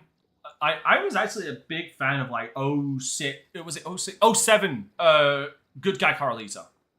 I actually think he had a lot of good matches. In fact, I've always turned around and said I think one of my favorite Carlito matches of all time was him and Randy Orton at Unforgiven. The one that ended with probably one of the most underrated, and I agree with CVV on this, one of the most underrated RKOs ever was when Carlito springboarded and got RKO'd.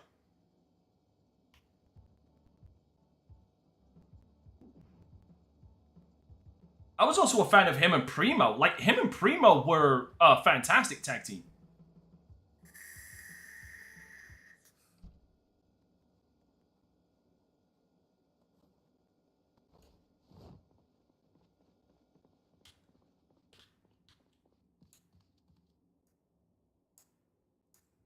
Oh, God.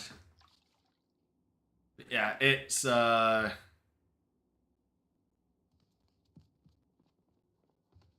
Also, by the way, like, can we just... It's a touchy subject, but I've really got to kind of just highlight this. Like, just... Like, I'm just going to quickly bring up, like, some sheets, because this kind of bothers me a little. Have you been here? Have you been seeing... I can't remember around what time it was. But like this narrative that came out, like originally it was very jokey in the fact that obviously it was jokey about the whole Booker T thing. But like, have you seen the narrative that like people saying that fucking Triple H Paul Levesque is racist?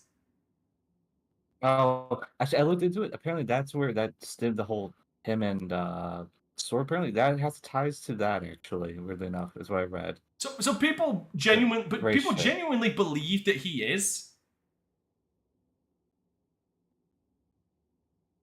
Because, I mean, here's the thing. Hold on, give me a minute. If you really want to break it down, this to me just is fucking kind of hilarious when you actually break it down.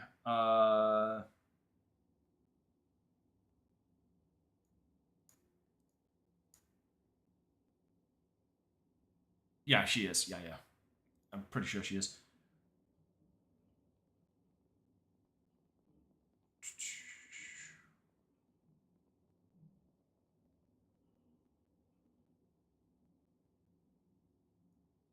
I don't think... No, Ricky Stark isn't... Because I'm just looking through and it's like, do you know how many fucking white champions there are in WWE right now compared to champions of color? Because let's go through. Samoan U.S. champion. No, hold on. We'll go down the list. Samoan World Heavyweight Champion, Japanese World's Women Champion, Mexican American Intercontinental Champion, White Irish Women's Intercontinental Champion,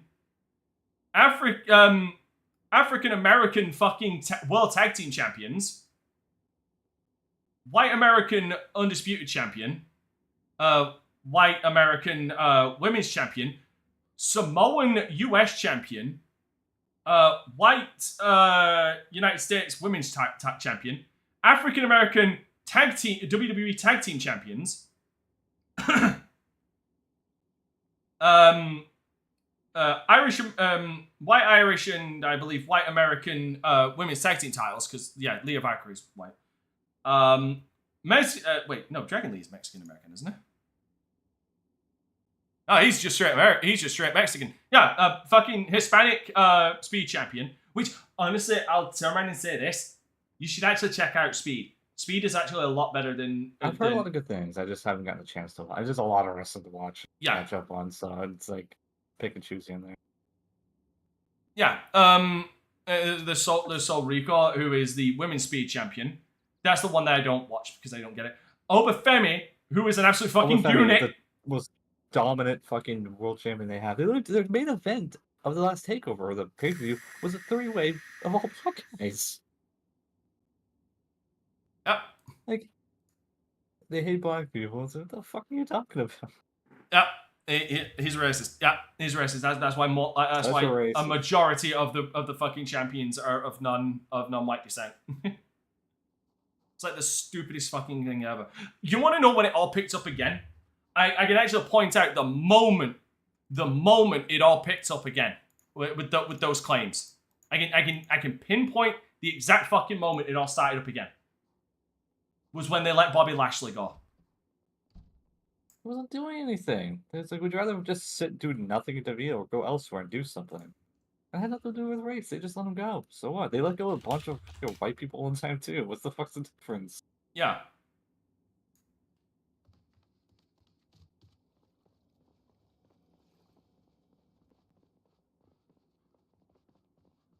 It just I can give some shit to Paul Levesque on certain things, certain overall, what's the word I'm looking for, decisions that have been made, but I can't turn around and say straight face that man is a racist. Racially motivated? No, I don't think there's any racial motivation to any of this. And also, fucking, I'm just gonna fucking, I can't believe I'm about to even check this, but I just need to be absolutely fucking sure on this. Give me a minute. And no, it's the other Khan. Oh, Nick Khan? Well, they're both called Nick Khan, Tony but Khan. oh yeah, I said, Tony well, Khan, Nick Khan, Nick yeah. Khan and Tony Khan. Yeah. Like, but I'm pretty fucking sure that, like, yeah, the fucking CEO of fucking WWE is Iranian.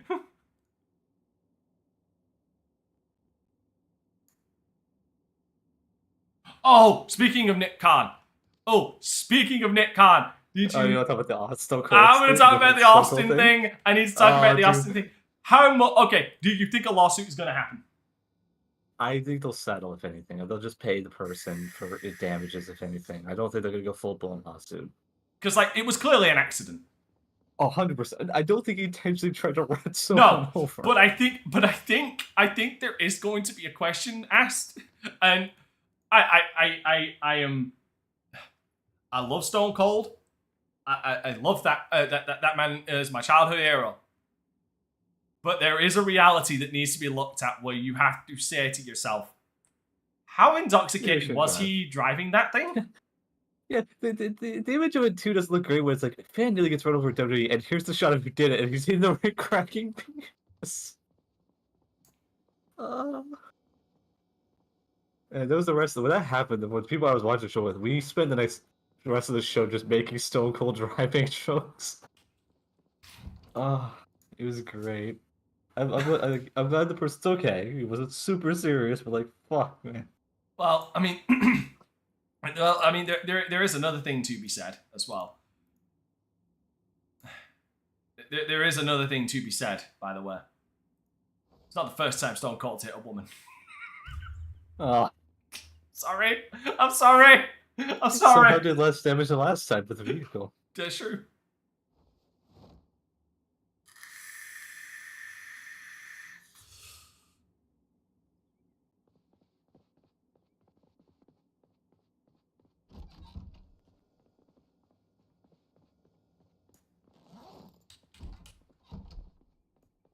Alright, before I end for today, let's go on another run real quick. I got my big bag. With or without the Budweiser as a helping hand. Again, that's the question I asked. Like, how intoxicated was Steve when he was driving that fucking 4x4? Or what's it actually called? ATV. ATV. How pissed on Steve Weisers was he?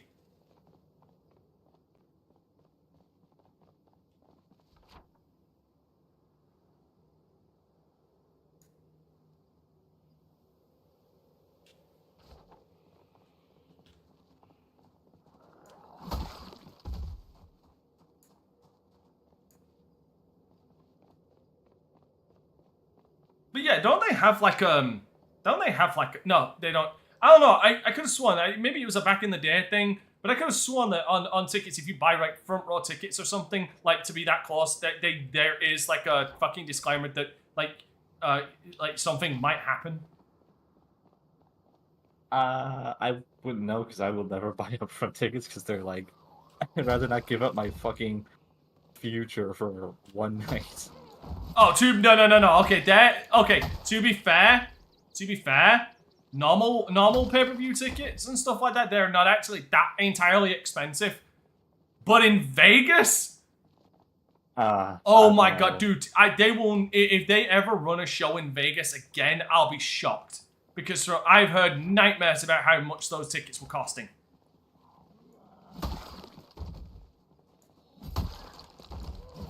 Well, they can upcharge it because of tourism. That was every Vegas thing. Yeah. Hey, here's a quick. Where is the next? They've already announced where the next wrestling. New Orleans. New Orleans again. No. Yeah. I'll admit, there's two places I do want to see them do a WrestleMania again. Well, there's one place I want them to do a WrestleMania. There's another one where I want them to do one for the first time. We need an English WrestleMania. We need one in England. Like, no ifs, ands, or buts about it. We need one, right? If anything, just to show up the fucking Americans. The other one, I'd like to see another goddamn WrestleMania in Canada. Come back to Toronto. They just came back for a pay-per-view at the Sky Dome. You could do it again for Romania. It's been, when was the last one? 2002, so 23 years. Was it 22 or was it 23? 2003. No, it says 2002. That would have been 18. Sorry. Yeah, 2019 was 2003. That was in Shea Stadium. Was it? No, that was Seattle. That was in not Petco. What do they call it now? Safeco was Safeco. what it was called at the time. Yeah. Yeah, because it was honestly, I'm gonna fucking say it. I actually think stage-wise, maybe not, but like if we're talking like ramp-wise, if we're talking like view of the crowd-wise, I actually think that's the best-looking Mania. Oh, the 19, yeah, the 19's venue is amazing. The stage was but like that venue is just great. It looked amazing. Like following like the image that I always associate 19 with was Steve Austin's entrance with the camera following behind him. And you just see like just this fucking sea of people packed into that arena. It was amazing. Also, they had the angled ramp or angled entryway. Yeah, the curve ramp. Yeah. No, you got to be specific because they've had curve ramps recently, but they've done it wrong in my opinion. They've done it wrong. It needs to be the elevated curve ramp. Yeah. That's been my only problem with curve ramps recently. I like the idea of curve ramps, but it needs to be elevated. Like the wrestlers need to be, they need to elevate above. So people can see them. Yeah.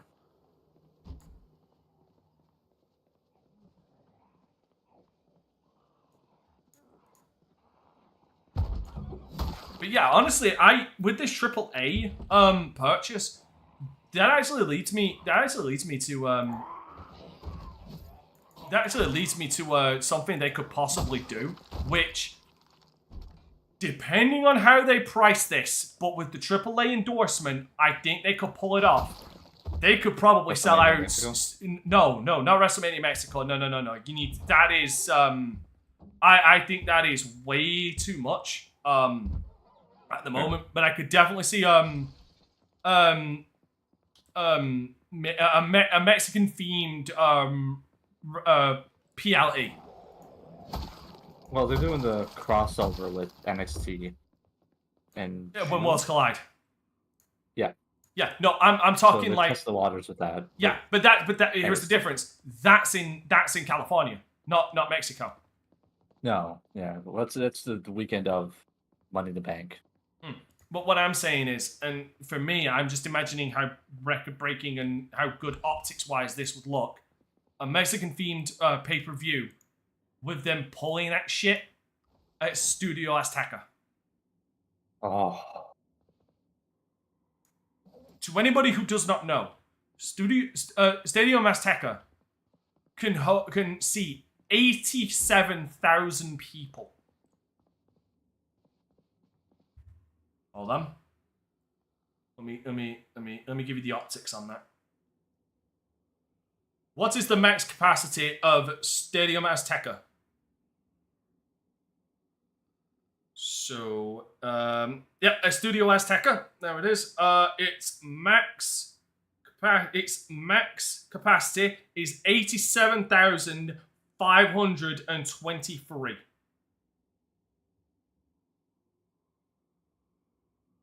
Now, imagine, if you will. Okay, what's the record? What was the record? Because I know it was bigger than that. Like the record for that was, I don't think they'll ever break the record, because the record for that was, and I think still is held today. So the record attendance, okay, so, Studio Azteca, sorry, this is really fucking, holds the highest attendance for an NFL game with 112,376.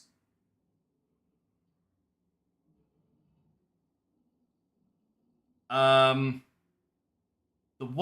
holds the World Cup. I don't see what that says. But boxing between Julio Cesar Chavez and Greg Hagan in 1993 set the record at 132,247 people.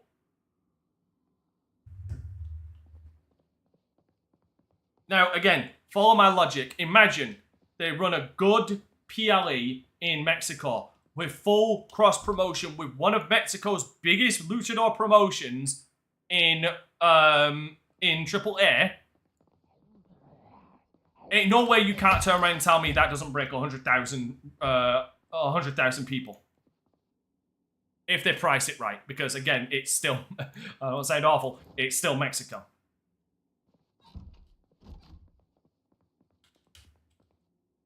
But yeah, like, they would break 100,000 in Estadio Azteca easy. With the right cross-promotion between WWE's main roster and AAA.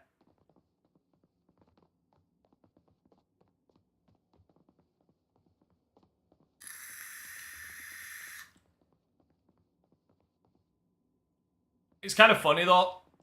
You know other than holy shit, what time zone am I in? Do you want to know what the second thought that ran through my head was? Go on. I wonder how CMLL feels about this. Yeah.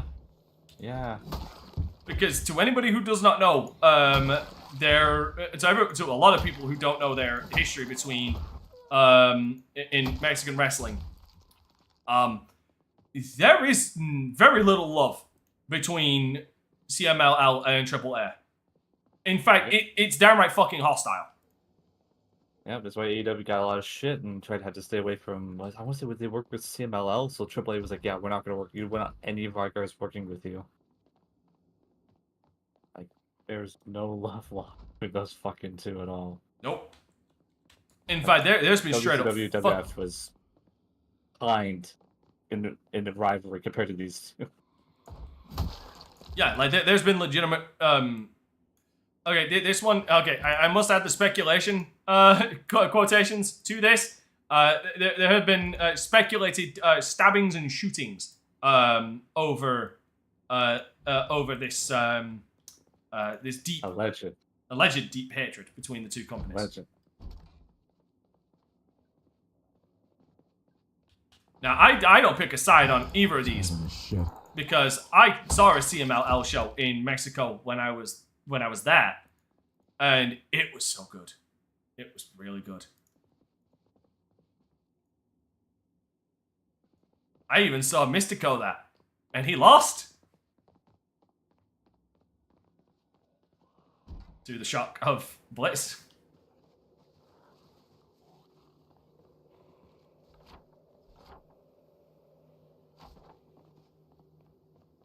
I think he's the thing that surprised me the most about that is he was at the time. I still think he is the reigning CMLL champion.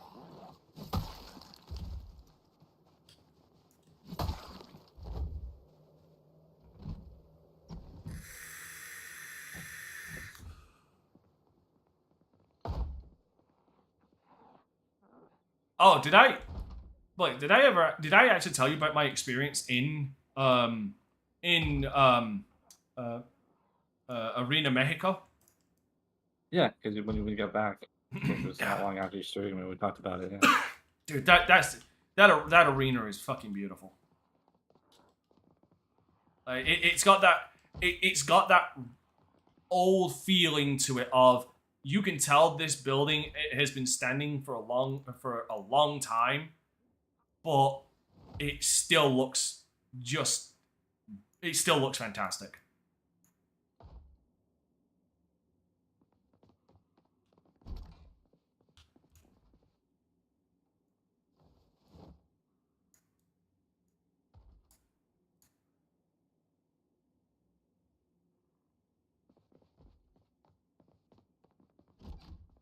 Oh, boxes. What do you get? Fucking banjo.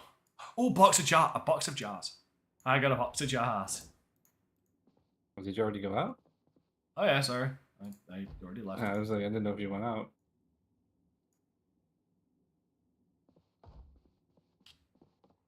Yep, I'm just pilfering houses of loot. Oh wait, that was antibiotics. It took me a second to register. Oh, those things that we could find for like days. Yeah. Oh, I don't need them anymore, but good enough. But yeah, because you're not a burn victim anymore. Oh no, I had the wounds too from last time.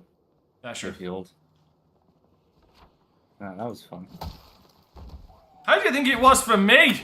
I was the one protecting your ass. I was the one who couldn't do anything. And I was the one protecting a cripple. How'd you think I felt? Oh, now I'm better.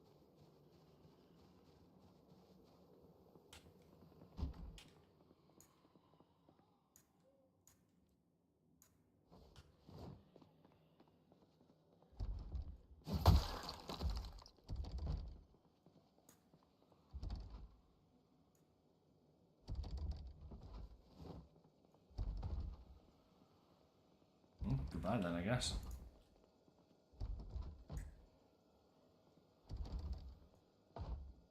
Okay, they either can't see me or they're stupid. Nope, they see me.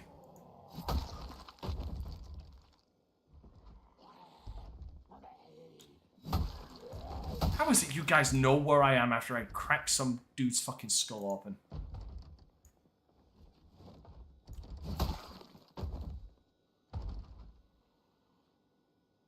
Oh, it's rotten. Damn it.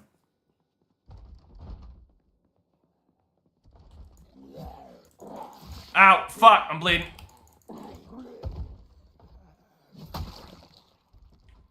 Shit, what was that? That is a scratch and it's bleeding. Okay. You go south from the base? Nope. Give me a minute.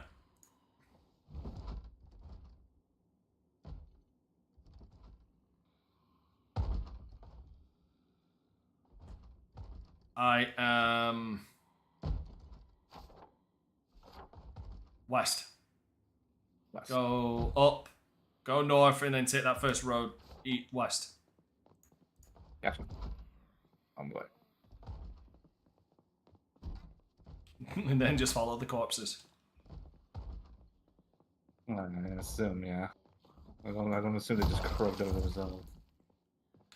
I don't know, man. At some points, I feel like they should. Especially with how long passes in this game, day-wise, they should have at least rotted away by now. Like, fucking 28 Days Later style. Or Walking Dead style. Well, I'd say Walking Dead style, yeah. Or comics, at least.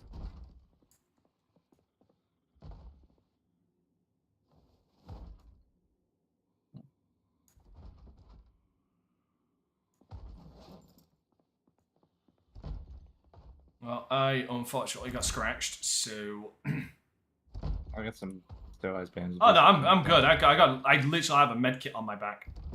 Oh, yeah. Yeah, it scratched me, but didn't tear the claws. Don't fuck with me!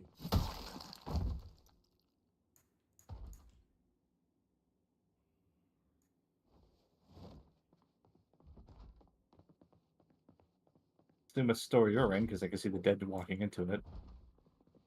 Oh, the store? You're not in the store. These guys just. I'm in a house. Those guys are just migrating. Oh, maybe.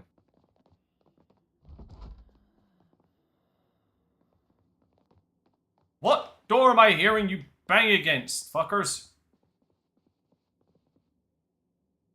Oh, two banks.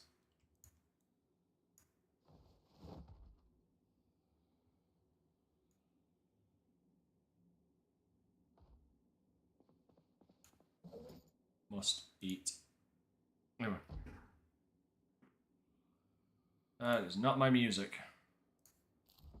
I'm gonna put back on my soundtrack.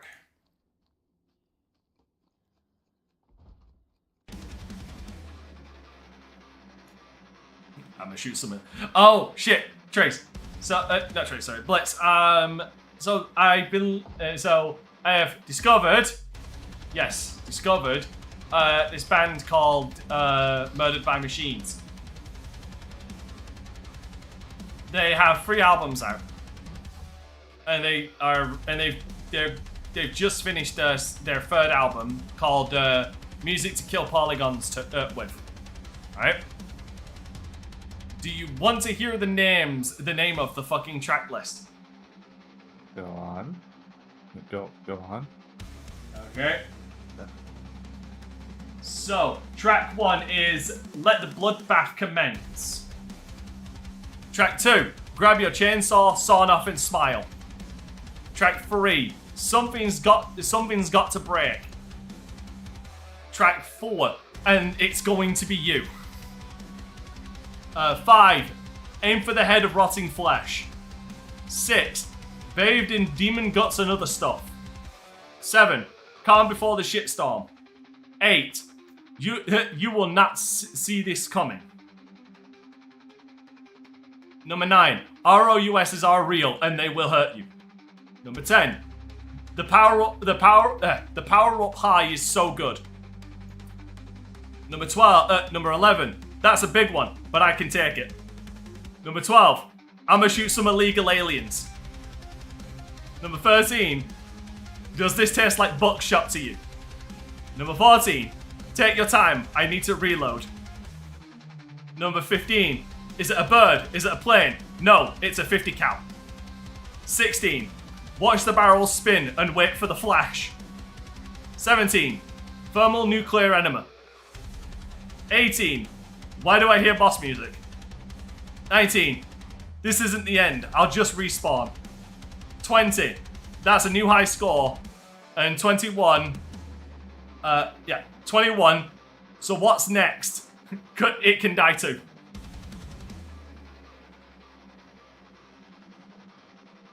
And that is the 21 track list of their newest album.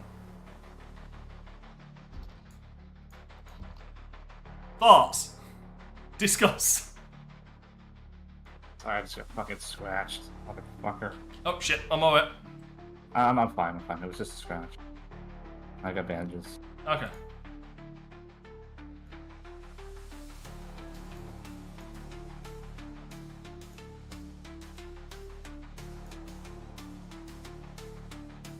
But yes, when you're done patching yourself up, let me know what you think of those names.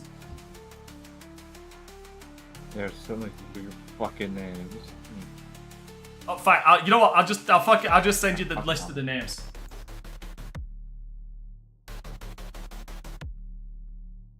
Okay, grab that. I'll just send you a Discord with all the names. Give me a minute. There you go. Also, I found a bong. Don't do drugs, kids. Unless they're prescribed.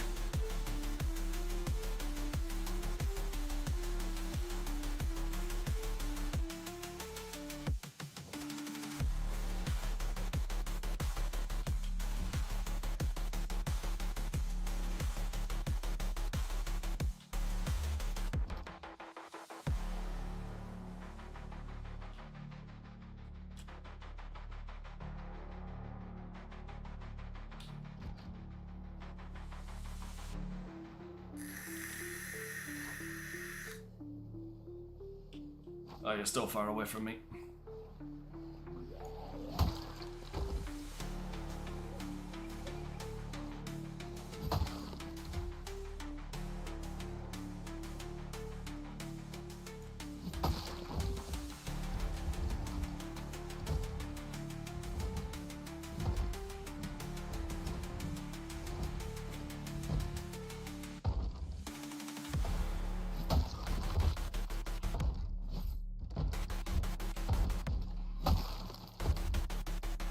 Skadoosh.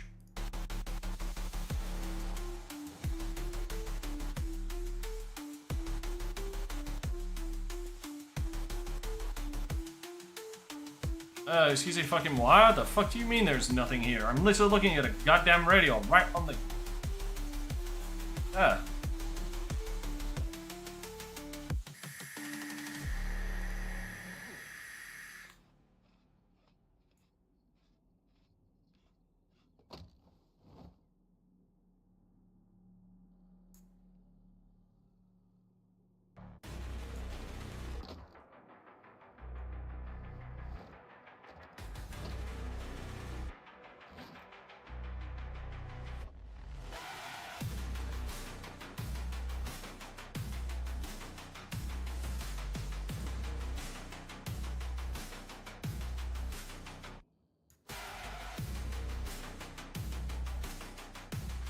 I say again, what crack you're smoking, then I can't put that in there.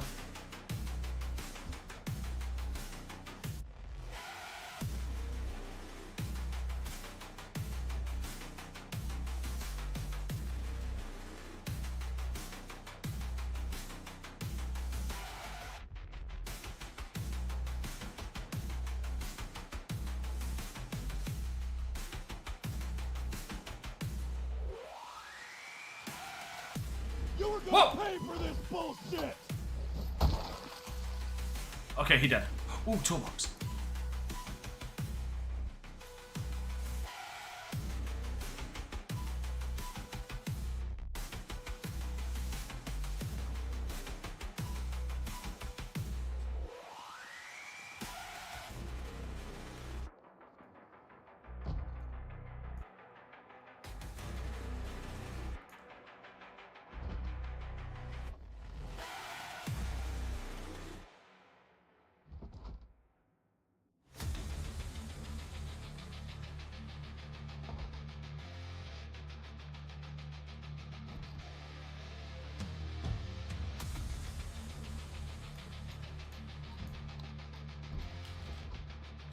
In the box.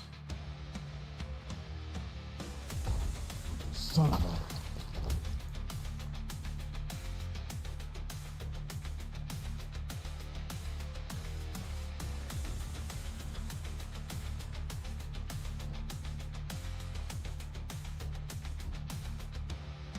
Yeah, hopefully next time I play it. By the way, Blitz, I'll be playing this Wednesday next week. Okay. Gotcha. Hopefully I'll have Trace on as well, and we can go on a merry adventure in the car. That will not lead to my death.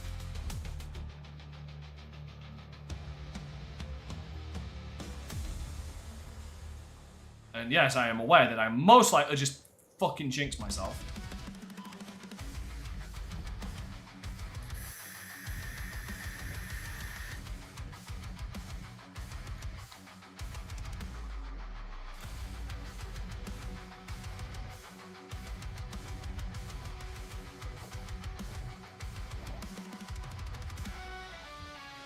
Is that? No, that is not you. That is not you.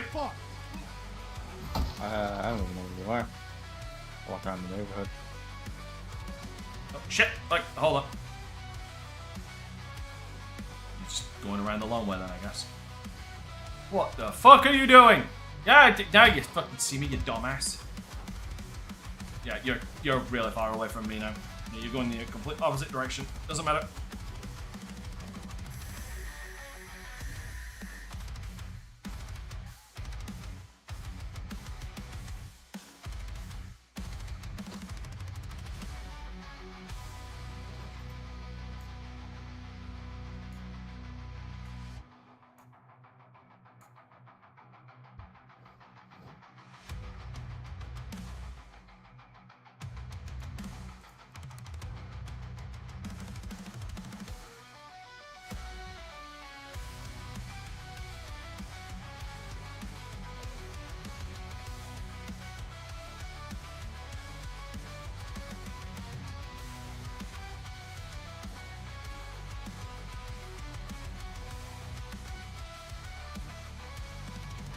There's another copy of Contra. Because you can never have too many copies of Contra.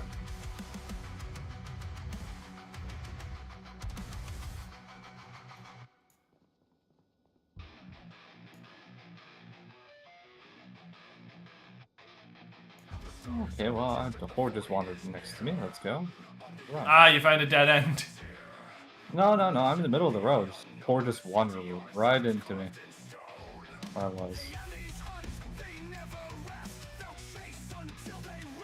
Well, they're keeping off your ass at least. Ooh.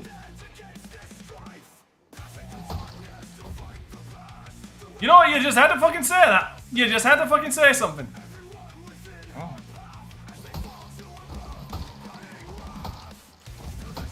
What?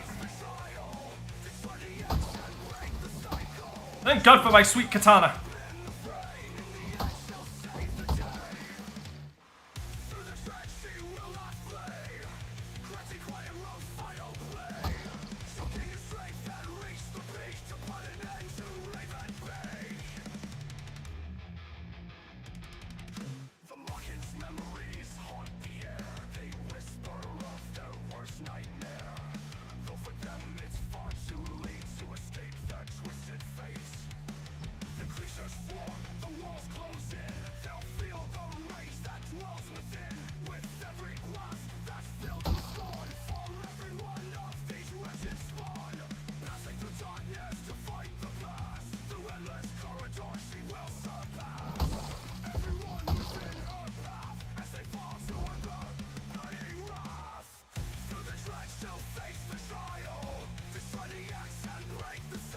This will be the last house I check because I am now way over in combat. Whoa, fuck me!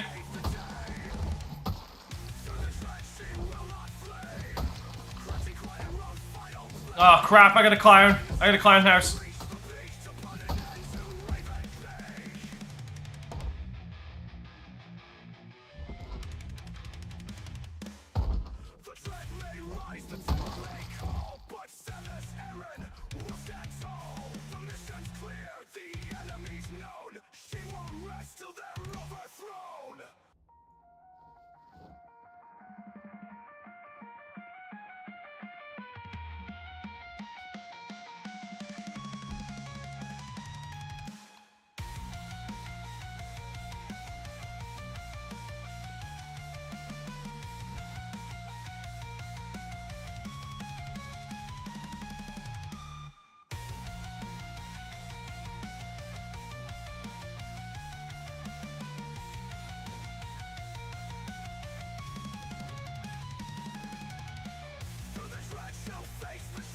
Fuck this. I'm just getting the guns out of here.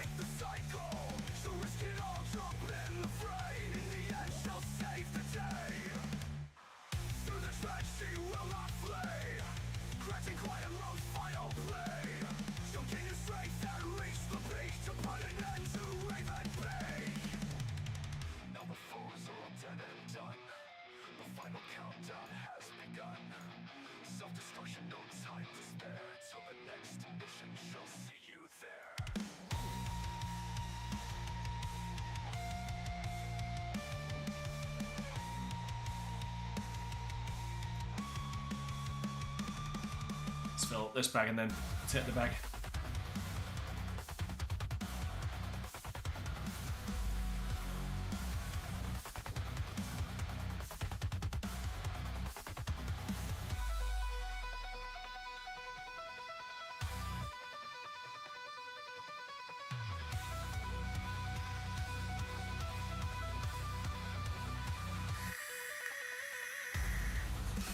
I'm gonna back within the bag this bullshit.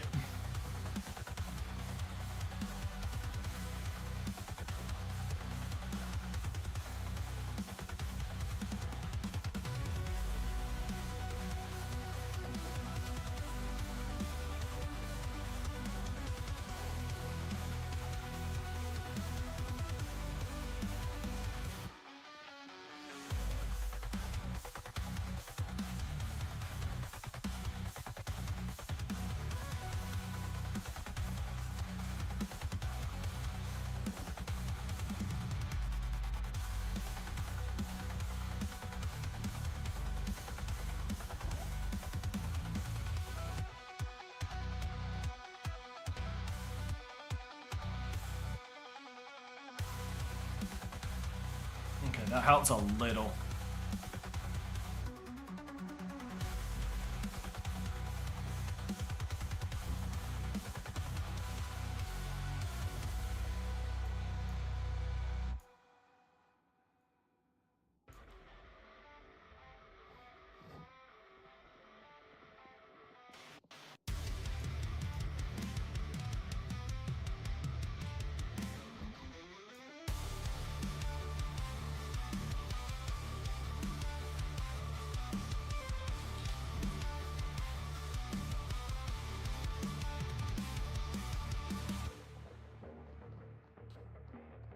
Alright, time for the long walk home.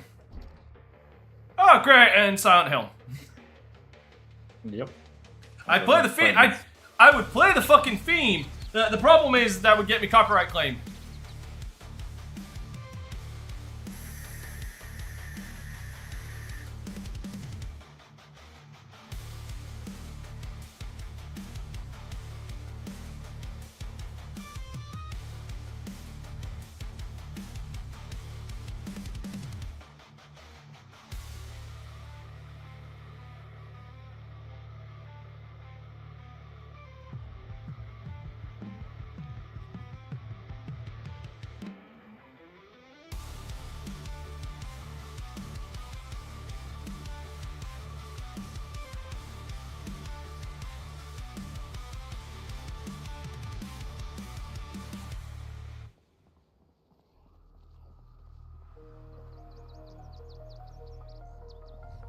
Oh, is the sea around? Yeah, I see around.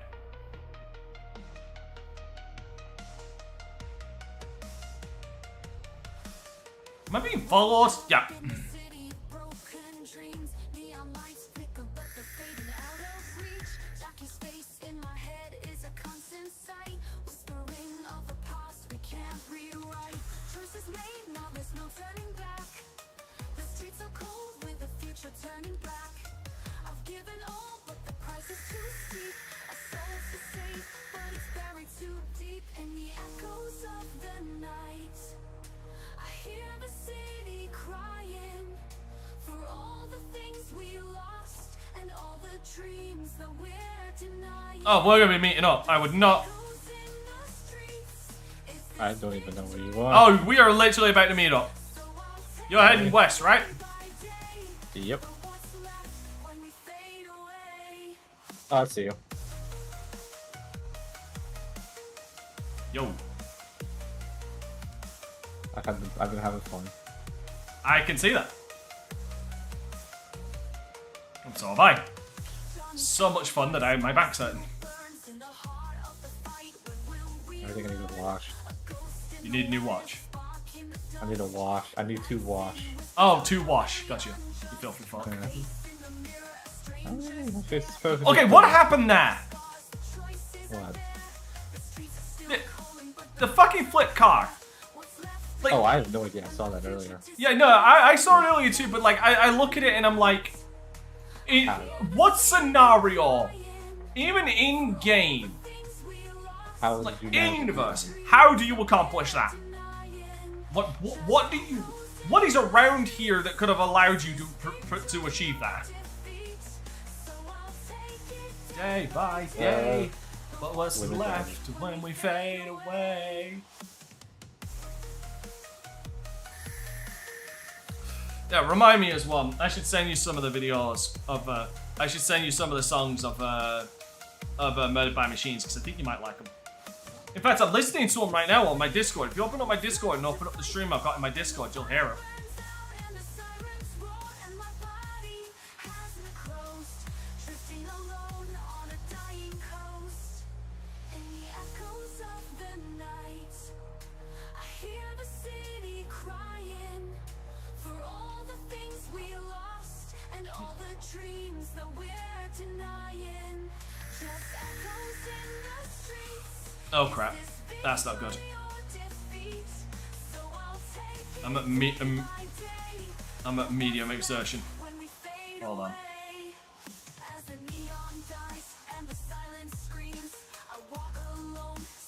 Okay, well, there we go. Now I can right click.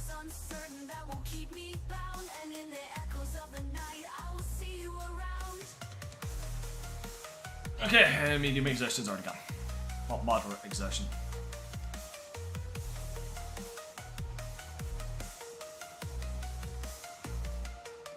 Yeah, I don't know if the walk cycle is different, but why does it look like I'm walking around with a broom handle up my ass?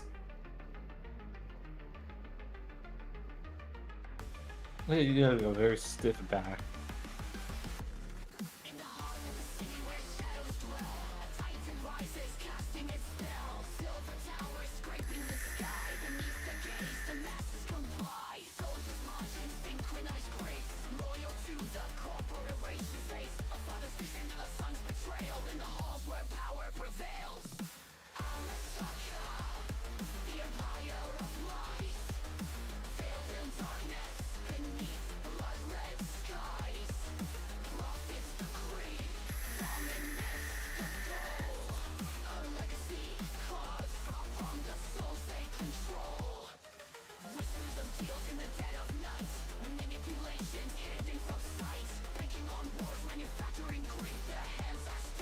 Oh yeah, by the way, I forgot to ask, what do you think of the fleet of cars we've got going?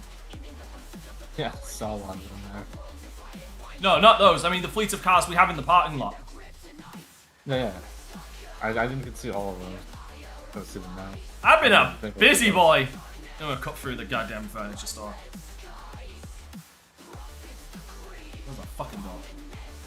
Oh. Oh, fuck, I think I just cut. Yeah, I just cut myself. Oh, shit. Laceration. That's a last large glass.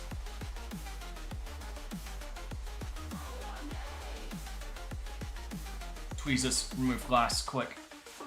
Oh, what? I don't even look. Fuck, I wasn't looking at it. Yeah. Stitch, suture needle.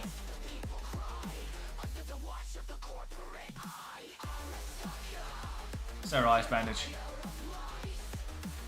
Shit, are you cut? Yeah. Medical check, give me a sec.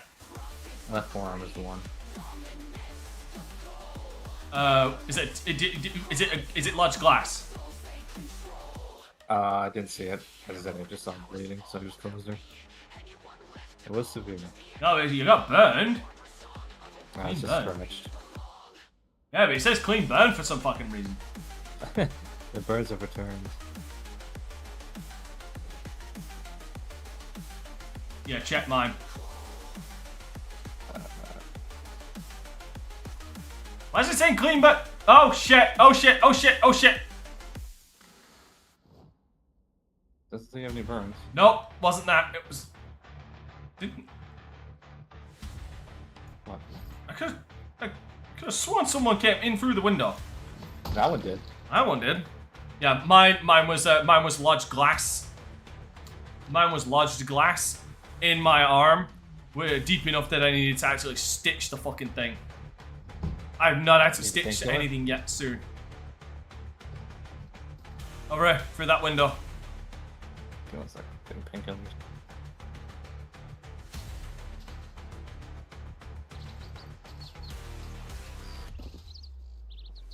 No, don't close that shit, man. Get out of it. You need me to come back? No, I'm okay. I'm just fighting with myself to get out of it.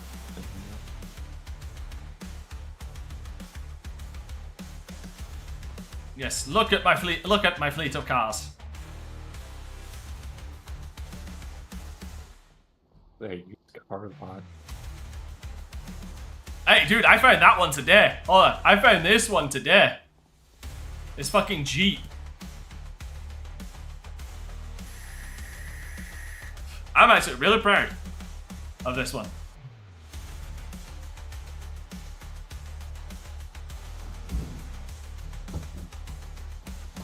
Though obviously nothing ever beats the fucking Hummer. Just in sheer like weight that it can carry and stuff. Alright, let's get this shit put away. Oh, I need to check my clothes because that most likely did tear my clothes.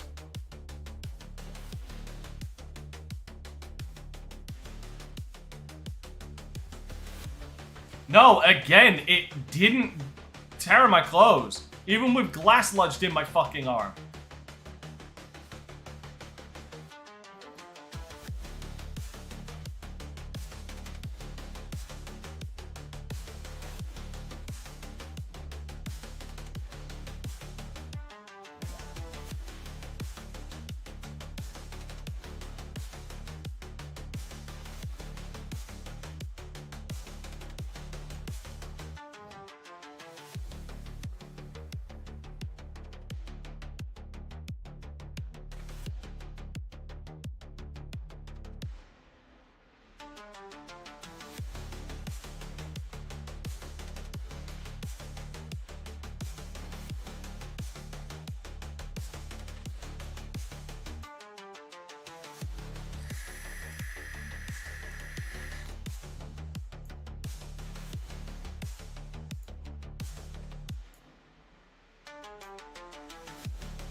Good God, man, where are your pants?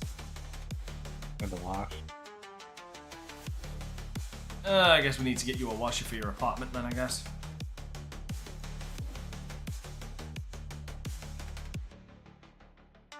At least we have a bunch of consoles people can pick from now.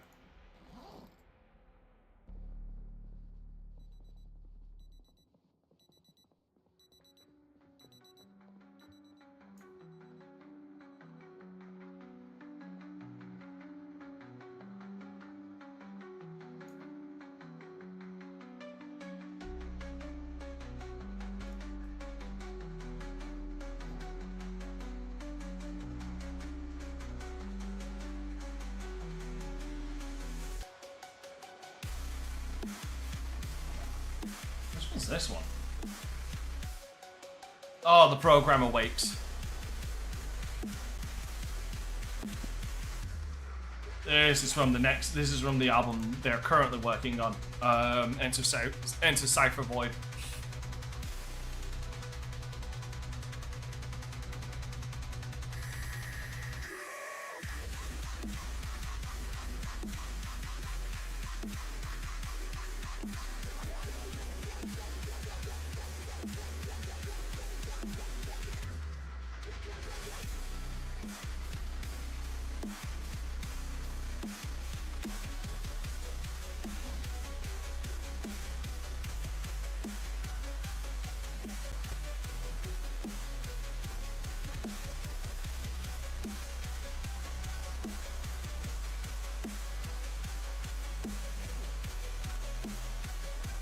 The fuck do you mean? Let me put the goddamn tweezers back in the fucking med kit.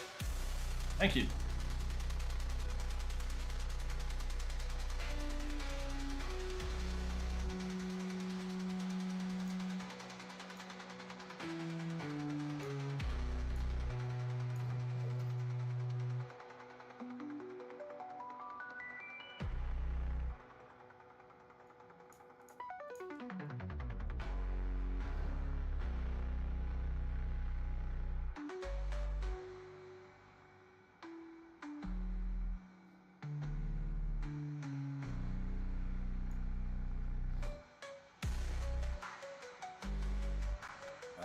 I'm getting that bug again.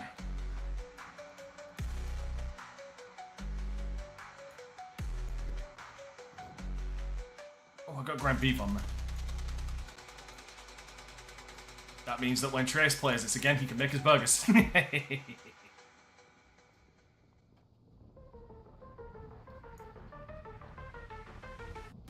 the tower falls.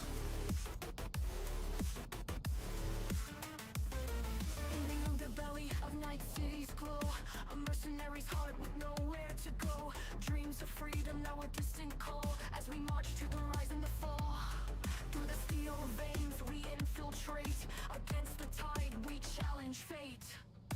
Assault the tower, breach the sky, in the heart of darkness we defy. Explosions echo, heroes fade, in the ashes our deaths are paid. Anyone wash these bandages? Battles rage in the neon night, sacrifices made in the fight. The tower trembles, walls collapse, rebellion spark amidst the traps. Through the chaos our spirits burn, in the ruins we won't return. Assault the tower, breach the sky, in the heart of darkness we defy. Explosions echo, heroes fade, in the ashes our debts are paid. Whispers of the fallen, stories untold, in the city's veins our blood runs cold. Moments of valor, fleeting and brief, in the wreckage we find our grief. The tower's gone, but scars remain, echoes of our struggle, enduring pain. Yet in the rubble a seed is sown, a testament to the battles we've known. Assault the tower, breach the sky, in the heart of darkness we defy. Explosions echo, heroes fade, in the ashes our debts are paid. Back these.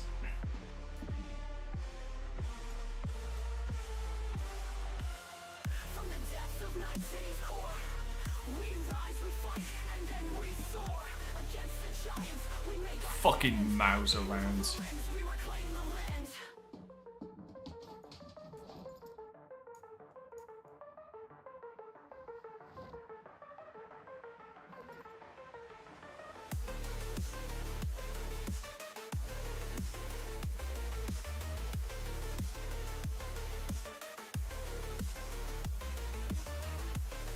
Wait, why is there a shirt? That should not be in there.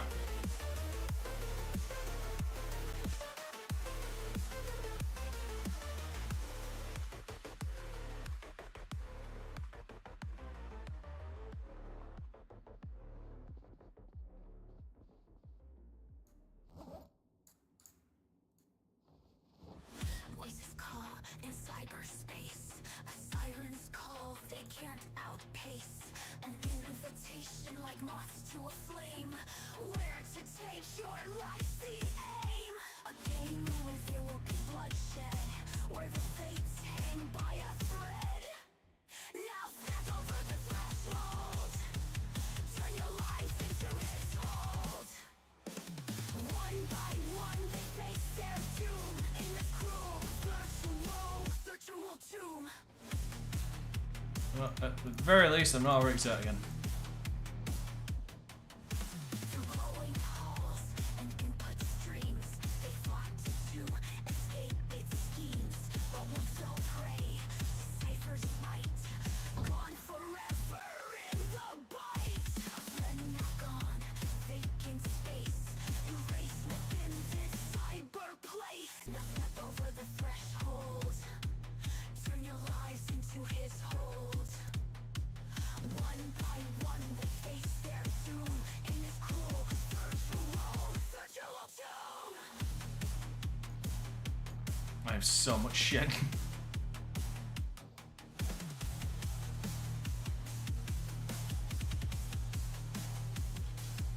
Through glow, No, where's farming? zeros and ones are prison bars, trapped beneath the digital bars. Oh, as they say.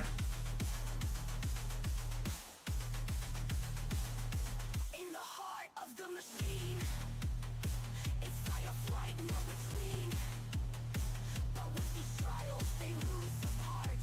A shattered soul, a broken heart. Now step over the threshold. Turn your lives into his hold. One by one, they face their doom in this cruel virtual tomb. In the glow of their scorn and self-voice, and they know will they escape this place to fate, or succumb to the AI's hate. That's the one.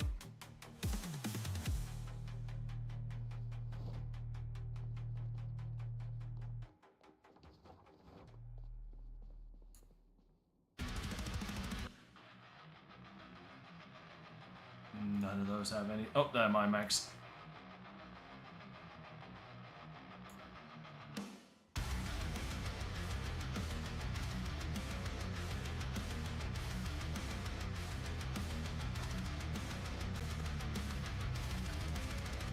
Oh, I need to rack that.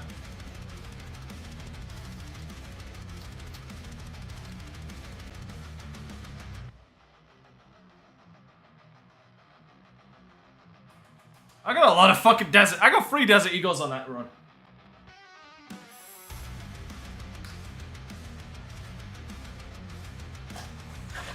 That's kind of ridiculous.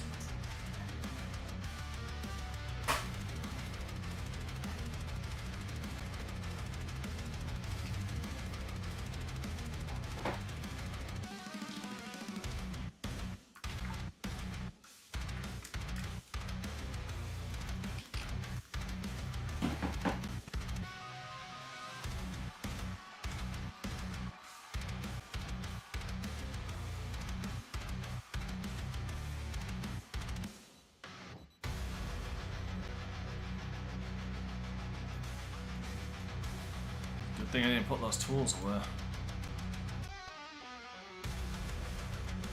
Why is there a fucking sewing kit in here?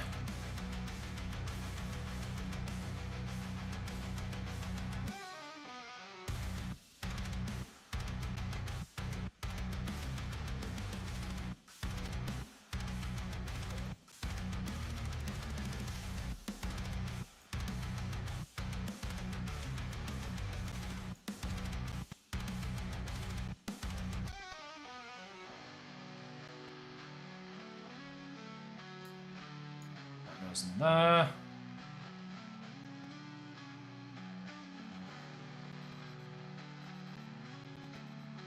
Red dot goes in there. This one 9mm round goes in there.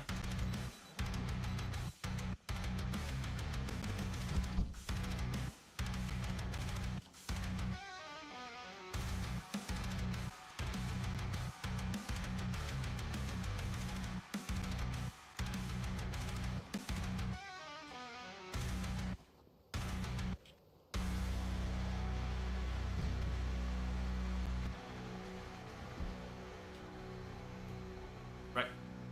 Okay, I have Miss Pac-Man, I have Pitfall, I have Space Invaders, I do not have F1 Race,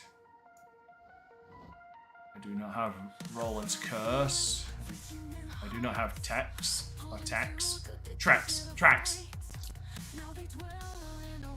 I have Shinobi, I have Sonic Chaos, I have Vampire MOD,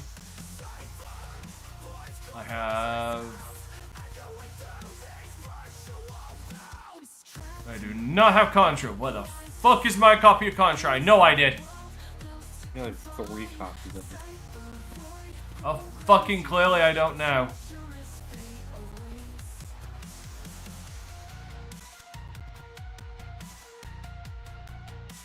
Clearly someone rubbed off with my fucking my copy of Contra. I'm gonna gut the motherfucker when I find him.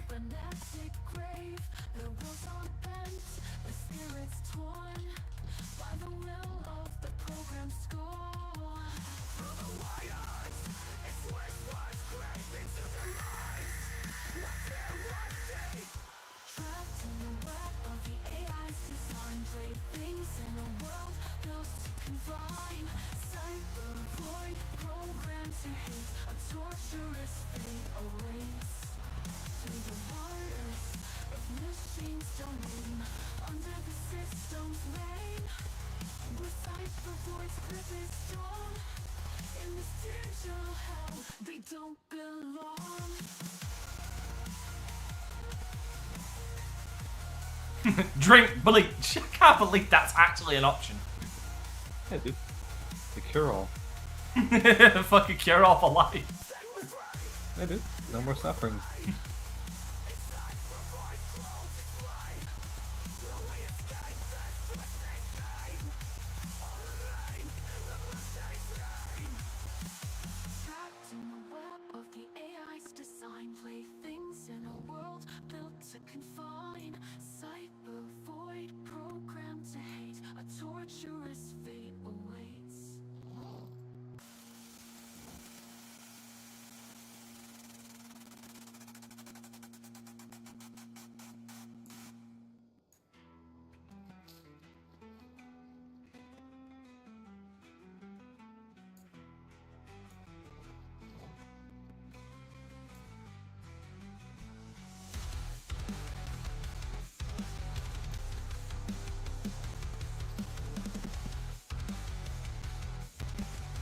I saw you fall down the stairs, even through the wall. I mean, I didn't fall, so...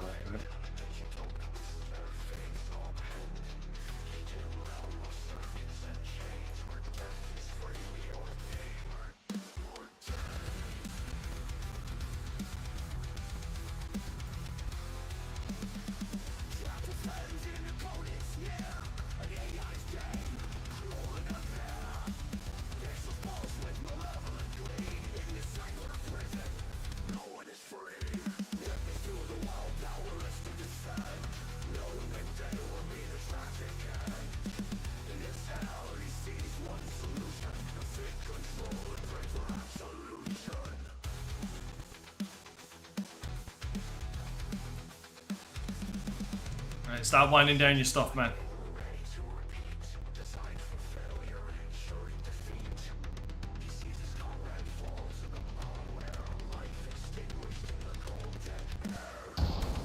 Fucking Christ, what the fuck? Was that you? Yeah. I said wind down, not shoot off. Oh, I'm gone. fucking scared the fuck out of me then.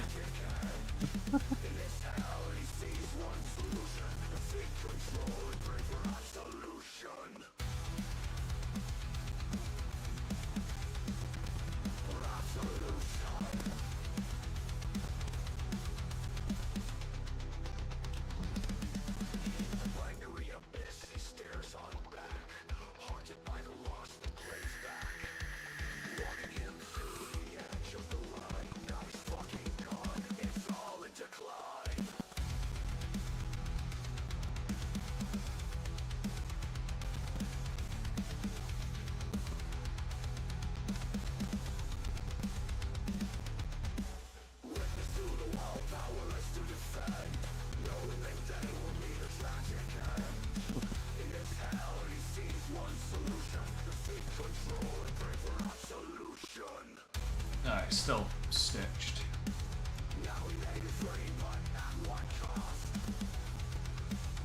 I'm gonna regret these decisions.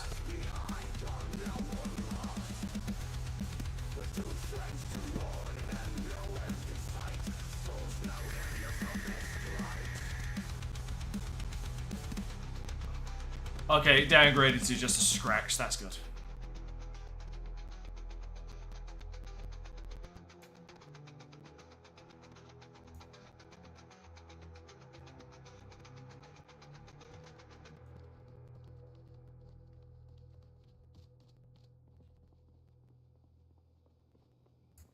I'm gonna play Contra. Before I finish, so I don't feel like ganking myself, apparently. NES, Contra. I could have sworn I had a copy of Contra. Someone's absconded with my fucking copy of Contra, and I'm pissed. I'm pissed!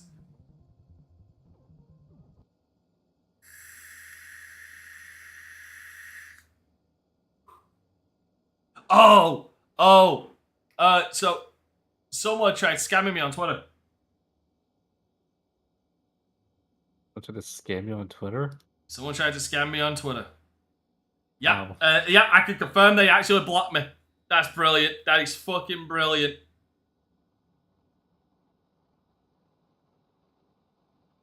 So, someone called, okay, I'm gonna blast them.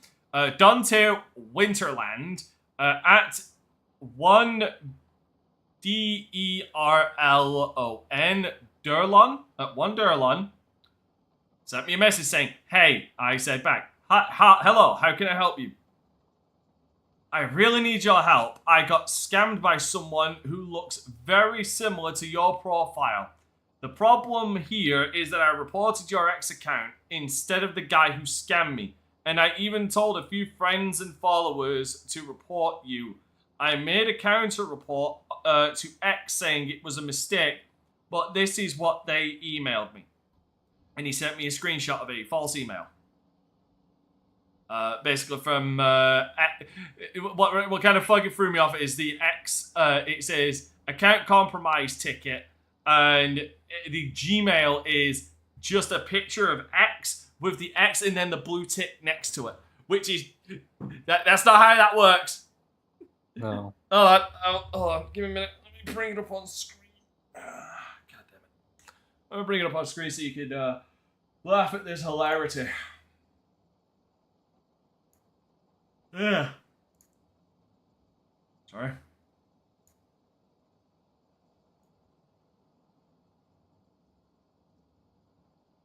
There you go. This is what they sent me. That blue tick mark right there. I'm pretty sure that does not appear on Google emails. I'm just saying. No. It does not. And the email is basically, you submitted a fraudulent report and we were able to take action. Yeah, basically saying, you know,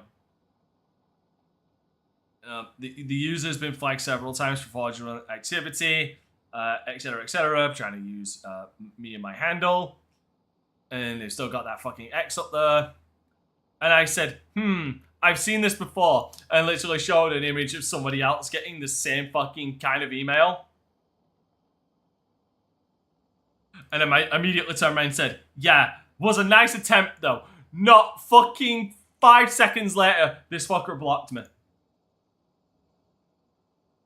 Not 5 seconds later, the fucker blocked me. Amazing. So yeah, I recommend anybody go and try and go and report this account.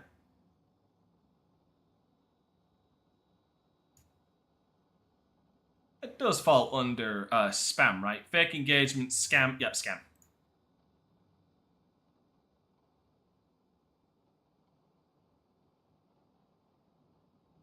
Yeah, and their at again is at 1Durlon.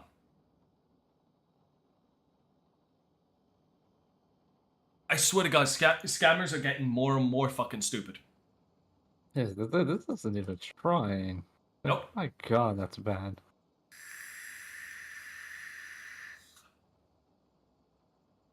Oh, fuck me. I just saw this. I just glanced at Twitter again and I saw this. Because that fucking Oblivion remake that is apparently being done. And because the Pope just passed away. Oh, no. Oh no. Fucking tag. No! Pope Francis, behind you. Look out. Oh no.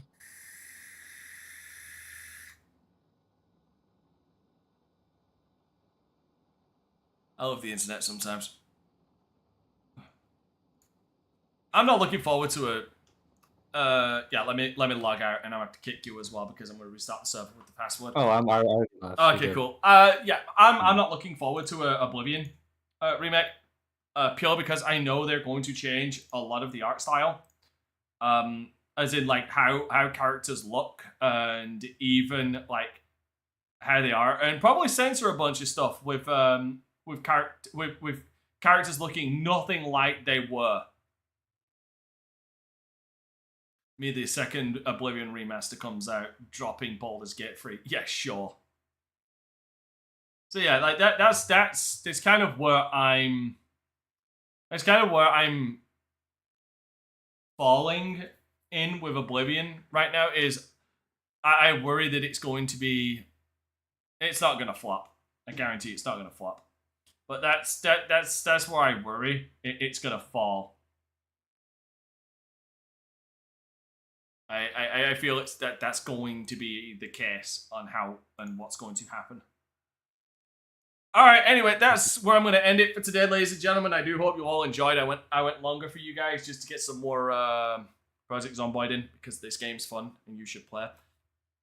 Anyway, with all that being said, thanks for watching, everybody. Don't forget to subscribe to my YouTube channel for more of my weekday content, and if you want to support all my future endeavors and suffering to make more streams like this possible now more than ever, you can check out my merch store by tapping in !merch for a link where you'll find designs like what will be shown on screen and more.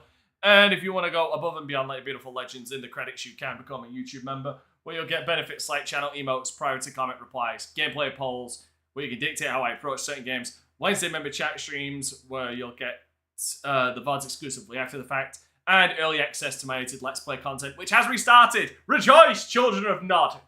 Wait, wrong franchise. Sorry. Or you could become a Patreon by typing in !Patreon for a link, where you'll get information on all of the tiers with benefits like exclusive weekend recording streams, game suggestions, game voting, multiplayer priority slots so you get the multiplayer sessions like this ahead of everybody else, and my tier 2 and tier 3 Patreons get 24/7 access to my game servers, like my Project Zomboid server, and we'll be adding more in the future. If there's enough support, because these servers take a lot to fucking uphold and cost. All links can also be found in the description down below. So once again, thank you so much for watching, everybody, and please take care of yourselves out there.